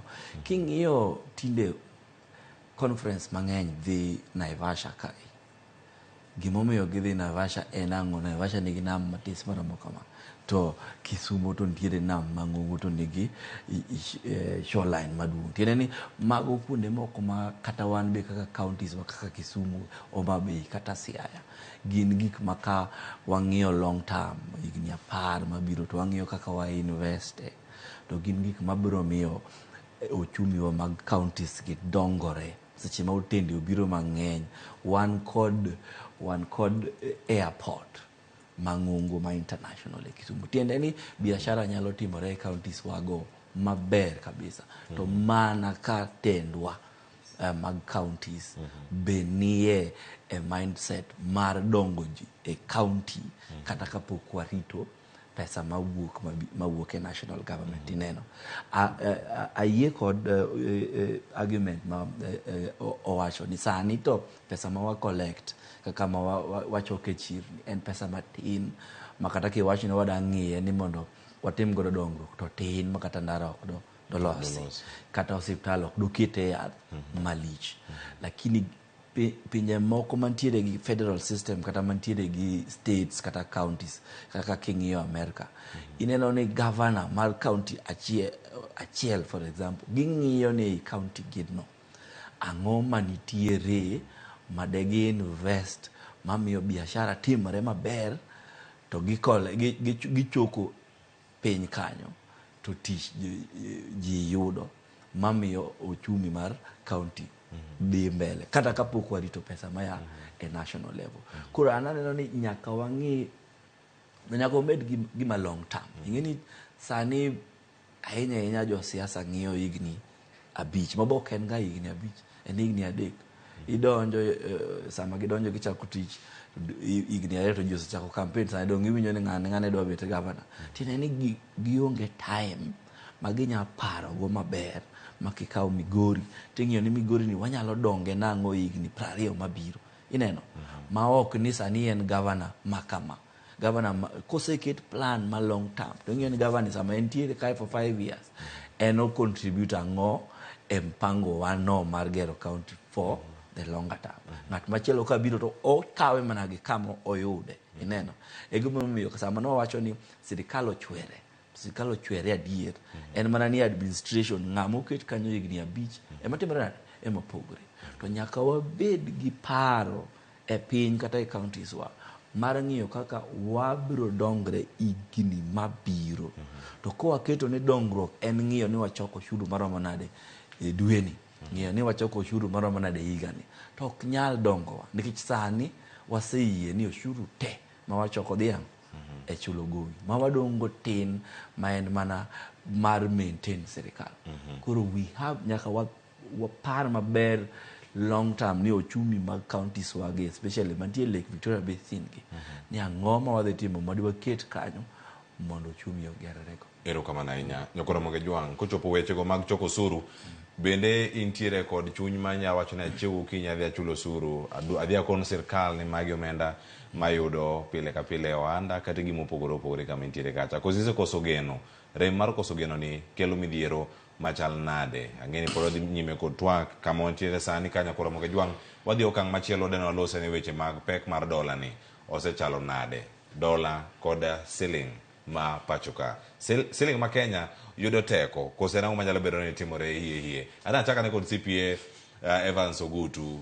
juma mokalo mana kinyalo paro tok Valentines chieng' tich ang'wen oganda jo Kenya iwacho ni mana ndalo machuok mokalo kirango kaka siling ma Kenya ne intiere kod dola mar Amerika siling ma Kenya nochopo kacha mondo yud dola achiel nitiyo kacha kod siling 161 mano kama intiere tinende entiere kacha piny ma siling 150 kawuono nitie joma use mopogore opogore ka en kanyo nyoro no rumo kanyo ka en 140 kod 3 kawuono kama entiere en 100 en 145 kosechopo kanyo to kaka entie ni tiende nang'o e chiro ma piny Kenya kod mago ma oko e weche gi mag nyiepo tiende nang'o ka koro oyudo teko to bende adier no oyudo teko kose mana gima neno kuom thuolo machuok.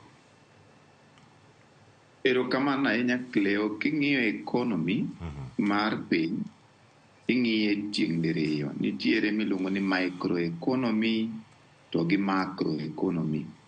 Microeconomy en decisions makao kaka individual and a household mago decisions mag ng'ato monyalo kao mondo mi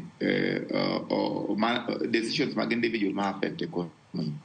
Macro to ng'iyo decision ma sirikal kata country okao iyudo ni mago ere okang' ma sirikal okao mondo mi onyalo stabilize go economy. An kipacha naneno ni macroeconomic factors decisions mag sirikal ma iluongo ni macro momako oganda te emane nyalo miyo the shilling on strengthen against the dollar. Ineno ka sirikal nyocho successfully upload the issue mar Eurobond kendo kaning'iye manyiso ni in short ka lere matin en ni koro due to that factor the supply mar dollar koro nomedore moloyo demand. Wherever the supply of dollar ni nyalo medore, which we can say is a factor I don't know kako nyalo bedo very sustainable, to aneno ko yield fruit kendo ko yield fruit manyiso ni the shilling is strengthening, manyiso ni shilling bedo gi teko kuom dola. Koro mano en achiel kuom migawo ma sirikal nyalo kao mondo mi strengthen the dollar. But there are some other factors minyalo timo. For instance, sama koro economy stabilize ma exports magwa odhi oeo imports manyiso ni seche mi export ichulie dola manyiso ni dola supply mar dola koro medore economy than demand. That is a factor makosebedo economy, which is largely some of the macroeconomic factors. Emomi ineno ka shilling is strengthening against the dollar. Erokamano ahinya. Kenneth Okwaro, omi paro machal nade kinde mag intie sani chudo ka nitie jo Kenya mopogore opogore. Iwinjo ka jatend piny kano wacho ni kompyuta ka inyalo bet abeta to koro kidiyo gima ondik ni dola cha kiana an kode ka anyalo rangane kidiyo adiya dola no kama to ka koro dola lwar kendo oganda yudo dola mopogore opogore kama gintie ka. Wan gi tieng' ariyo ka. Wan gi oganda jo Kenya ka michulo gi dola ma ok dehera ahinya mondo ne dola cha kowuok 160 kod achiel kama intie cha saden 145 ni kanya ka kuma yudo ka gitimo exchange rate magi. Alafu nitie jok moko ma kama gintiere pacho ka ginyiewo gik moko kawuok e pinje maoko to gitiyo gi dola, manyiso ni gitiyo kod omenda mathoth ahinya. Ono kata ka ne gik moko medore pacho kae. Ka neno gini mosebedo ka timore sani ero wachomo wadhi bedo kode juma achiel ka nego nitiere piny mar siling 150 kirango pesa ma pacho ka siling ma pacho kae. Omi paro mane kaka uchumi mar Kenya sani bedo ka ringo? Jo siasa osekayo oringo kod wacho ni ero ne wasingore ni ma dhi chung' e yo makare, osechung'. Inene nade? Ingene jo siasa to biro wacho nyaka ma gikia kako timore. Ing'eyo ni uchumi omak gi jok ma timo export. Ineno. Nitiere ng'at moro mano wacho ni pinje dongore mana ka gidhi oko kuchocho to giywayo gimiluongo ni capital to gikelo e pinygi. Ineno. Tiende ni ka wauso chae oko kuchocho to chulwa te ka wadongore. Tiere pinje man gi Nyasaye omiyo mauta donge. Ka giuso mauta to gin mang'owa dola gi gigo. Tiere pinje be ma Nyasaye omiyo rieko magin gitimo mana gik mane wacho ni finyo kompyuta go. To giyudo to giyudo dola. Ineno. Koro miyo jok mantiere e uchumi ma miyo waywayo capital from pinje maoko e jok monego bed ni ng'eny, to e jok monego bed ni dola kata strength mar Kenya shilling konyo mondo ka uchumi obed uchumi otimore nade ma strong. Ineno. Koro tiene ni jok man gi kembe, jok ma timo biashara ma dwaro dola mondo om gik moko mondo kel, jok ma uso oko. Ineno. Ka jogo kategori no dola rach kuomgi, tiene ni biashara gite ok dhi maber. Miyo kanocha andiko ji 100 e kambi industrial Nairobi ka, taduoko ji 70. Tiene ni ji 30 onge tich donge. Ka ji 30 onge tich to tiene ni nitiere duka ma ji 30 kamache ginyiepe koro ok ginyiepe donge. Tiene ni nitiere mama mboka kuma idhi ng'ado ni sukuma kuma koro kinyalo dhi. Koro ki compare gigo jomage monego ni dola konyo ahinya, ananeno ni gin kategori maloseni. Jok man gi kembe, jok matimo biashara, jok ma ywayonwa capital mondo bi. Mohingo jok ma wacho ni jok michulo a few people matiyo economy wani michulo gang'o ichulo gi dola. Koro sirikal nyaka ng'i kaka wa stabilize shilling wa, nikech sama en iluongo ni volatile, sama odhi malo odhi piny, odhi malo odhi piny. Tiende ni ng'at matimo biashara ok nyal timo focus, ok onyal go darubini mbele mong'e ni dola ni koromo dwe mar abiriyo pod obiro bet 145 koso obiro bet 150 koso obiro bet 160. Ka ok nyal timo kamano e biashara, tiende ni mano biashara ma chandore. To nego be ni jok matimo biashara nigi iluongo ni certainty, level ma certainty moro matin ma ginyalo timo go forecasting. Koro ananeno ni ndio nitiere jok manyocha chulo gi dola manyoche owinjo maber matin dweche moko 5-6 sama ne dola timore nade dhi malo. Lakini ki compare jogo to gi jok momako no uchumi, to jok momako no uchumi manyocha timore nade manyocha hinyore. Sama ne gihinyore ting'e ni ng'ama nie biashara en odwaro ni mondo los profit donge. Tiende ni ka dola omedore to embe obiro mana medo bech gik moko. Ema mineno ka kanyocha dhi nyiewo mo to bech mo timore nade odhi malo. Kidhi nyiewo gimoro amora midhi nyiewo e supermarket ineno ka beche timo nade odhi malo nikech jok matiyo gi dola mondo omgi ok mondo kelgi ka dola nyocha chandogi. Koro an kipenja taneno ni gima CPA owacho ni nyaka wati gi macroeconomic instruments ko magin power ma wamiyo sirikal mondo ng'igo kaka ginyalo stabilize go economy mondo mi wan currency wani owe luar kako osebet kolwar. Anto gi pacha maiye taneno ni nitiere gik moko matimore kanyo mopogore gi ma ok giwachi maler. Nikech kata mana dola kata iluongo nang'o euro kata British pound onge chieng' misewinjo ni ndalo 2-3 to luar style matimore nade moluar kata oidho malo kaka Kenya shilling nodwa idho malo ndalo 2 moko last week. Nyaka beda explanation, nyaka bed reason momiyo gino timre. Koro nitiere pinje moko miwinjo ni serikal ma Amerika ochenji kaka gidhi bedo gi election higa mabiro November. Sama ichenjo president kata ichenjo serikal, ngeni serikal biro gi policy gi miyoga currencies timore kamano. To ka onge gima chalo kamano motimore e market ma oko, to gima miyo shilling wadi strengthen kata de luar nyaka benie reason moro. Dwoko no onego miwa wan gi jatend migawo mag weche mag omenda koso bengi maduong' ma pacho ka CBK. Dwoko no onego ni bengi ema wacho. Maseche moko ashangaga kaneno ka jasiasa chung' oko e TV to wacho ni dola dhi dok piny. Ong'iyo nade? En gi teko mane? En gi teko mane?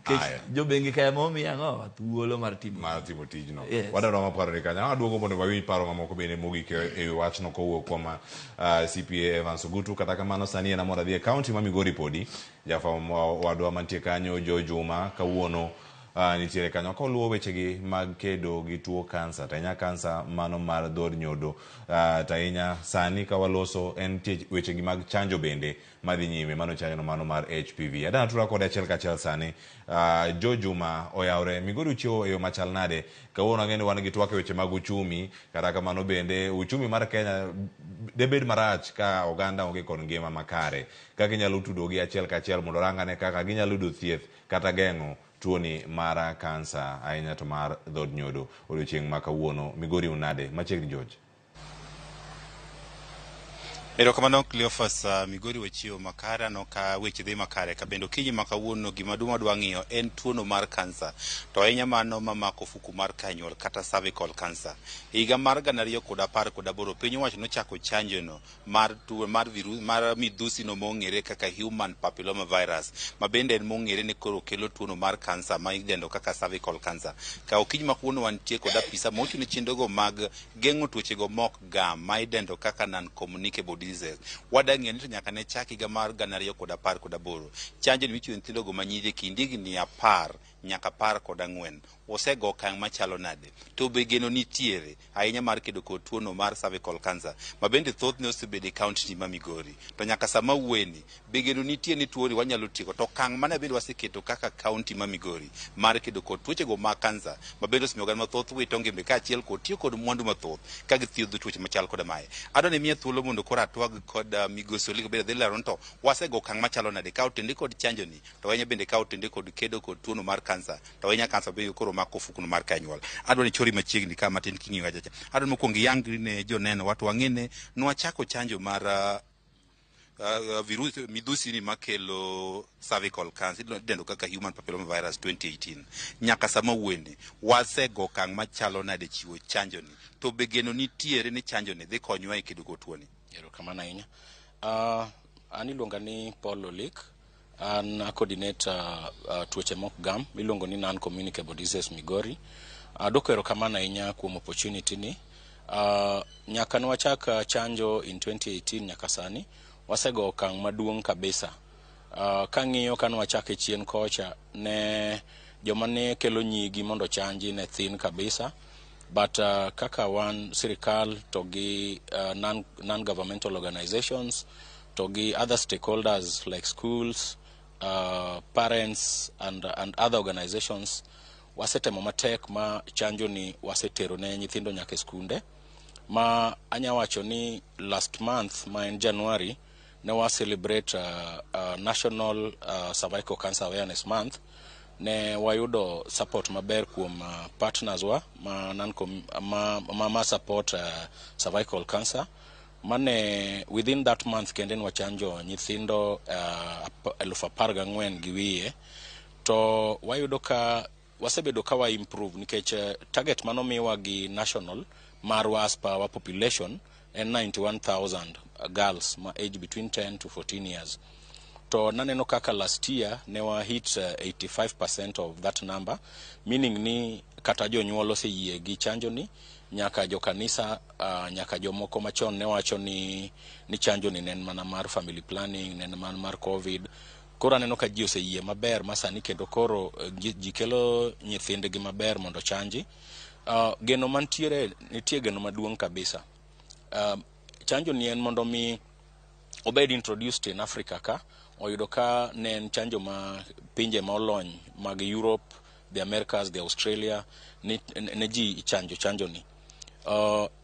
Jomo chanji, it reduces chance mar ng'ato mondo mi oyud invasive cervical cancer by almost tenfold, meaning ni their chances of getting invasive cervical cancer reduces, and mane gima wadwaro.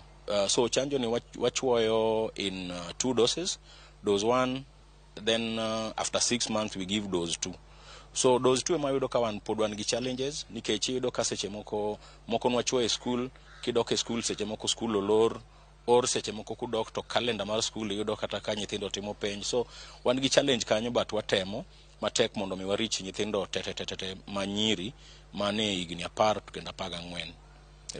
Tuo mar kansa osebedo tuo ma bende osemiyo oganda witong kendo lalo kod mwandu mathoth. Sama wueni cases mag tuo mar cervical cancer chalo nade county ma Migori, to ang'o makelo tuo ni ahinya?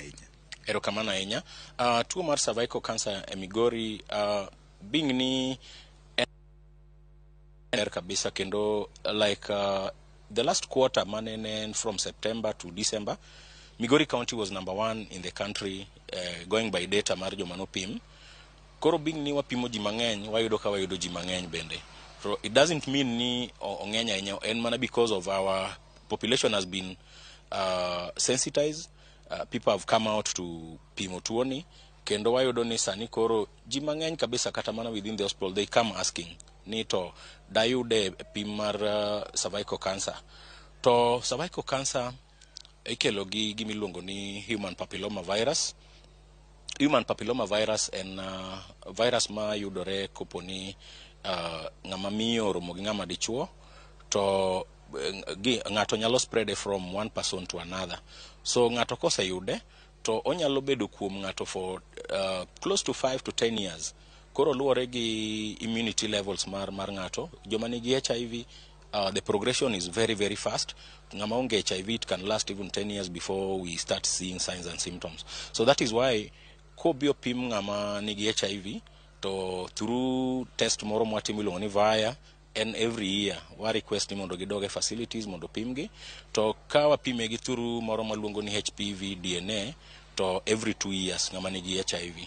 To joma onge HIV, kwa pimogi to giduogo after 5 years, either by means of VIA or by means of HPV DNA testing.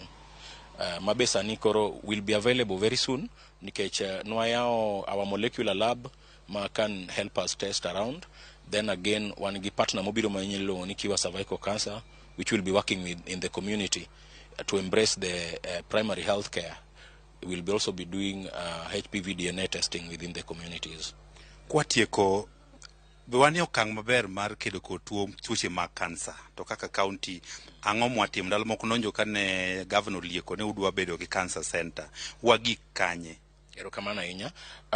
Wane advanced stage ma aparo dwe mar adek ok rum ko kwayao our oncology center. The space is already there. Nyocha the equipment monengo beniti center no already there's a procurement process madimbele ma I think in 1 or 2 weeks what they receive equipments go kwa receive to ntie two more steps.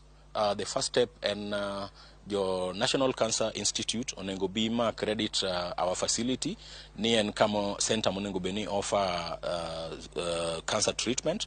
Then the next step SHIF kata NHIF onego bed ni biro accredite mondo mikoro kata jotuma biro kanyo kik bed gi pek to tigi NHIF kata SHIF no ka SHIF ema biro bedo. Otherwise ang'eyo ni dwe mar adek to wan gadieri kabisa nok birumo. En okang' maduong' mang'e ni governor noketo kata manifesto mare, and is something he wants to be realized within the shortest time possible. Erokamano. Bentie kaka yore mag chiemo kata ngima mwadake miwa yudo kansa, ang'o monego watim kaka oganda? Erokamano ahinya. Yore mwadake nitiere yo mang'eny ma miyo wabedo vulnerable to cancer. Achiel mokwongo en environment mwadake. Like I know Migori nigi vulnerability mang'eny. Vulnerability mokwongo, Migori wan gi gold mines ma tiyo gi mercury in leaching gold, and ma is one of the vulnerability kuponi joma tiyo kod gi plants go kata gi kodhi chiemo mwachalo kaka alode kata mana rech mantiere mwalo miuru kocha. Then mar ariyo kendo wayudo ka nitiere lifestyle we tend to eat foods man gi mo mang'eny, fruits wachamo matin, chumbi waketo mang'eny ginene, koro mago bende increase the chances. Then tobacco consumption can in two ways. Inya bedo ni madhe directly kata ng'ato madhe buti and you are a second-hand smoker, so that is also another vulnerability towards getting cancer. Then machielo kendo yudo ka most of us tinde we don't have lean weight. Dendwa wan joma pek, wan gi obesity, and we are having overweight. So that is also another factor for acquiring cancers. So that cuts in all cancers mantiere. Then koka nitiere other cancers mabende vulnerabilities being nene wa introduce what we call food lab. Wayudo ka level of aflatoxins and fumonisin in our maize and grains around Migori are so high. So mano bende wawuotho around institutions like schools, wapim wa sample food go, kendo wadhi main hotels in town bende watemo mondo mi wakony that. Thank you. Erokamano kuom lemo chalo koda mano. Kinyalo winjo mano jalony wechego mag kedo kod tuochego mag gam kata non-communicable disease ka bende olero ni tuo mar kansa en mano bende oganda nyalo geng'o, to ahinya kaka tuono mar cervical cancer en tuono bende koro osiang ni nitiere kaka inyalo geng' ma koro gijiwo oganda mondo nyithindogo manyiri ma kind higni 10 nyaka 14 oyudo chanjono ma idendo kaka HPV vaccine ma bende koro nyalo konyo e duoko piny landruok mar kata gamo tuo mar kansa ni e kaunti ma Migori. Pod wagota kamar mathoth ka otende kod tuono mar kansa kod okenga bende koro ket kod piny owacho mar kaunti mar kedo kod tuochego mag kansa e kaunti ma Migori. Pod makamano koke kaunti ma Migori ang' wadhi nyime kod chenro bende modong' ma pod wan go ka e kinde mabiro. Erokamano ahinya kuom kete kar kanyo koda jong'wa ka uywe masani ka waduogo kod mathoth mawiko ni odiochieng'ni ma kawuono ahinya e chenro mar mbako rombo. Pod wan gi mathoth monego walose gi kuonde monego bed ni wabire e kor gwenge ma opogore opogore. Kik idhi mabor.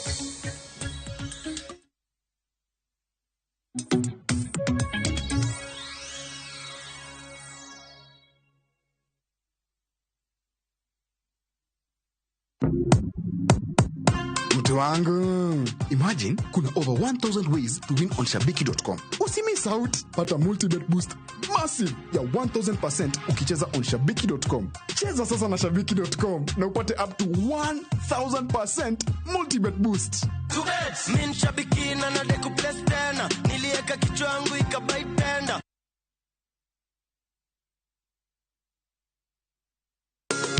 Shemedina Bugiye waro mukisumu Ateri bayo Ateri chamongege Atwechiyo Minwengeni dwaridala Uwete dao Mondo yote tuma marisa yote kaka sikiza tune mari Desta Aboro Achiel Ario Star Aberio Aboro Angwen Hash Ramogi TV Eod jothumbe duto. Tindo tikoma na bango tena kirengaki. Eseki. Asenye nja sobu kimabwana eno wengenjo mana. It's a love story like no other, where jealousy and pretense are obvious between Pragya and Suresh. We bring you Kumkum Bhagya in Kisii. Wow. Watch the drama unfold as Pragya is set to marry another man. ti muswati omdo aro mu yakombwa ani mambi no chote bu musani no mu yakombwa nani mambi ndi no chote bi amati ani nengia. Watch this beautiful love story of Kumkum Bhagia in Kisii, only on Viusasa. Dial *487*1# or visit viusasa.com to renew your subscription. Wanchimbwa maiso ko mia yetamanyaini.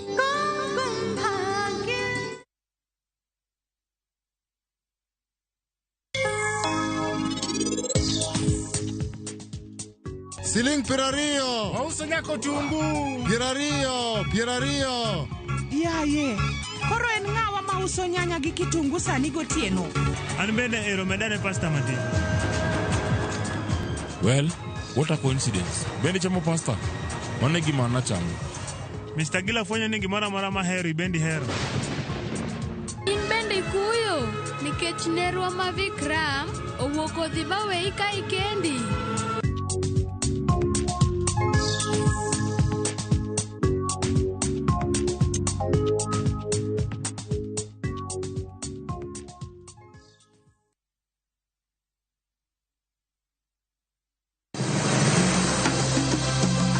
Nyakwa Ramogi, bende ing'eyo nonro mar gweng'u? Jakawine mano chako ya molo. Kisumo en kama ne ji biro dwere. Kiate dogo ni biro sumo. Kata mana kaka ne ochakore. Chakruok mar got Ramogi nowuok Uganda kaluwore gi kaka ne Ramogi owuotho.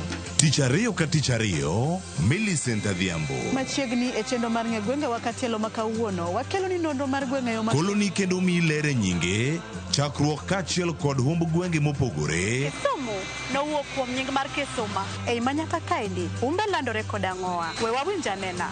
Sa adek otieno, mana e RamogiTV.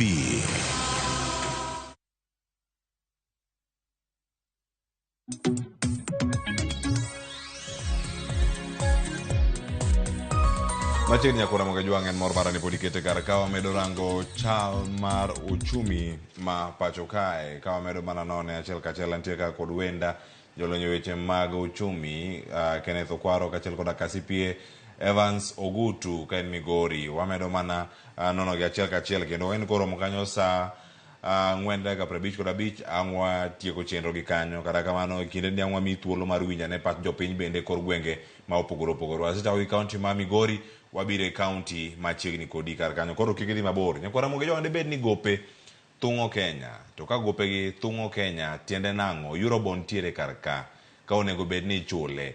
Debed ni tiere tudruok mare gi bedo motegno mar siling ma pacho ka.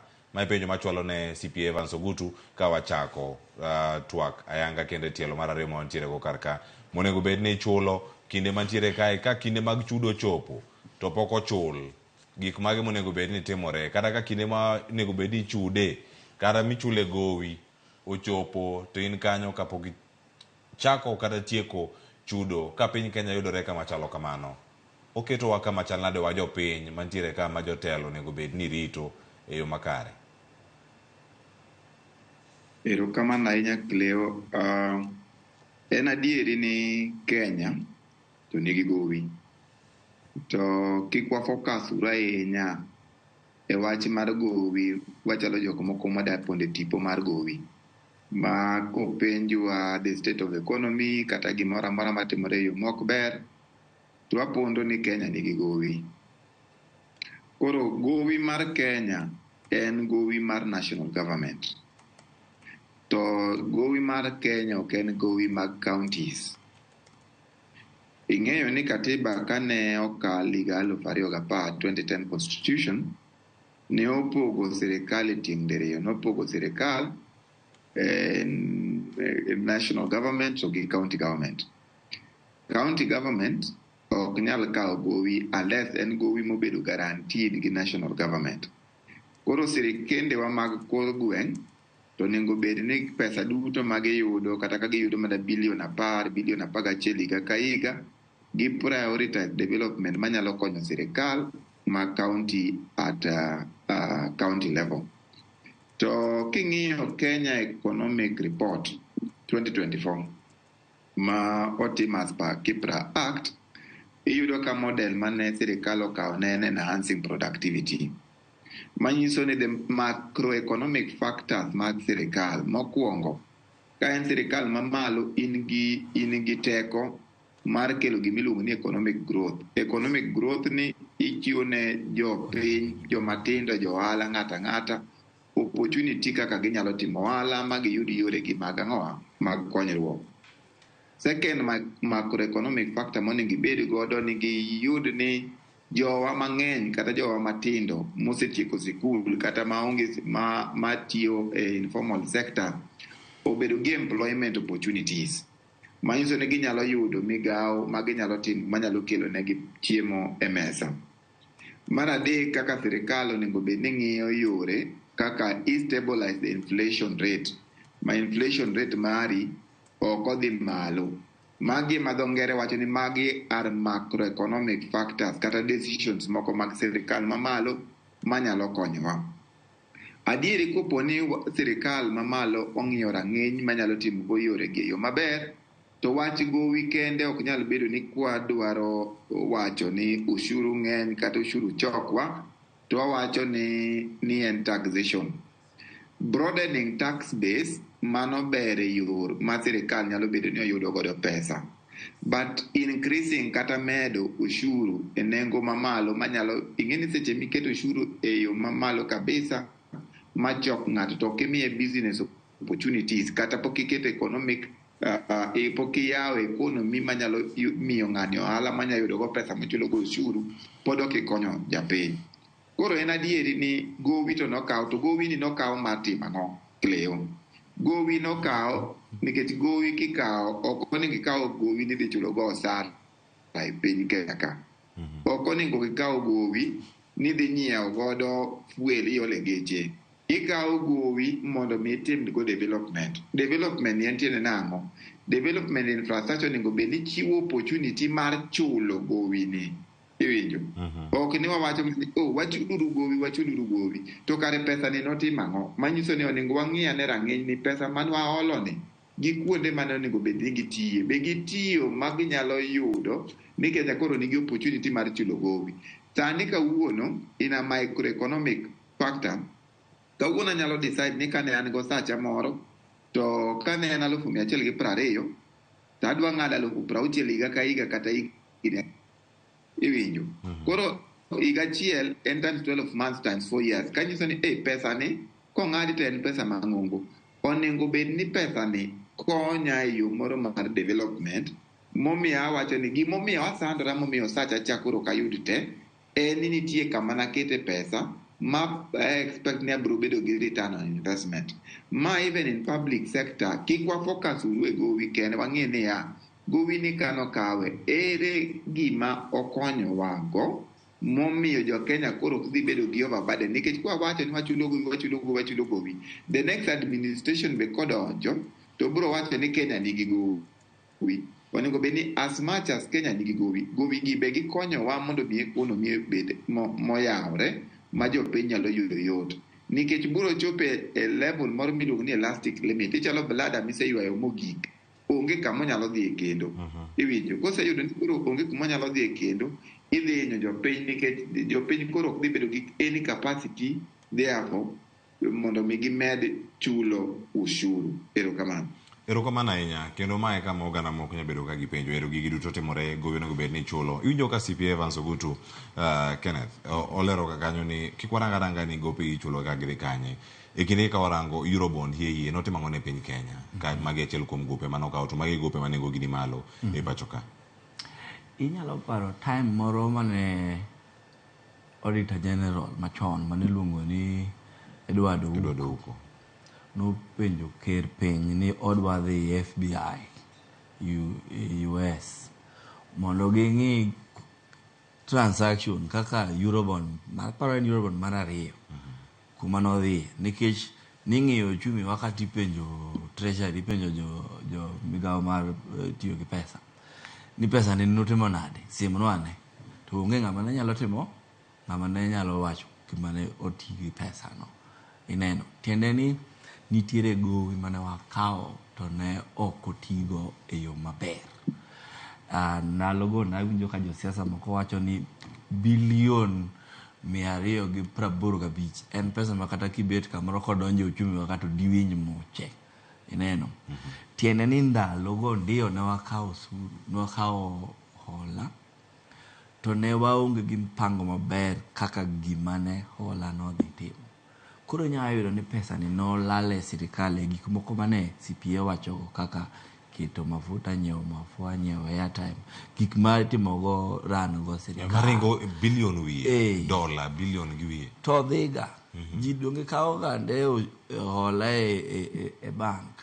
Tipo kibayogo e gweng' kaseche ma pod en 500,000 tipo kidong' gi 5,000 to gimitimo gi pesa no onge. Anano ni mano e gima notimore gi Eurobond mar ariyo. To rach ne ni en hola mane wakawo e private sector oko kacha. Gin jok moko aila IMF mwadhiga irgi to wago ni mos chulnwa time. Gin jok manyaka chul sama ni wacho ni timang'o idhi chulo. Gichalo jomoko mane e gweng' miluongo ni Shailoka. Ma chieng' mane wacho ni idhi chulo to gipei. Koro mano e shida ma wan go ka. Pesa no miwa ndiyo.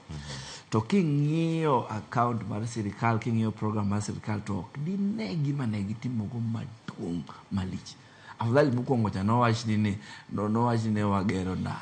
wagero reru nitie ma ji nyaneno kata ne omed beche. To mara ya naneno ni nolale e accounts mag sirikal mao gima notimo malich ma strong ne onge. To shida ma mano kelo en ni sami kao hola ideno ni dwa kete ochumi mondo ji oger kembe, mondo ng'at mane duka neno en gi stock mar 100,000 koro en gi stock mar 200,000 ineno ema miyo ochumi gerore, tema miyo koro jogo nyalo chulo oshuru miduoko wang'o hola. To ka pesa no oko donjo ne jopiny e ochumi ma gimbe giwinjo difference to nitie shida. Adwa mi comparison. Ndalo mane sirikal mar Kibaki odonjo e ginene 2003 ne gichako program moro miluongo ni economic stimulus plan. Gima ne gitimo ne gikawo pesa mamoko ne hola. To ne giwacho ni e constituency ka constituency e Kenya ka ni miyo ji pesa, jomoko ne gero fish pond. E constituency ka constituency ni gero skul, ni gero ang'o. Gin pesa manochopo e constituency ok ni ne olal maluka ineno. Ma ng'at monogero fish pond ni nyalo dhi siem ni icho fish pond makata kane chopo to fish pond timo ni ineno ma jok manokunyo fish pond no noyude gimoro matis ma gidhi goda dala. Jok mane gero skul miluongo ni model schools e constituencies te nitie jok mane yudo contract, nitie jok mane utiyo kuondego. Meaning ni pesa mano hol no donjo e economy, to pesa no nomiyo jomoko luwore gi tich magitiyo economy mano miyo gimedore ma ochumi odhi mbele. Emomiyo niwinjo ni ndalo Kibaki go ochumi ne timore nade ne grow moya e 2.9% bang violence nyaka 7%. Ineno to difference gi Eurobond mane wakawo mokwongo ni gima chalo kamano ne ok otimore. Koro wan wachopo e stage mar chudo, lakini pesa manonego beni okete ochumi mondo omi chudo otimre ok ne gitimo. Koro wachandore sani ni kech investment manonego beni wakete economy ne ok waketo, lakini koro sani dwaro mondo wachudi. Kamano. Erokamano ahinya. Koro Ramogi jwang'in bende kwa mi thuolo kanyo. Ng'eni wacho ni loko tanga mondo rangane thuolo modong' kama dakika 20 ni warangane chenro ma opogore madabedo kae ka wang' waloso kachiel to sani warangane tudruok mano mag apeyni kod mago mag uchumi. Gin gik mage. Jofao marwa Jojuma noloso sigana moro kama dani sani wawinji kaeto bang'e ka wasewinje ka waduoka mondo mi watwagane achiel kachiel. Loso apeyni kachiel koda kabero chenro gi duto gin ga mage tere kaka inyalo ketgi yo makare wawinjane sigana ne. Chal mar piny achiel kuom gigo eko ma bende nyiso dongruok mar piny. Migepe mopogore e piny Kenya omi ting' mar loso moko kuom apeyni ka piny owacho ma counties bende omi ting' mar loso apeyni to anyima mayudore e kor gwenge. Migawo mochung'ne apeyni e kaunti ma Migori en achiel kuom migepe ma osebedo ka iket ne bajet maduong' e hik omenda ka hik omenda. Hik omenda mar 2022 nyaka 2023 piny owacho mar kaunti ma Migori ne oketo omenda maromo milion 896 ne migawo no mar apeyni, ka bende iko omenda mar 2011 nyaka 2012. Omenda maromo bilion 1 ne oketi ne migawo ni mar apeyni. Our first term, no, I lost almost nderni madhi kilomita 2,000. To nwayudogi ka gin bende gin state mok ber. Ni makoro koth odok chien ni. Wan gi program maduong' mondo wachak wadogie e yore ko. E kinde mar higni 10 mokalo, migawo mochung' ne apeyni osido omenda malo bilion 10. Gi bajet ma kore lachni, penjo maduong' en ni apeyni e kaunti ma Migori chalo nade. Kiwuok chuma mbele to donjo gi Nyasaye to rie gingo kanyo. Yorach kanyo ka ridore aora ma ridore kanyo ka twenyo malo ka gimorieyo yo gingo. Ok geche ni geseda kanyo magari ok nyal kata kalo kanyo korie mbele. Kigiko ywa junction kichiko yo Anjego. Ndara no rach miweni ng'ato ne wuothe gi kwer mar dhok kotayo koro purego kodhi. Ndara no rach ma ok lure. Wachopo dala kwa jony nati bolal ko wanwa kwa serikal mondo parwa ndara madhi malo singo. Josachak panderni makata kanyo chi wuotho nyocha waneno ka nderni moko ipayo to kwa koth ni to duogo bedo mang'eny nyocha chako ketho ndara nikech ok dang' ipa ndara gi koth. Gine state mok ber. Ni winjo nitiere darechni moko mong'adore. Nitiere yore mong'adore. Yore mane waloso mabeyo e all the wards basically nokethore. Moko kuom oganda e kaunti ma Migori ma otinjo riemb bodaboda ywak ni apeyni mathoth e kaunti ni sani koro richo kendo koro thiro chenro magi mag ohala. Abirias ywak abiria kiting'o oywago nungone ok owinj maber nikech kikalo kode kanyo oneno ni samoro in driver in miriembo marach. Koth osechwe awacho ni tich na aloro kanto samo gima dhido ko dala manyalo chamo to samoro timre na ne pok alos. Tingo kata mana ng'ama tuo kitero hospital kata ng'ama dwa konyore, for example ng'ano konyore kata kapok ogik hospital nikech yore ma kuonde go richo. Wan gi two categories mag work modwa tiyo godo. Sani wan watimo procurement. So nitiere contractors ma donjo e yore ma walando. Wan bende wan gi machinde wa sani ma wabro kete ndara. Apaya mawuok Ayego nyaka Konyo e sub-county ma Uriri en achiel kuom mago ma bende oganda ywak ne richo. Moko kuom joriemb matatu maringo e apeyni madhi gwego mag Nyatike kaachiel kod Suna West ne obwogo weyo solo suru nikech rach mar apeyni. George Juma, RamogiTV, Migori. Nyako Ramogi Jwang' iwinjo kanyo chenro mopogore opogore mantie ka loso apeyni.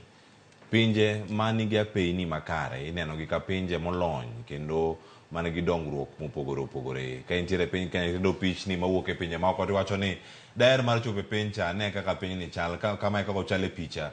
Piny Kenya ahinya jogo mantiere oko sani kaneno apaya mar Nairobi Expressway giwacho ni boma Nairobi ni odongore ahinya.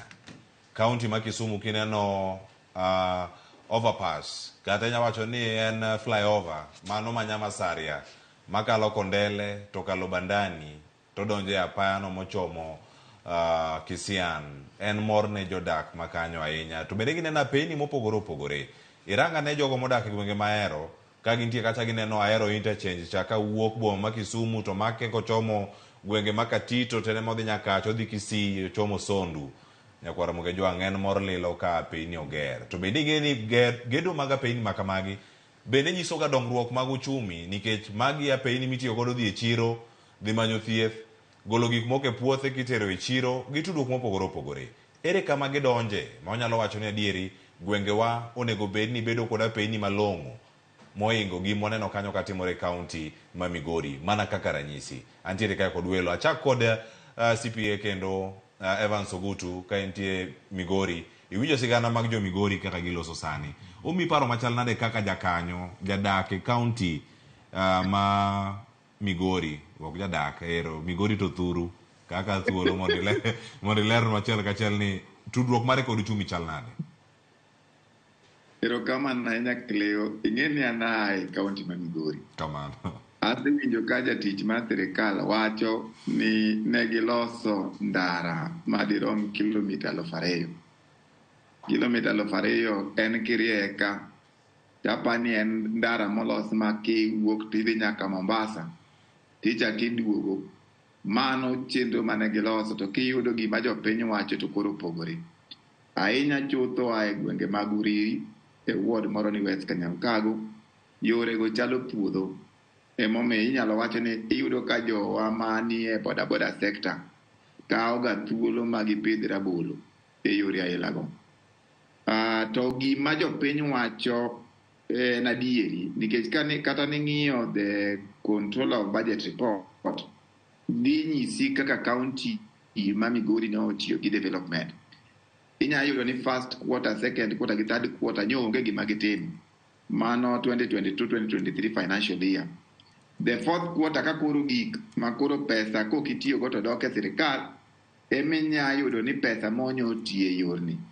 To manyiso ni ma okang' monego obed ni sirikal ng'iyo, even county government itself onego ng'e ni pesa mag jopiny be gitiyo e yo maber kose yo marach.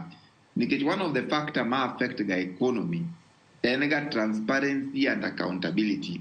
Weche miwacho ka in e ofis be gin weche ma japiny mariembo boda nyalo yie godo, nikech kiwacho ni iloso ma iwinjo ka sigana manyokelnwa kanyo ok ng'ano wuotho e ward achiel, owuotho chiegni e county msema kowacho ni yorni kiwinjo jogi yorni rach sawasawa, kiwinjo yo Anjego yorni rach sawasawa, kiwinjo yo God Jope yorni rach sawasawa, tibedo tiwacho ni gini aseloso 2,000, manyiso ni onge kaka economy nyalo grow ka onge good road network. Nikech japiko ng'iyo nengo ne yore ariyo.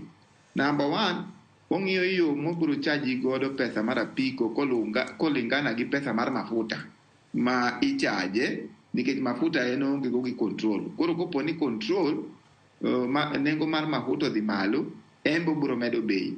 To mar ariyo, obiro chaji kolingana gi yo kaka chalo, nikech en be gik miluongo ni repairs and maintenance ma kata shocks mage kopo ni en owuotho oringo mane potholes nyaka ang' ochopi, ohinyore dende, ok onyal riembo apiko no kata higa achiel kapok odhi e osiptal ni koro go kor.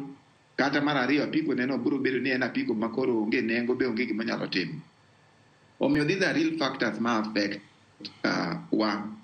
kaka jopiny. Onego wang'i gige yo matut kendo watim gik moko manyalo miyo kata kopenji ofis ni wawuothe kuma ne wacho ni. Inya yudo ka county nochulo contractors almost billion mangima, to gin $3 million, $4 million road maintenance. To wawuothe kodi mondo mi nyiswa ni mane chulo. Kopo ni en yo mane yawo pe ni kete rang'iny moro ma koro koth ok nyal gini, mani keto channels mag oula mok nya wacho ni yorni dhi kethre. Omiyo anta nyalo wacho ni king'iyo at national level, ki improve the road network, manyiso ni imiyo oganda yo mar networking bede e yo ma easy. Kopo na wuok ka ndara ber ka Migori ka dhi Nairobi kenda dhi ka waro gigena, ka yo ber en gima gari nyalo dhi mapiyo maduogi, manyiso ni en gima ka wuok na dhi wero ta dhi mawer maduogi mondo mi gino kaw mwandu ndalo achiel 2 3, nikech kopo ni waste time, manyiso ni kata ne ng'ato nigi order moro to ok onyal deliver order no in time.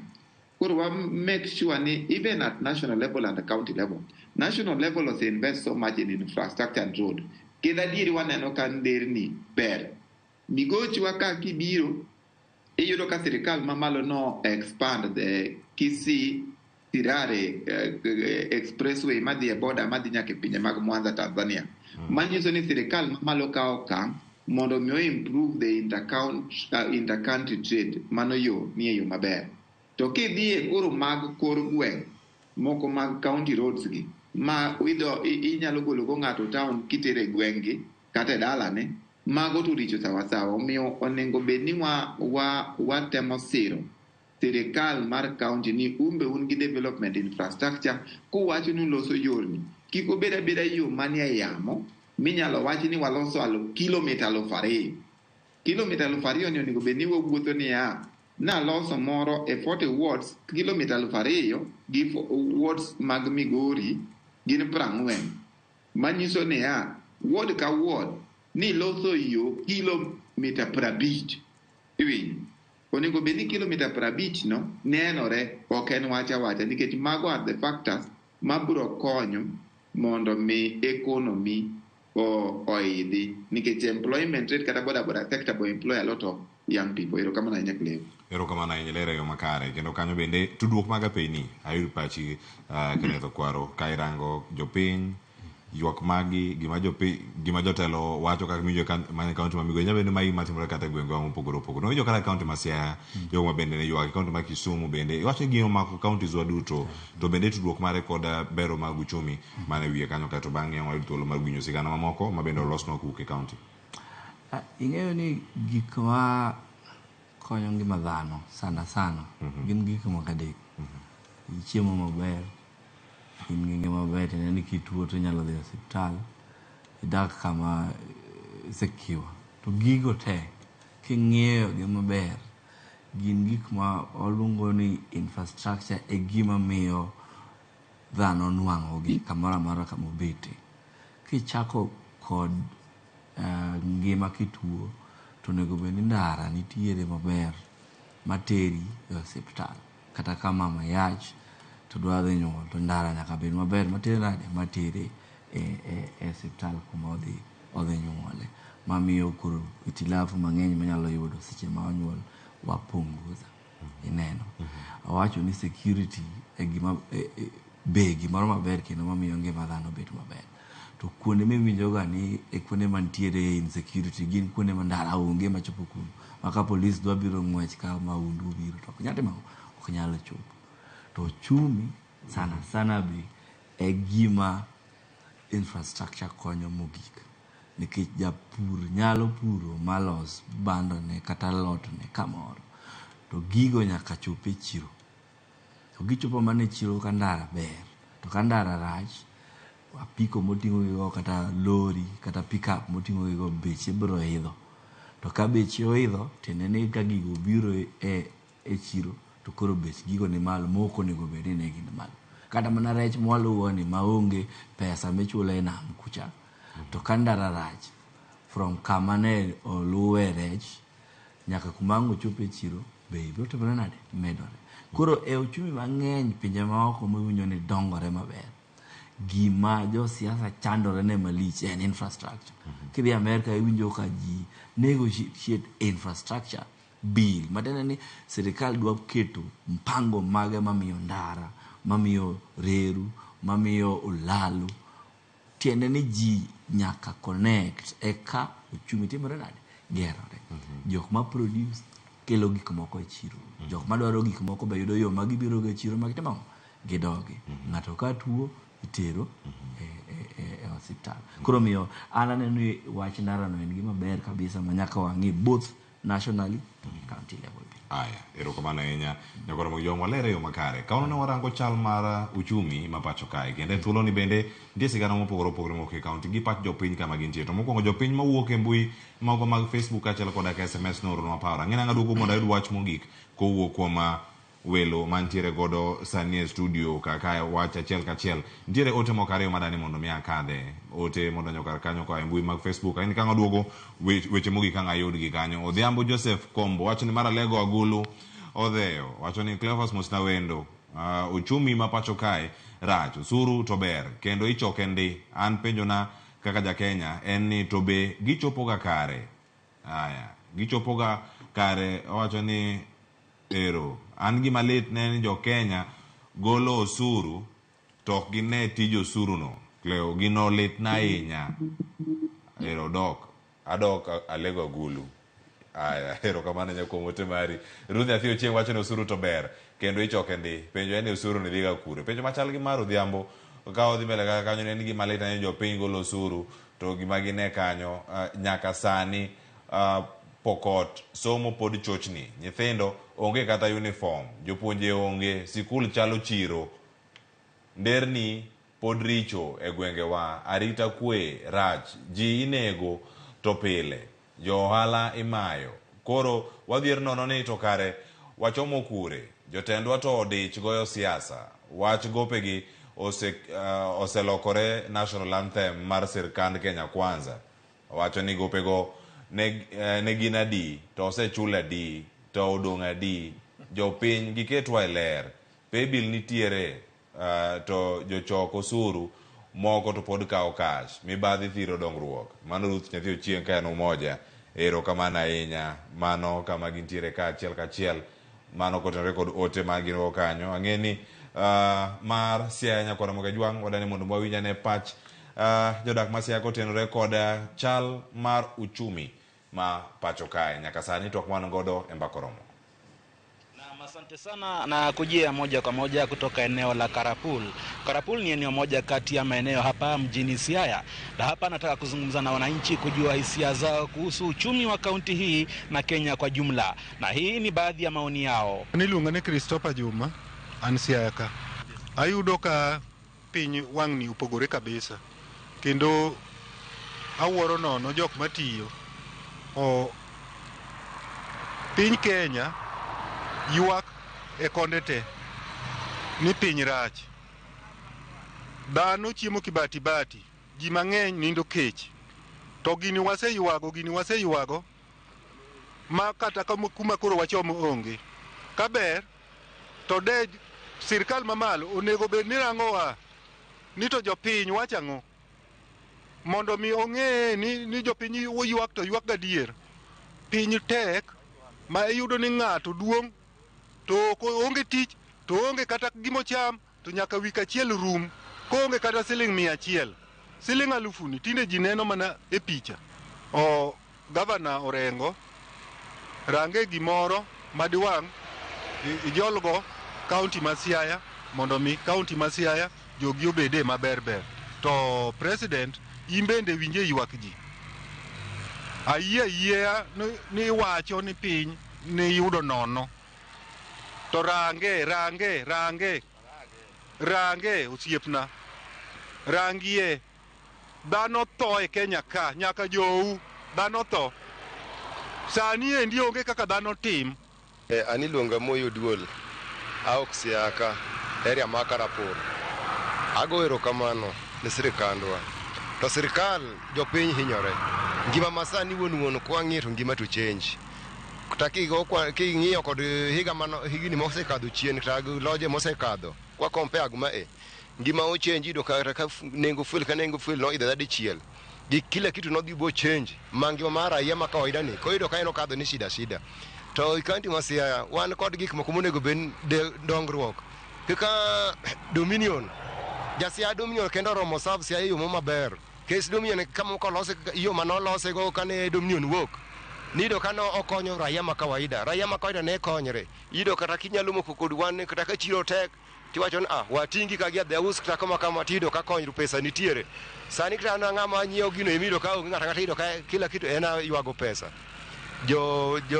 gavana mamarwa James Orengo di range gima kelo dongruok ne raia ma kawaida ma piny ni mondo yudie kaka dongre raia ma kawaida yudo ka en seche te osika siki chuodho ka mondo miyo ng'ama diting'e malo ina gavana ma kiting' maria ka raia ma piny ni do yudie pesa bende bedo yudo ka oting're malo yudo ka seche te ka piny tek malo kuro yudo ka raia ma piny ka en shida kech koyudo pesa ento pesa ni ruo ma ok nyal konye kata ko chiemi ot shida nyathi ter school shida koro gavana goye mariek mondo raia ma piny ni oyudie dongruok rangie development body ket wa Dominion weling en tidia kata to linga nono lingne chande kitime dongruok ka chande nyalo konyore ma kawaida wan wa compare kod Dominion kane en kacha ido kane mchele ido kane ngone en piny nene yot jatelo ma Ruto parie pinywa parie Kenywa fuel hinyo raia ma kawaida fuel kanu malo kila kitu shoot kech nengo pikipiki wacho nengo pikipiki bro ibo kelma stima mano ok bi konyo wasani gima sani en nengo fuel makidwoko piny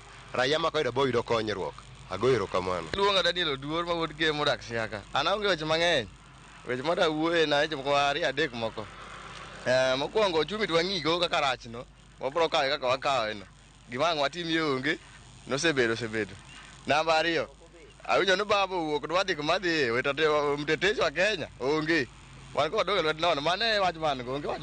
Naam, ndizo hisia zao hapa wenyeji wa Karapul. Siongezi sipunguzi na kurejesha studioni. Mimi ni Mulindi Keri. Erokamano Nyamulindi Keri Karapolo Lerio Makare Ramogi krodong matindo tero wa EU wabolo sotwak makamano kendo e studio karaka kata kamano mane pat jodak county ma Siaya geno ni CPA Evans Ogutu ne winjo pat jo piny bende county ma Siaya kaka ne giloso ka giwuok achiel Karapol adami thuolo mondo imed gi wach mari mogik ka watieko twak okinyi ma kawuono an gi thuolo mar dakika achiel mondo watigo dwa duto ka watieko.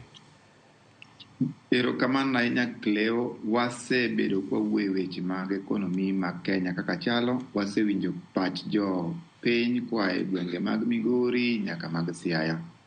Adieri ekonomi mar Kenya ok ber ahinya, to wan kaka jo matindo must live this economy in a better state ne nyithindwa mabiro mbele. We must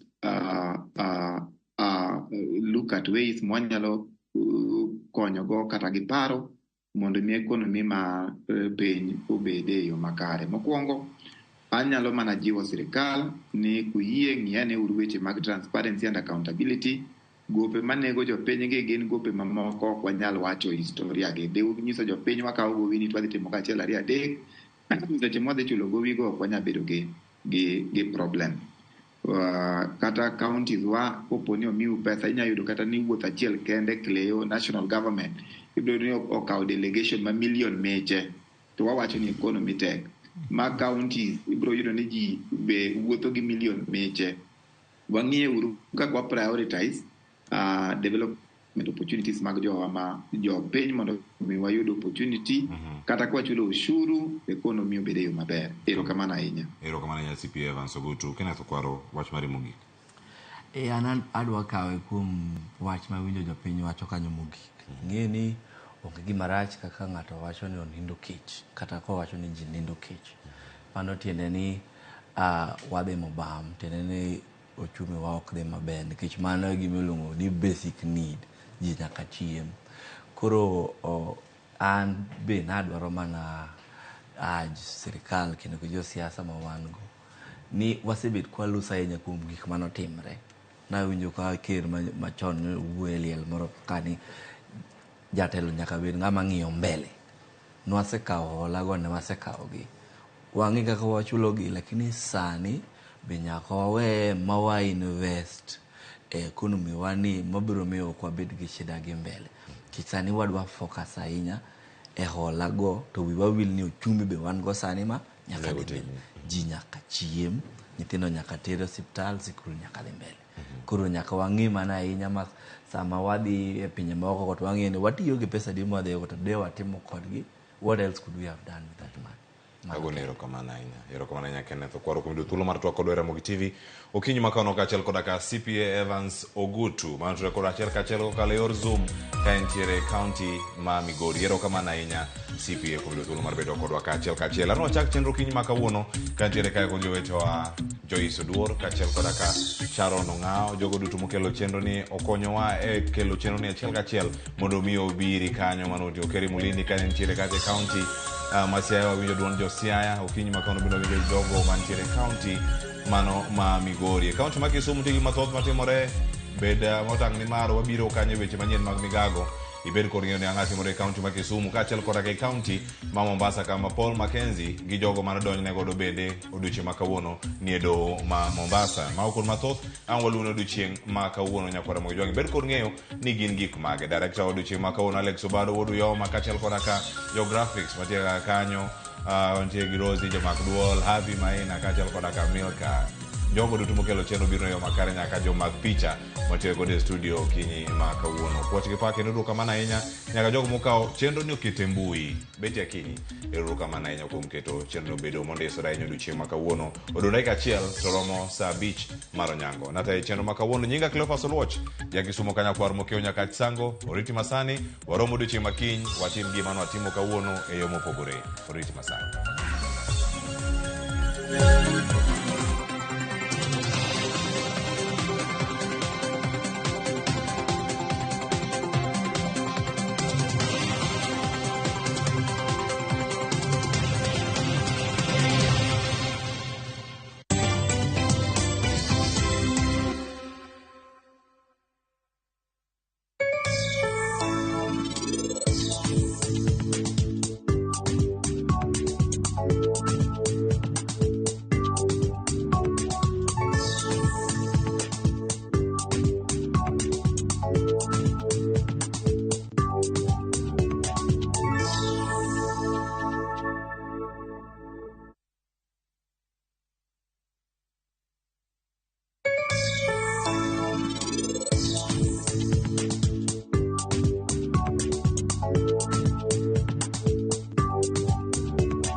Let's open big doors and small ones.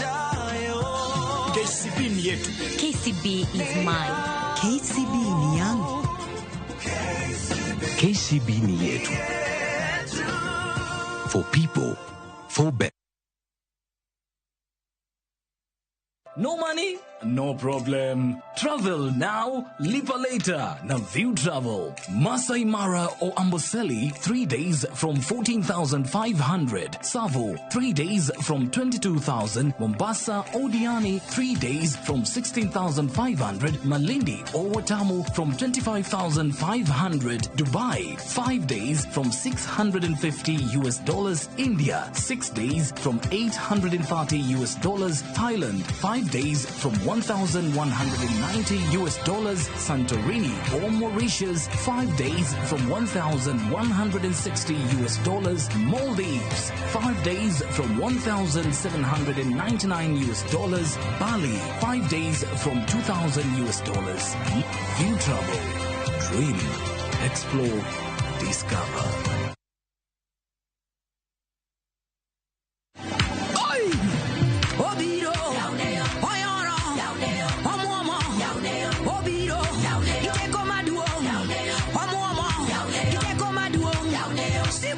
Mondo miyuru wer Maria ung'eyo kaka sikiza tonari ni star 811 star 343 hash. Ng'e malong'o ni RamogiTV en ot mar jower duto te. Oi!